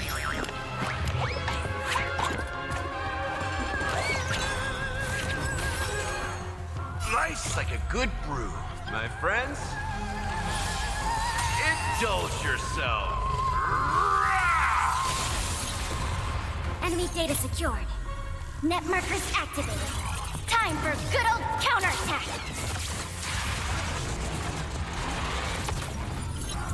This is more. I shall set the seas ablaze!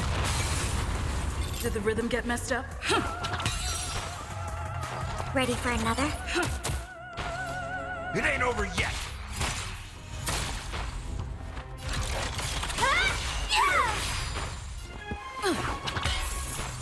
Commencing enough.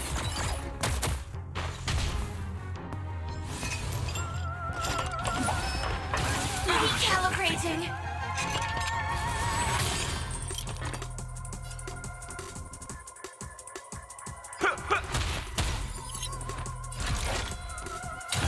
Live to fight!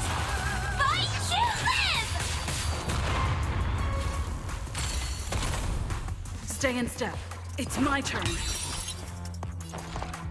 Ready for another? You've arrived, huh? Step up, let's see. Let's kick things off with you!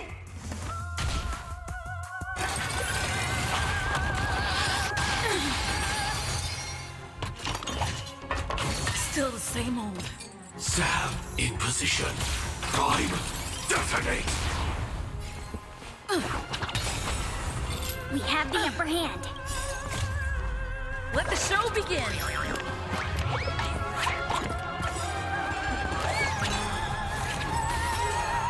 Enemy data secured. Net markers activated. Time for a good old counterattack!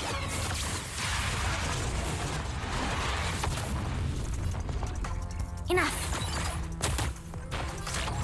Executing attack. Like fireflies, I will fight for myself until everything burns to ashes! Burn, bitch!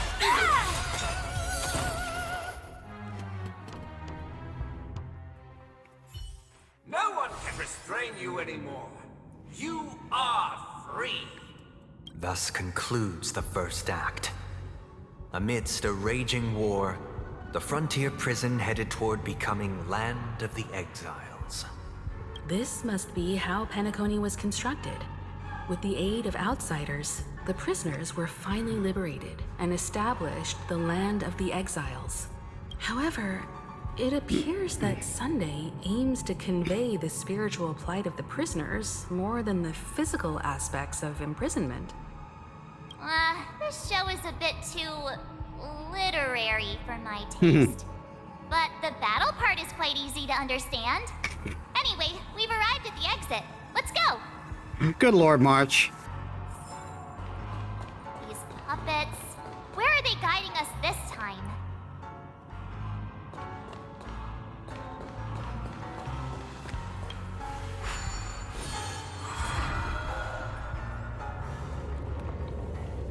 transmuted streams of stars into inked nibs, creating symbols to be pronounced and counted. They molded stardust into flowing rivers, assigning the righteous upstream and the unjust downstream. Thus, all things were marked, and the world learned to discern between good and evil. That marked the third and fourth days.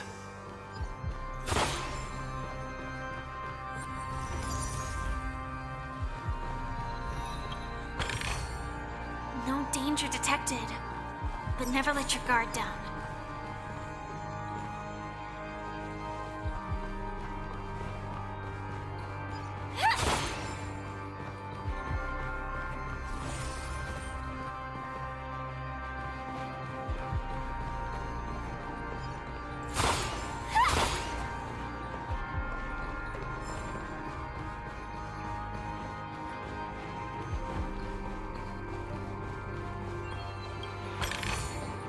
Inspection complete.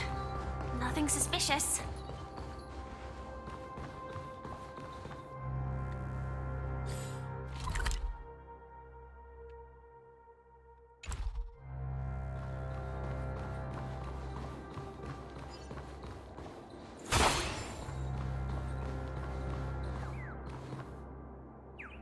I'll give it a shot. Please stay tuned. Firefly Type 4, activate!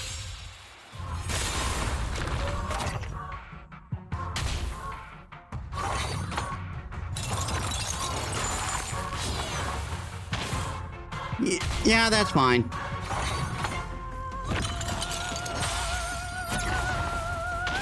That's also fine.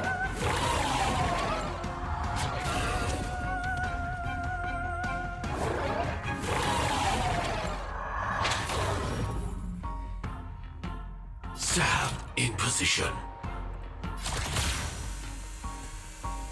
Time detonate. Nice like a good brew, my friends. Indulge yourself.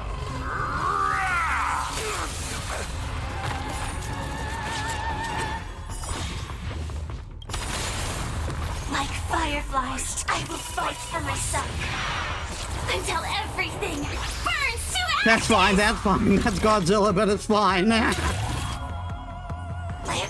fight, fight to live. This is more than a... I shall set the seas ablaze. Take your positions. It's my turn. I'll contain them.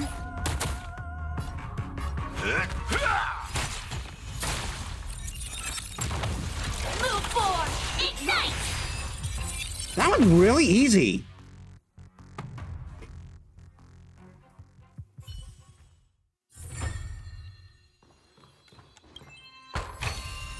No danger detected, but never let your guard down. That was a super easy fight.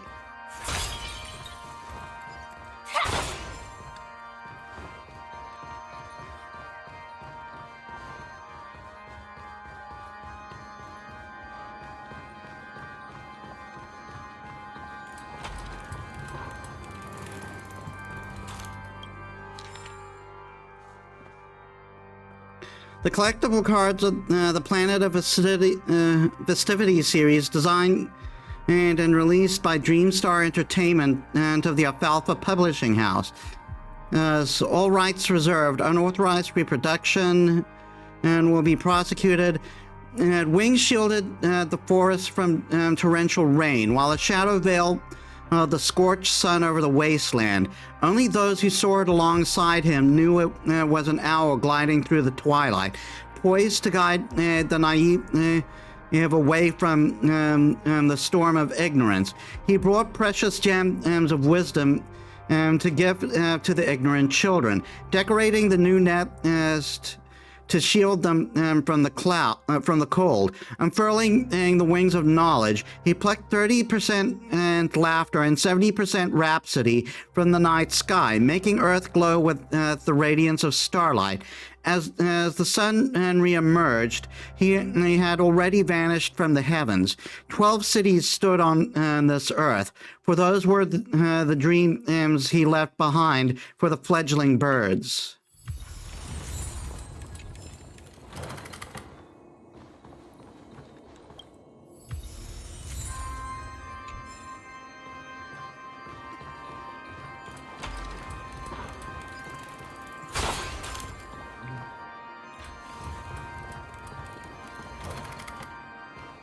Look, another frame.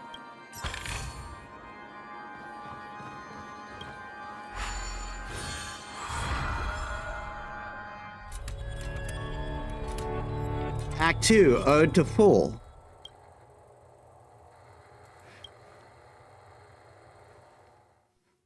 Ode to Fool. This must be the second act. The surroundings are different from before. The stage decorations look a bit tidier now.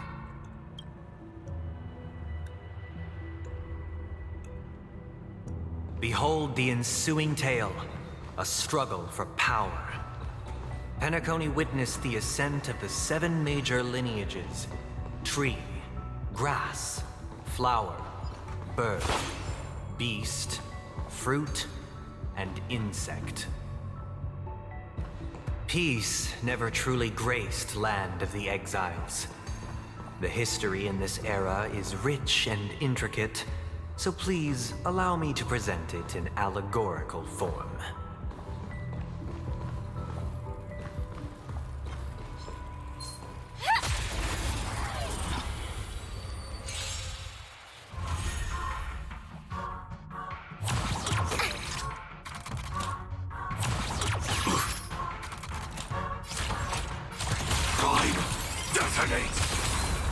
Like fireflies, I will fight for myself until everything burns to ashes! This music has no right to go this hard, by the way. Set the seas ablaze! Did the rhythm get messed up? Dreams Free do skill. come true. Commencing support. The mood is set just right. Let the show begin!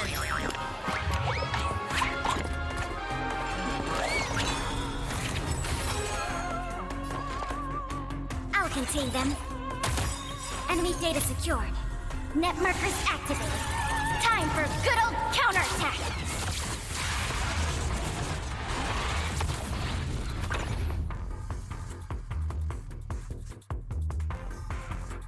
Let's kick things off with you!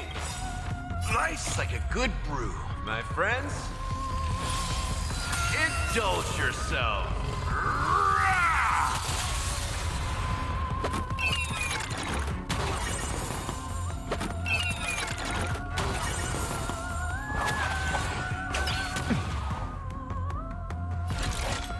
Live to fight! Fight to live!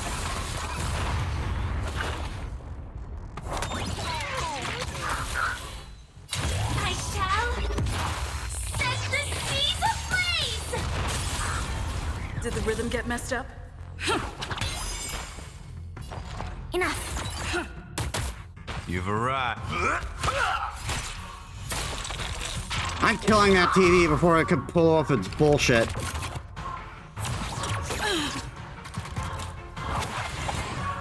Attack detected. Live to fight! Fight to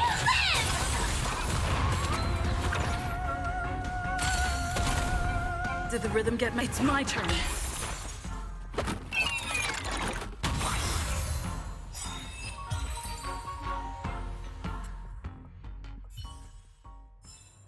Every victory is hard won.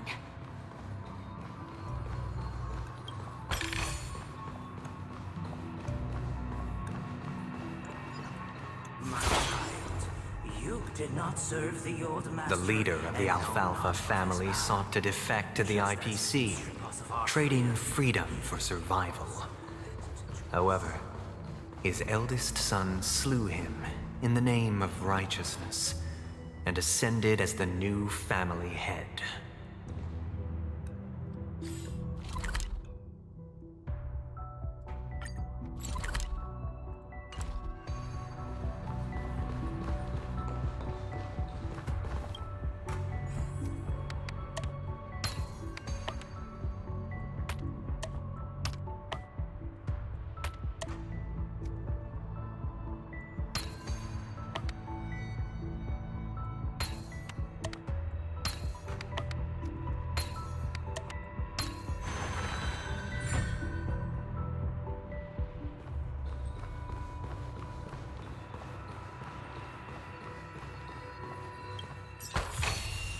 No danger detected.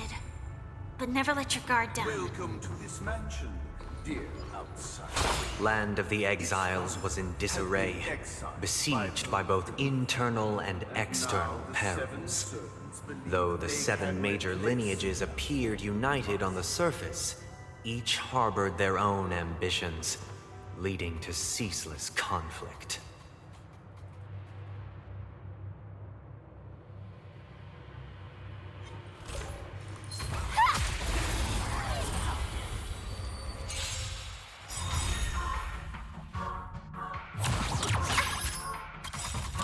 Nice like a good brew, my friends. Indulge yourself.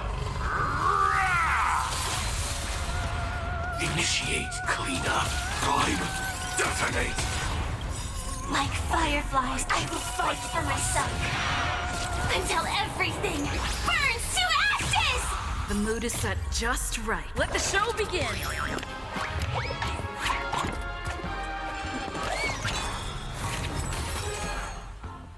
Firefly, I shall set the seas ablaze! Did the rhythm get messed up? Great Let's skill. improvise.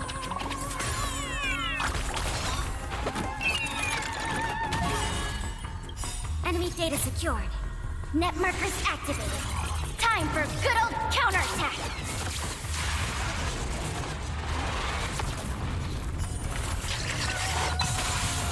We have the upper hand. I'll contain them.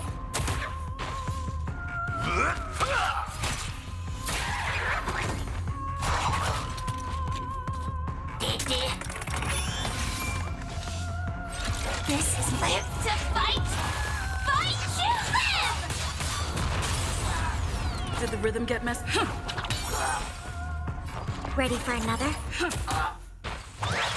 I like that confidence.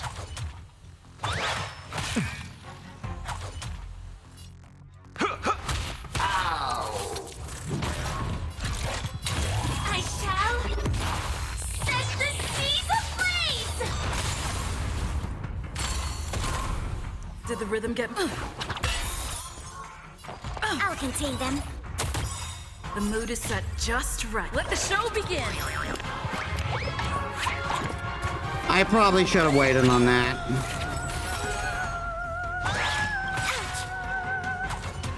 Enemy data secured. Net markers activated. Time for good old counterattack. You've arrived, huh? Step up, let's see ya. Let's kick things off with you! Nice like a good brew, my friends. Indulge yourself. Joining the bat executing attack.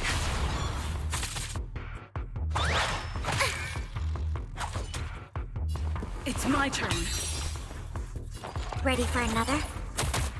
Sam in position. Prime. Detonate. Like firefly, I will fight for myself. Until everything burns to ashes! Chop, chop! Fight! Fight to live!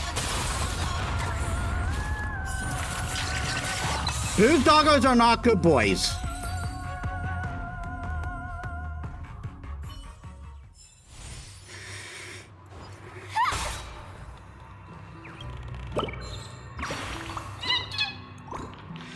You can pop balloons, hairstyles can be tussled, but no one touches my mirror. Just look at me in the mirror, especially those three magnificent feather pinions. I can't help but be moved by my own reflection. Mirror, mirror, answer me. Am I the fairest birdie? I am. You got no talent and no wings. How are you even a bird? Goodbye. I have to share my gorgeous self with more people and treat them to a feast for the eyes. Oh, good lord.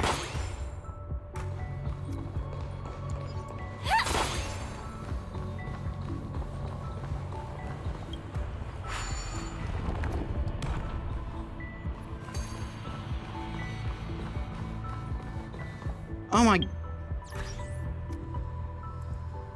Did stream cut out again? No, apparently I just got disconnected from the chat. For a bit.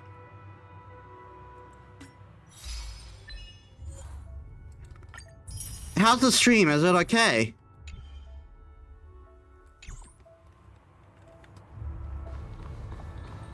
My child, you did not serve the The leader of the Alfalfa family sought to defect to the IPC, trading freedom for survival.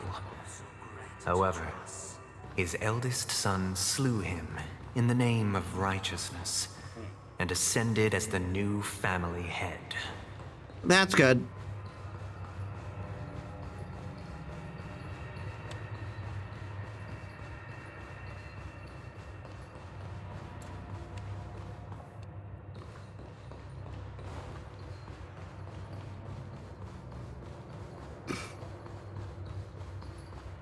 Welcome to this mansion, dear Alice. Land of the Exiles was in disarray, besieged by both internal and external perils. Though the 7 major lineages appeared united on the surface, each harbored their own ambitions, leading to ceaseless conflict. Accountant! We are the pillars of this mansion. The Black Plum family was the first to fall. They withered away in the White Desert event, orchestrated by the Alfalfa family. Because Master shaped you from clay, but forged me from fire. Inspection complete. To you. Nothing suspicious.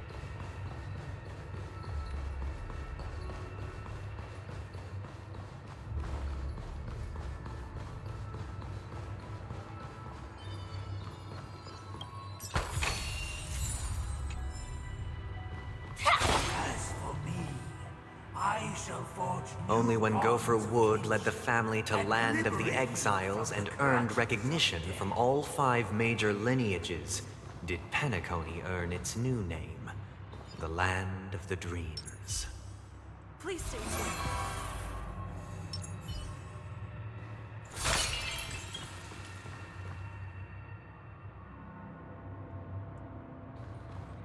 Dear outsider, I beseech your aid in purging this mansion of the poison spread by the lurking instigators. You want us to help you? What do you need? God damn it, March. I wish they could regain their reason and cast away the shackles of hypocrisy. This is the second act. Looks like it's about Penacony's journey to becoming the Land of the Dreams, during which the family plays a crucial role. Is it me or Sunday slipping further and further into Crazy Town? Oh yeah, he's going deep into the villain arc now. But this new master seems like a bad guy to me, don't you think? Perhaps this is the truth Sunday is trying to express, if you read between the lines. The Harmony changed Penacony just as the guards once did. Looks like we've gotta help those guys kneeling down over there calm down a bit, right?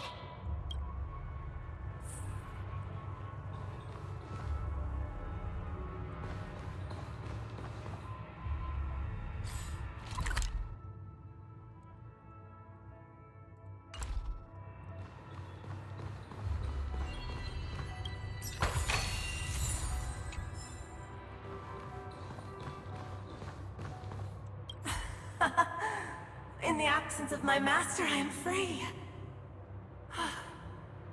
But without their guidance, for whom shall I sing?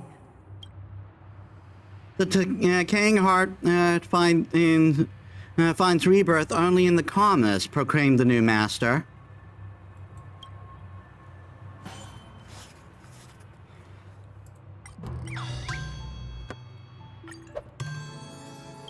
I shall sing for my new master, just as their noble voice once resonated throughout the cosmos. Master! Oh, you will return in due course, and I shall stand vigilant, awaiting the reward for my loyalty. Only reason can shield people from lingering poison of the past, proclaims the new master. Do I just have to put them all in calm?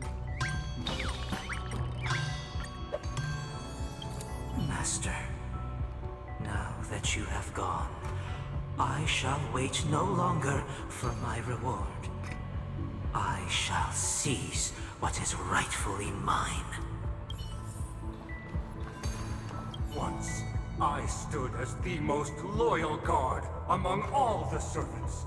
Now, with my master banished, it's my right to assume control of his dominion. In absence of calmness, there exists no path to liberation from the clutches of death, proclaimed the new master.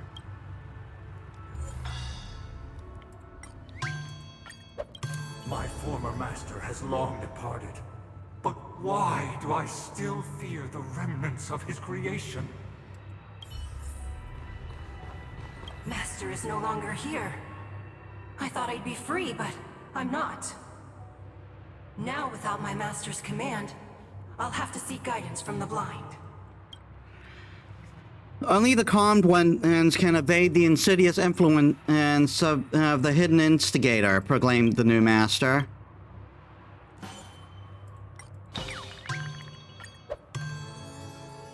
Master is no longer here.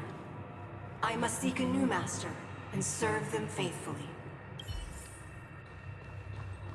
Either I shall be my own master, or I shall return to my former master. I shall not submit to a new master under any circumstances. I wish they could regain their reason and cast away the shackles of hypocrisy, proclaimed the new master.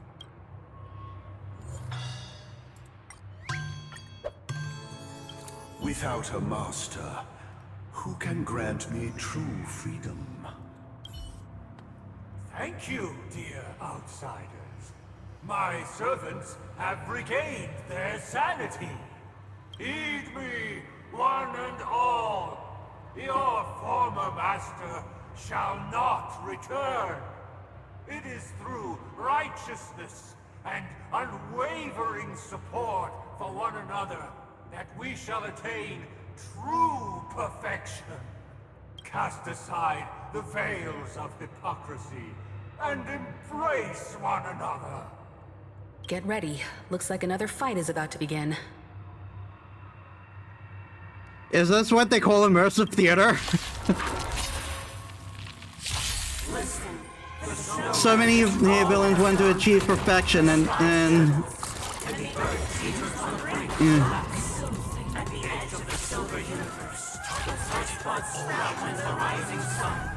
And all of them show just how subjective perfection is, yeah. Executing attack! Like fireflies, I will fight for myself.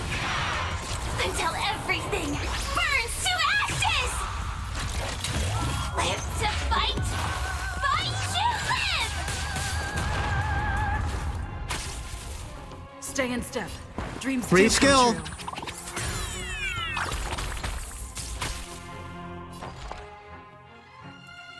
Enough.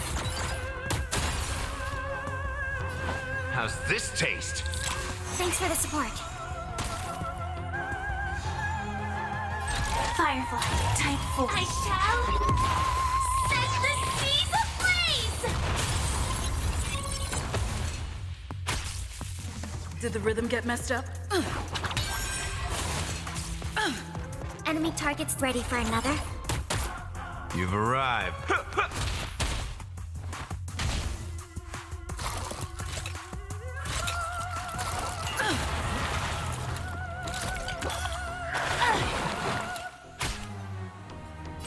This is more. Live to fight! Fight to live!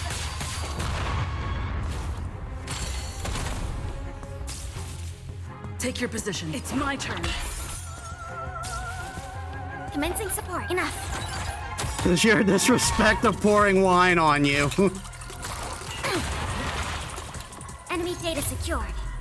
Net markers active. Yeah, really. Time for good old counterattack.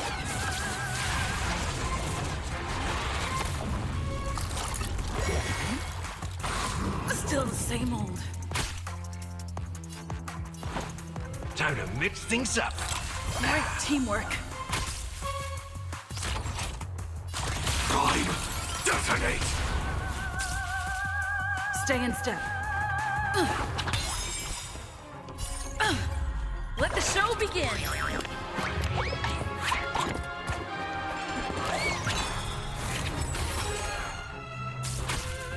Holy Enemy targets crap! detected. Ready for another? Covers. Are you fucking shitting me?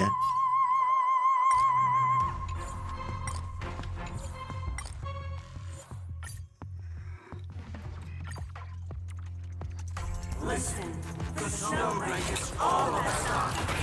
The sky trembles, and the earth seems on the brink of collapse. At the edge of the silver universe, the first buzzing down from the rising sun. Like fireflies, I will fight for myself until everything burns to ashes! I shall set the seas ablaze! Take your positions.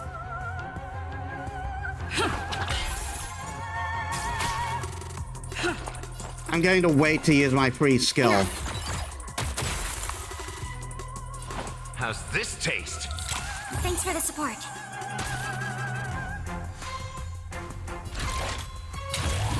Live to fight! Fight to live! Did the rhythm get messed up? It's my turn. Commencing I'll contain them. Enemy data secured. Net markers activated. Time for good old counterattack.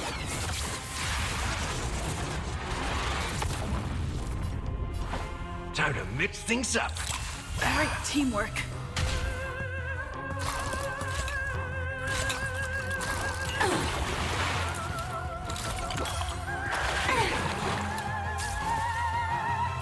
This is more than a battle. I shall set the seas ablaze!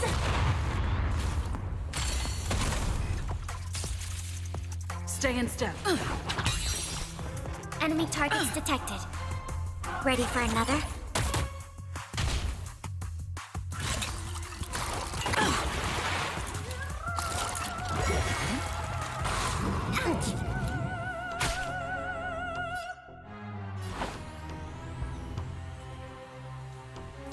How's this taste? Thanks for the support. Nice like a good brew. My friends, indulge yourself.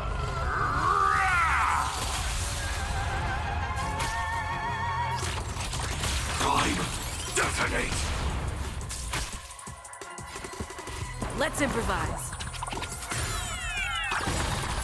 The mood is set just right. Let the show begin.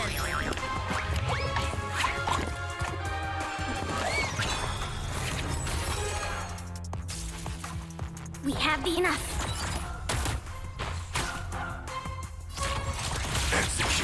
Attack! Like Firefly, I will fight for myself. Until everything burns to ashes! Huh? Yeah! So, it ain't over yet.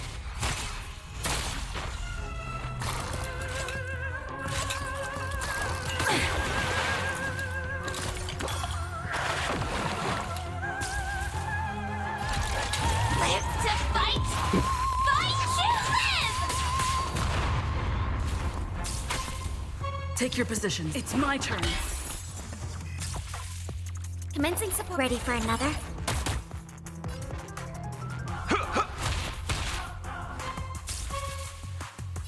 This is I shall set the seas ablaze!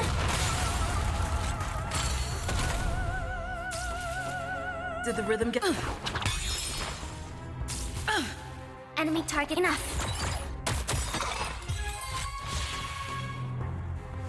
You're no master of mine. Alas, they remain but slaves till the very end, with the illusion of freedom. Thus concludes the second act. Amidst an illusory harmony, Land of the Exiles charted its course toward becoming the planet of festivities. This is how Penacony fell under the family's control. Since the arrival of the Harmony, the Land of the Exiles has undergone dramatic changes, not all of which have proven beneficial. This guy really loves dramatic scenes. Really? But he comes from a whole lineage of stage performers.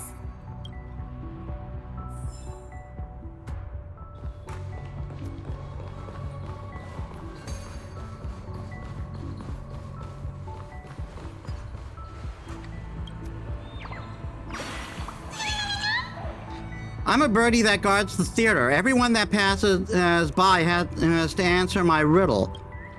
The spacious room is filled with mirrors. Guess how many there are? You get a prize for a correct answer. I'll eat you up if you get it wrong. You think you can stomach me? Don't underestimate an origami bird's appetite. Oh, looks like you got it right. The answer is I don't know how many there are. Smart human, get ready for my reward. The bird pecks at your forehead gently, then flies away leisurely. Okay?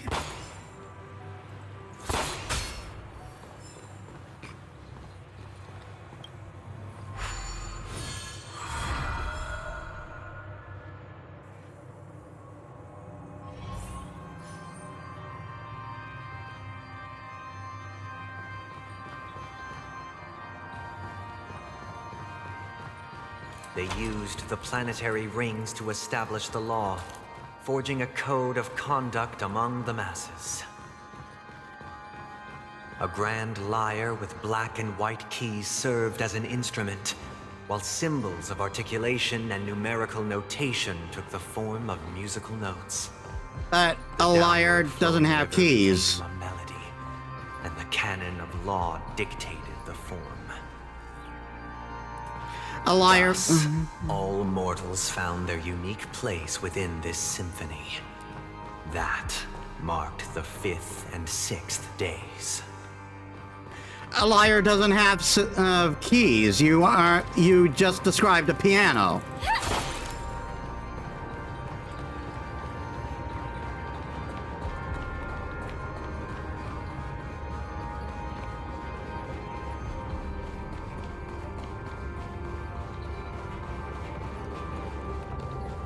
This guy is really into these puppets.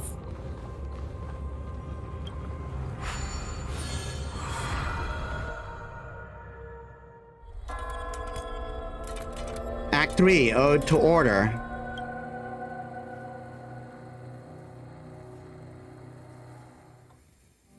Oh, I get it now.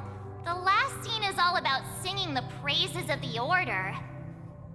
And the atmosphere here is completely different from the previous 2 scenes. This is the concluding act of this play. I have showcased the past and present of Penacony, hoping that my desire for change resonates within you. And now, I shall reveal its future to you.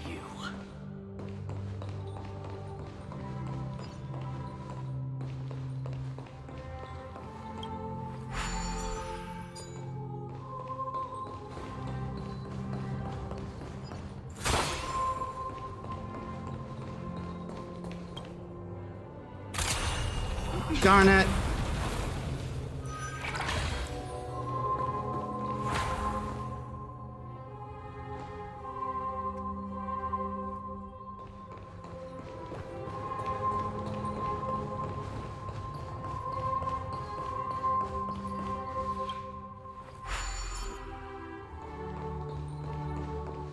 Without a king, who shall bear responsibility for it?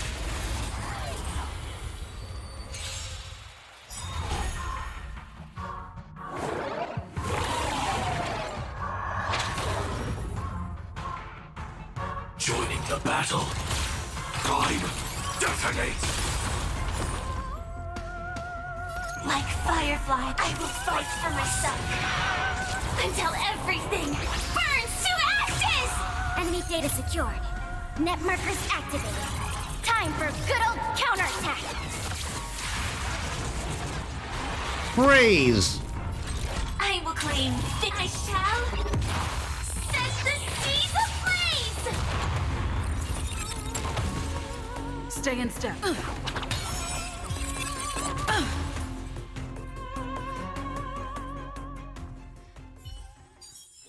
Without a king, who shall bear responsibility for If the people lack foresight, we will make choices on their behalf and bear the responsibility.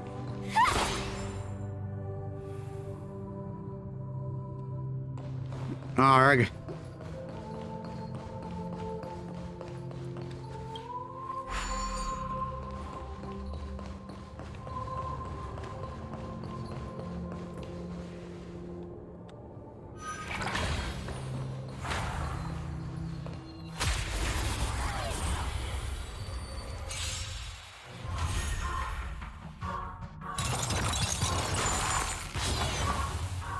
I am totally fine with that.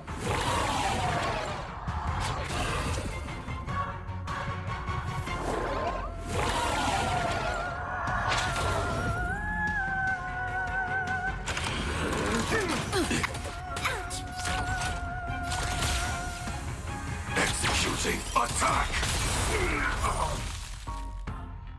Like Firefly, I will fight for myself. Until everything burns to ashes! Live to fight! Fight to live! Did the rhythm get messed up? It's my turn. Commencing support. Enough. You've arrived. I shall set the seas ablaze!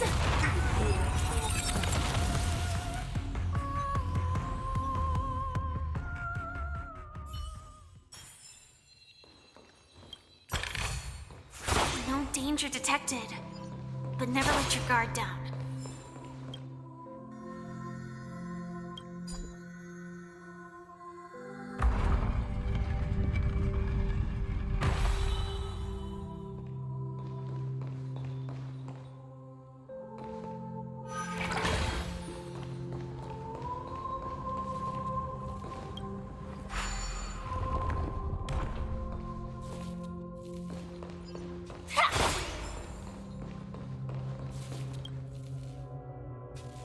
TikTok, I saw the Scorched Sand live stream. You must be the season's best superstar.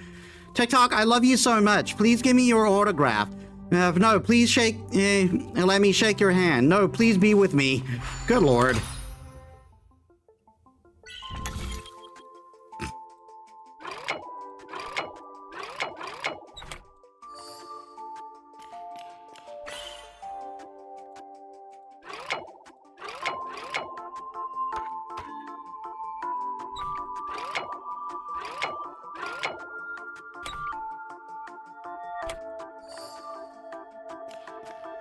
That was an easy one.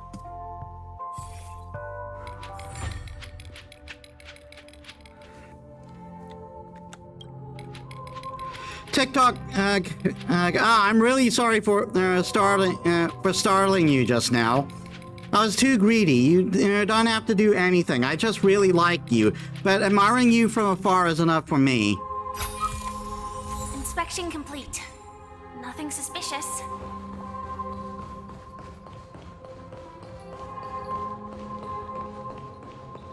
Without a king, who shall bear responsibility for the people? If the people lack foresight, we will make choices on their behalf and bear the responsibility.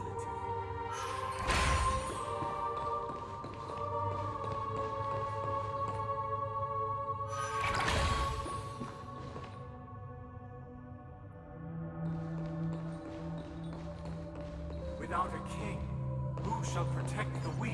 We shall support one another, protecting the weak and standing against the mighty.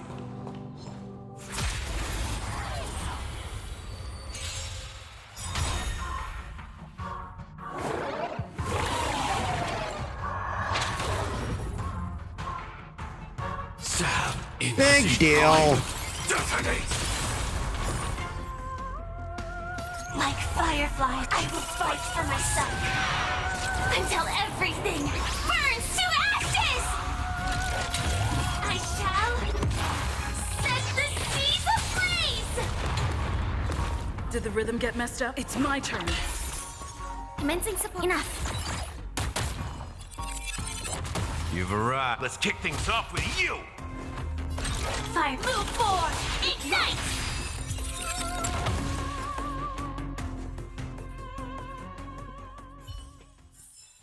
Every victory is hard won. The weak and stand against We the shall mighty. support one another, protecting the weak and standing against the mighty.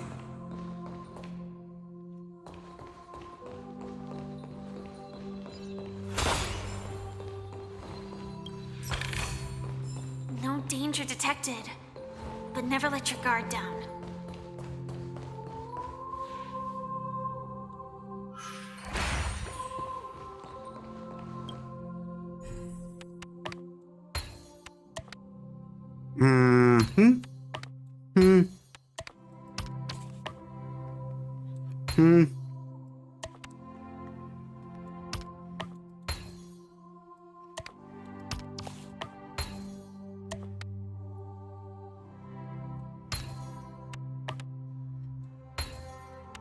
And pop. Mechanism deactivated. Inspection complete. Nothing suspicious.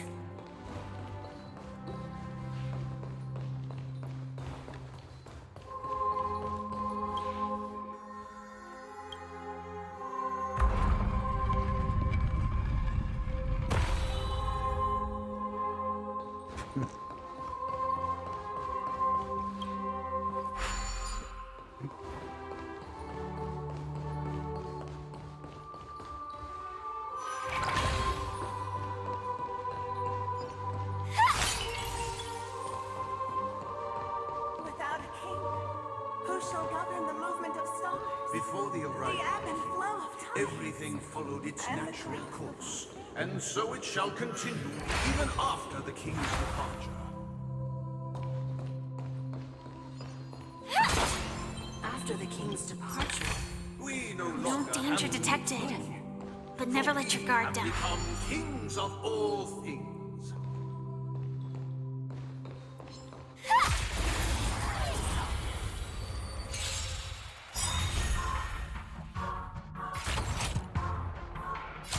Executing attack!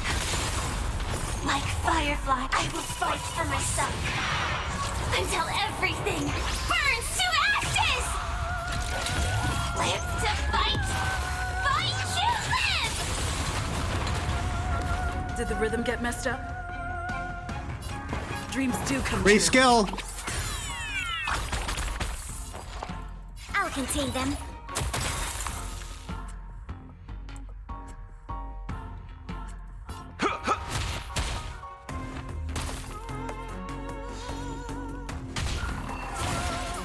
This is more than a battle. I shall set the seas ablaze!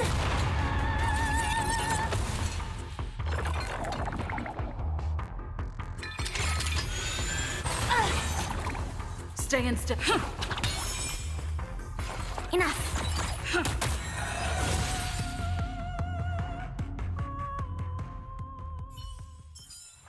Every victory is hard won.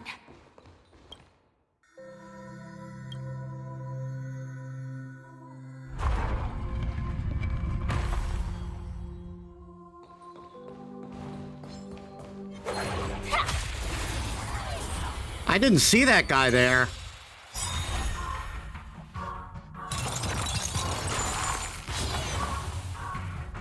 Annoying.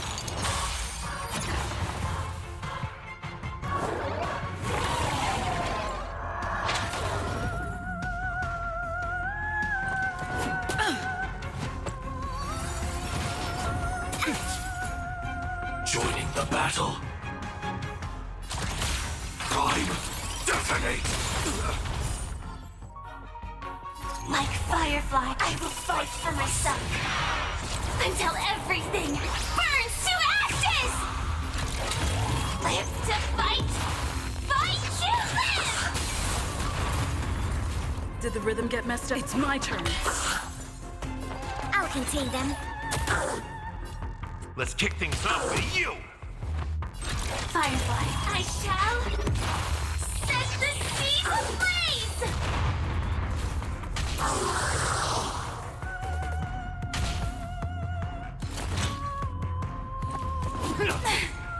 Take your positions. Enough.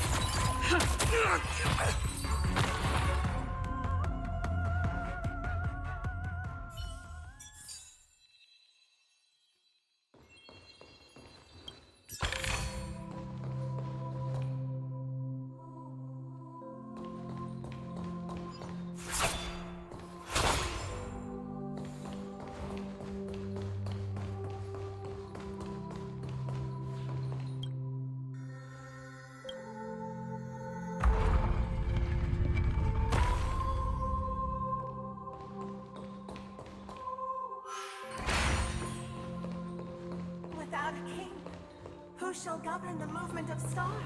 Before the The ebb arrival, and flow of time. everything followed its usual course. God damn it. So it shall continue, even after the king's departure.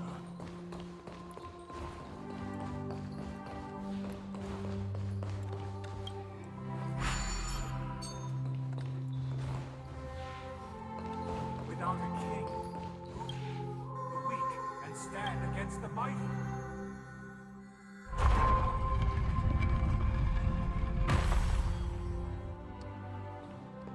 But now I'm just going backwards.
This place is super confusing.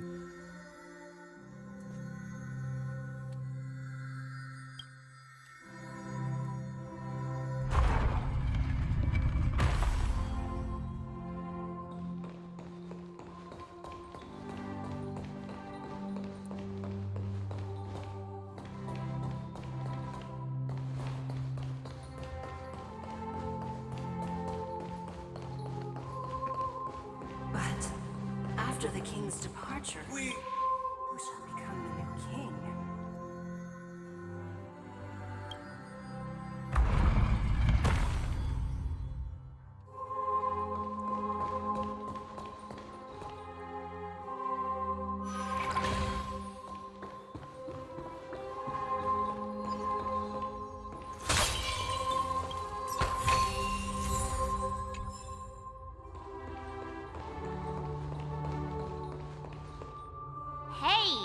we supposed to kick off a short story and have a fight here just like we did in the previous acts? Why aren't any of these puppets saying anything? Perhaps we'll need to complete the story ourselves, just like we did before. So, do you think their mind needs tinkering or something?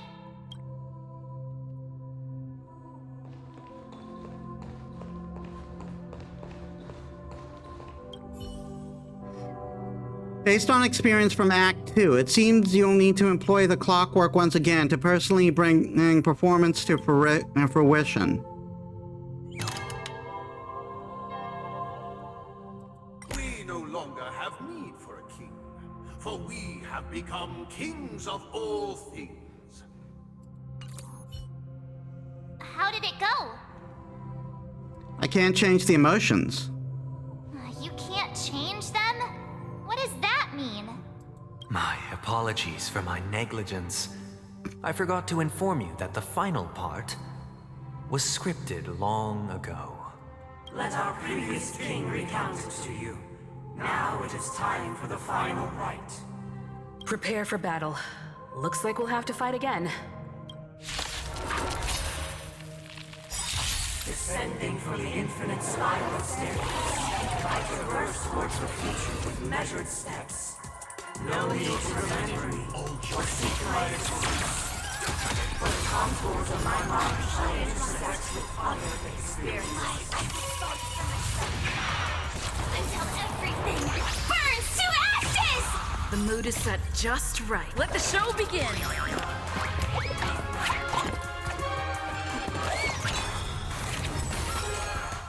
Life's like a good brew, my friends. Indulge yourself. Enemy data secured. Net markers activated. Time for good old counterattack!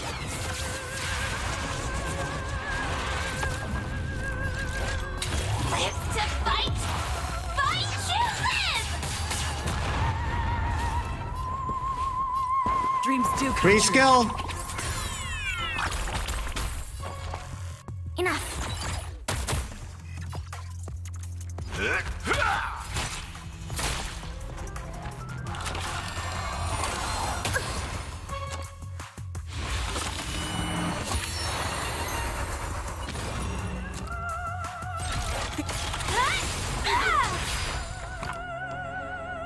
Did the rhythm get messed up? It's my turn.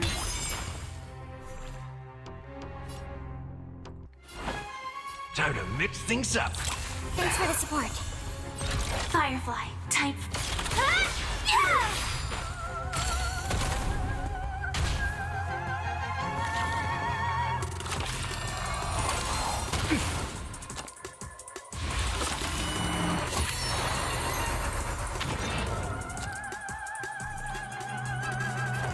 Always the one that's next, apparently.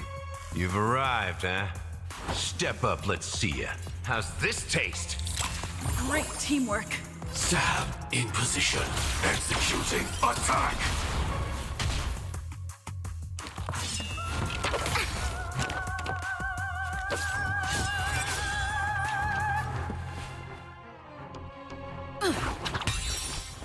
Commencing support. Enough. Joining the battle. Prime. Detonate. Like fireflies, I will fight for myself. Until everything burns to ashes! I shall set the seas ablaze! So. Life's like a good brew, my friends. I reject your Indulge future. yourself.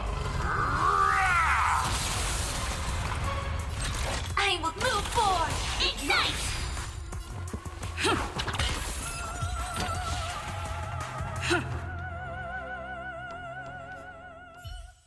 In the hushed expanse of a nocturnal reverie, I leave faint traces behind.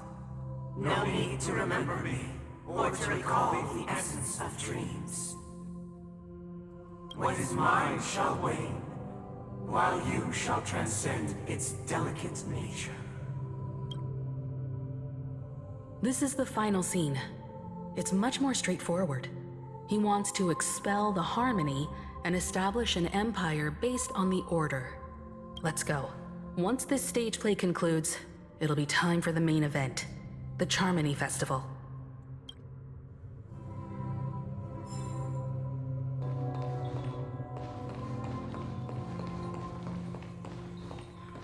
I never did find a way to that bird. Maybe it wasn't a real bird?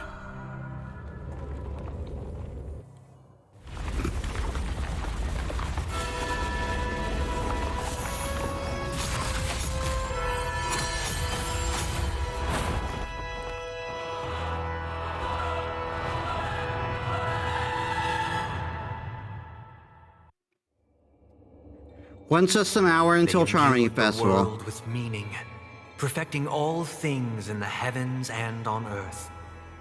Then, they rested from the labors of creation. Yet, all beings cried out to Enna. Under the banner of the Order, you have defined all things in the cosmos. But this made us realize that we are but puppets in your hands. Thus, on that day, all beings united and cast the Eon into the abyss of oblivion. This Grand Theater looks totally different. Is this the power of the Order? Everyone, get ready. This could be a tough battle.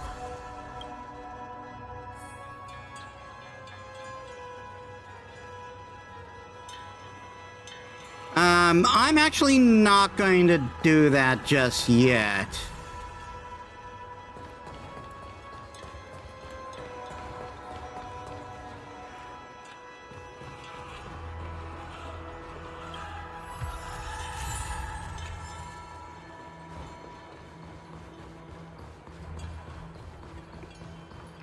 Because as much as I would like to finish, to enter the final battle in Penacony now,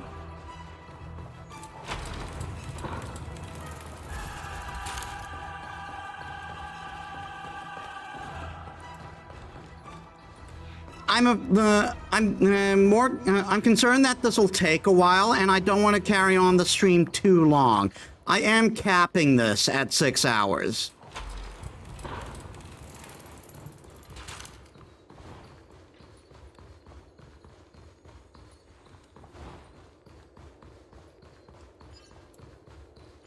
So we are going to do a little exploring.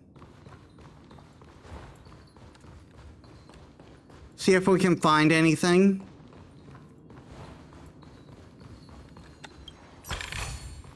Inspection complete. Nothing suspicious.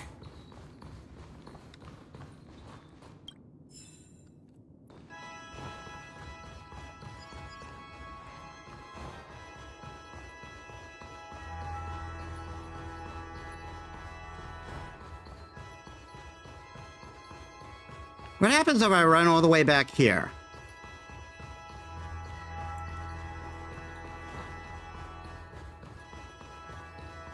Nothing.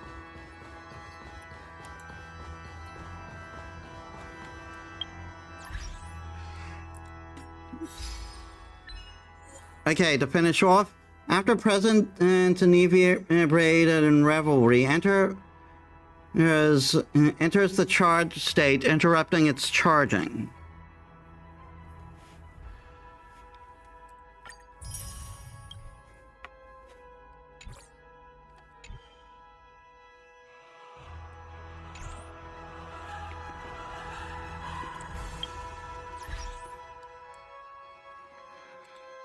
All right, I am going to call it there for tonight.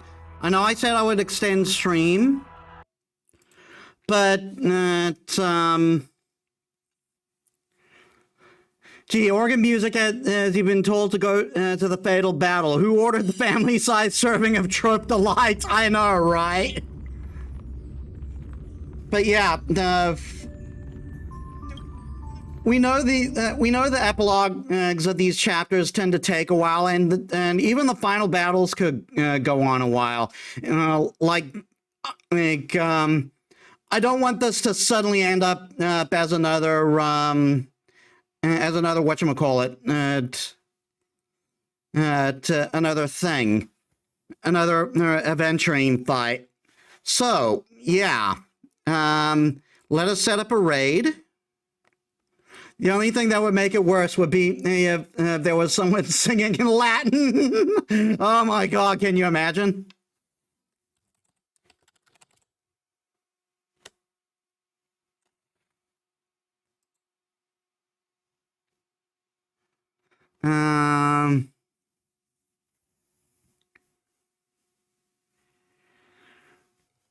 We've got Frostique playing Trials of Cold Steel.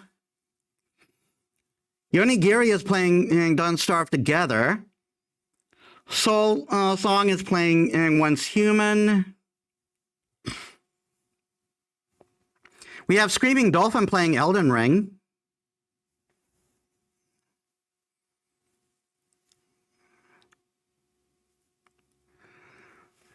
We've got Oceanics playing Balastro.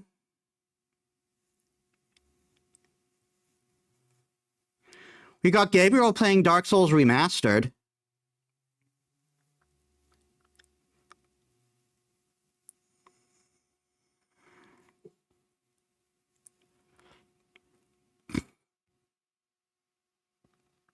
We got Mari playing Tekken 8.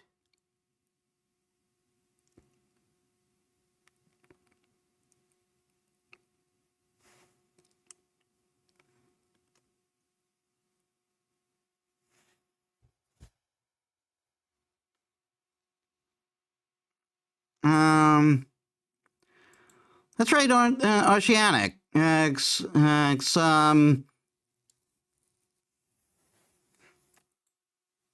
All right. So, thank you all so much for watching. I hope you all enjoyed. If you like my stuff and you haven't already, please leave a follow. It helps me as a small VTuber. I upload all my stuff on YouTube, and you can also check my socials down there. So, next week, we are going. I'm going to change the timestamp for this week, for the next week. I will be streaming in the mornings my time, which will be in the afternoon, which will be in the evening's previous day for American viewers. So keep an eye out for my schedule. I'll let you know there. So because I want to try out that time too. This time has already worked out better for me in terms of viewership. So I'm hoping I'm checking to see what morning streaming will do. So hope to see you there. So next week, new stream time being checked for the next 2 weeks. We'll be starting with Fate's Stay Night Remaster. We'll be continuing with Hollow Knight, and we'll be finishing off the Penacony arc in